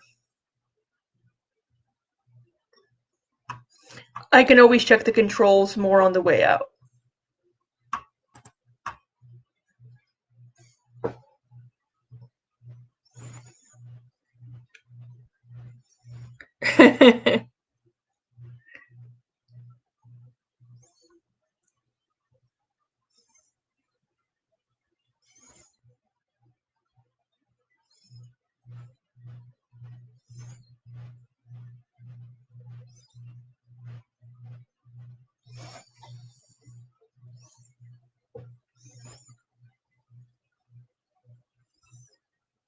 I guess let's check the door to the left. Oh, you're already moving up.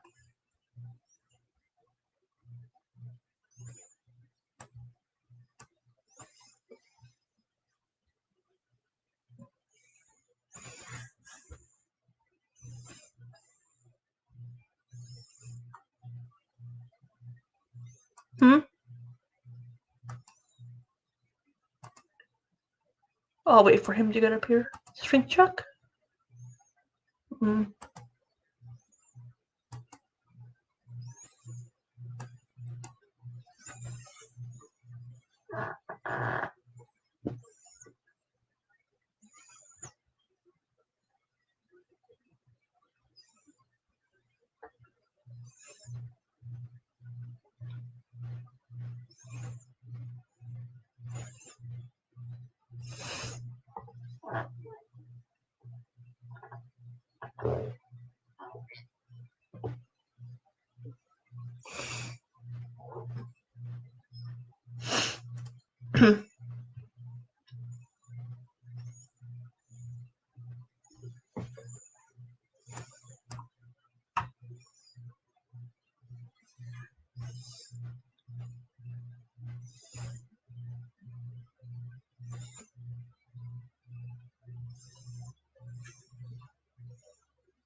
uh.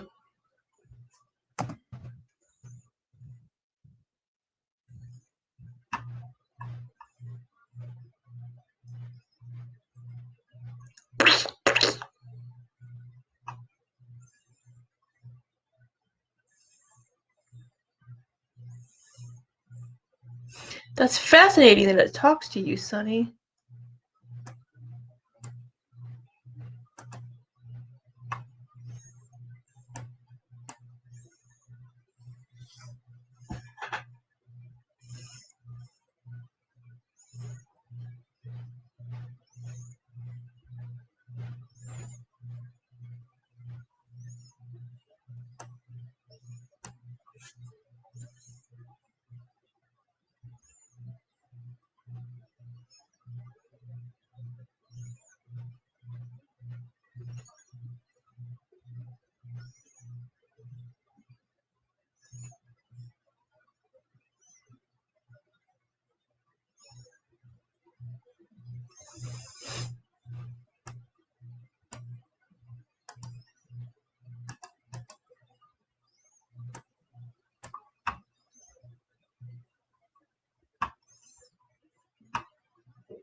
Well, that's huge.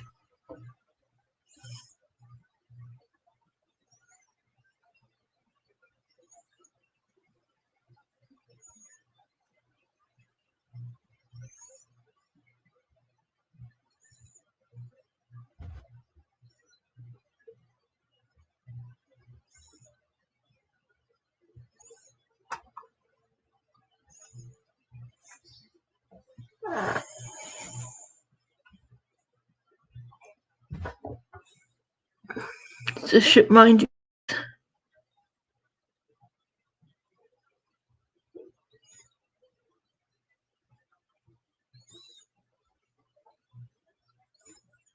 No, that's okay.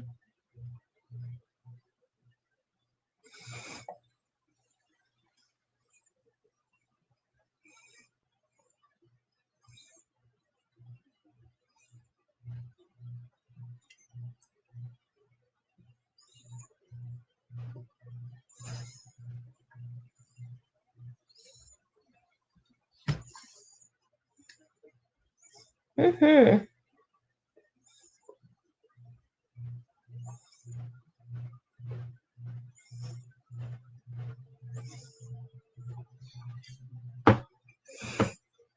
No.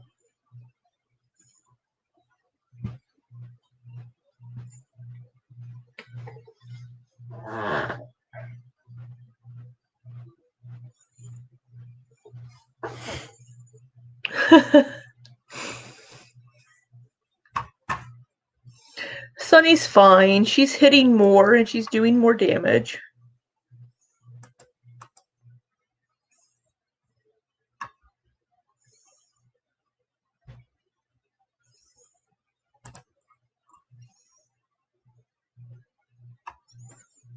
Ugh.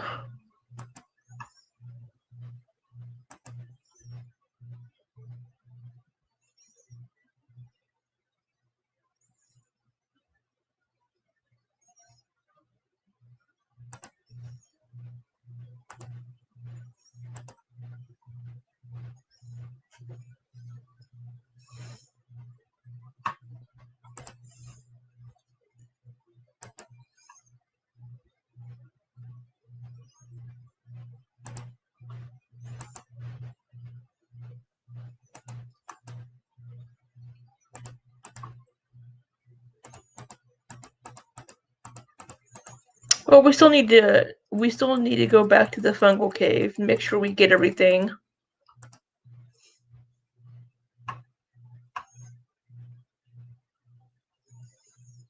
Well, we can't leave any Dominion here with a foothold in this world because they are awful.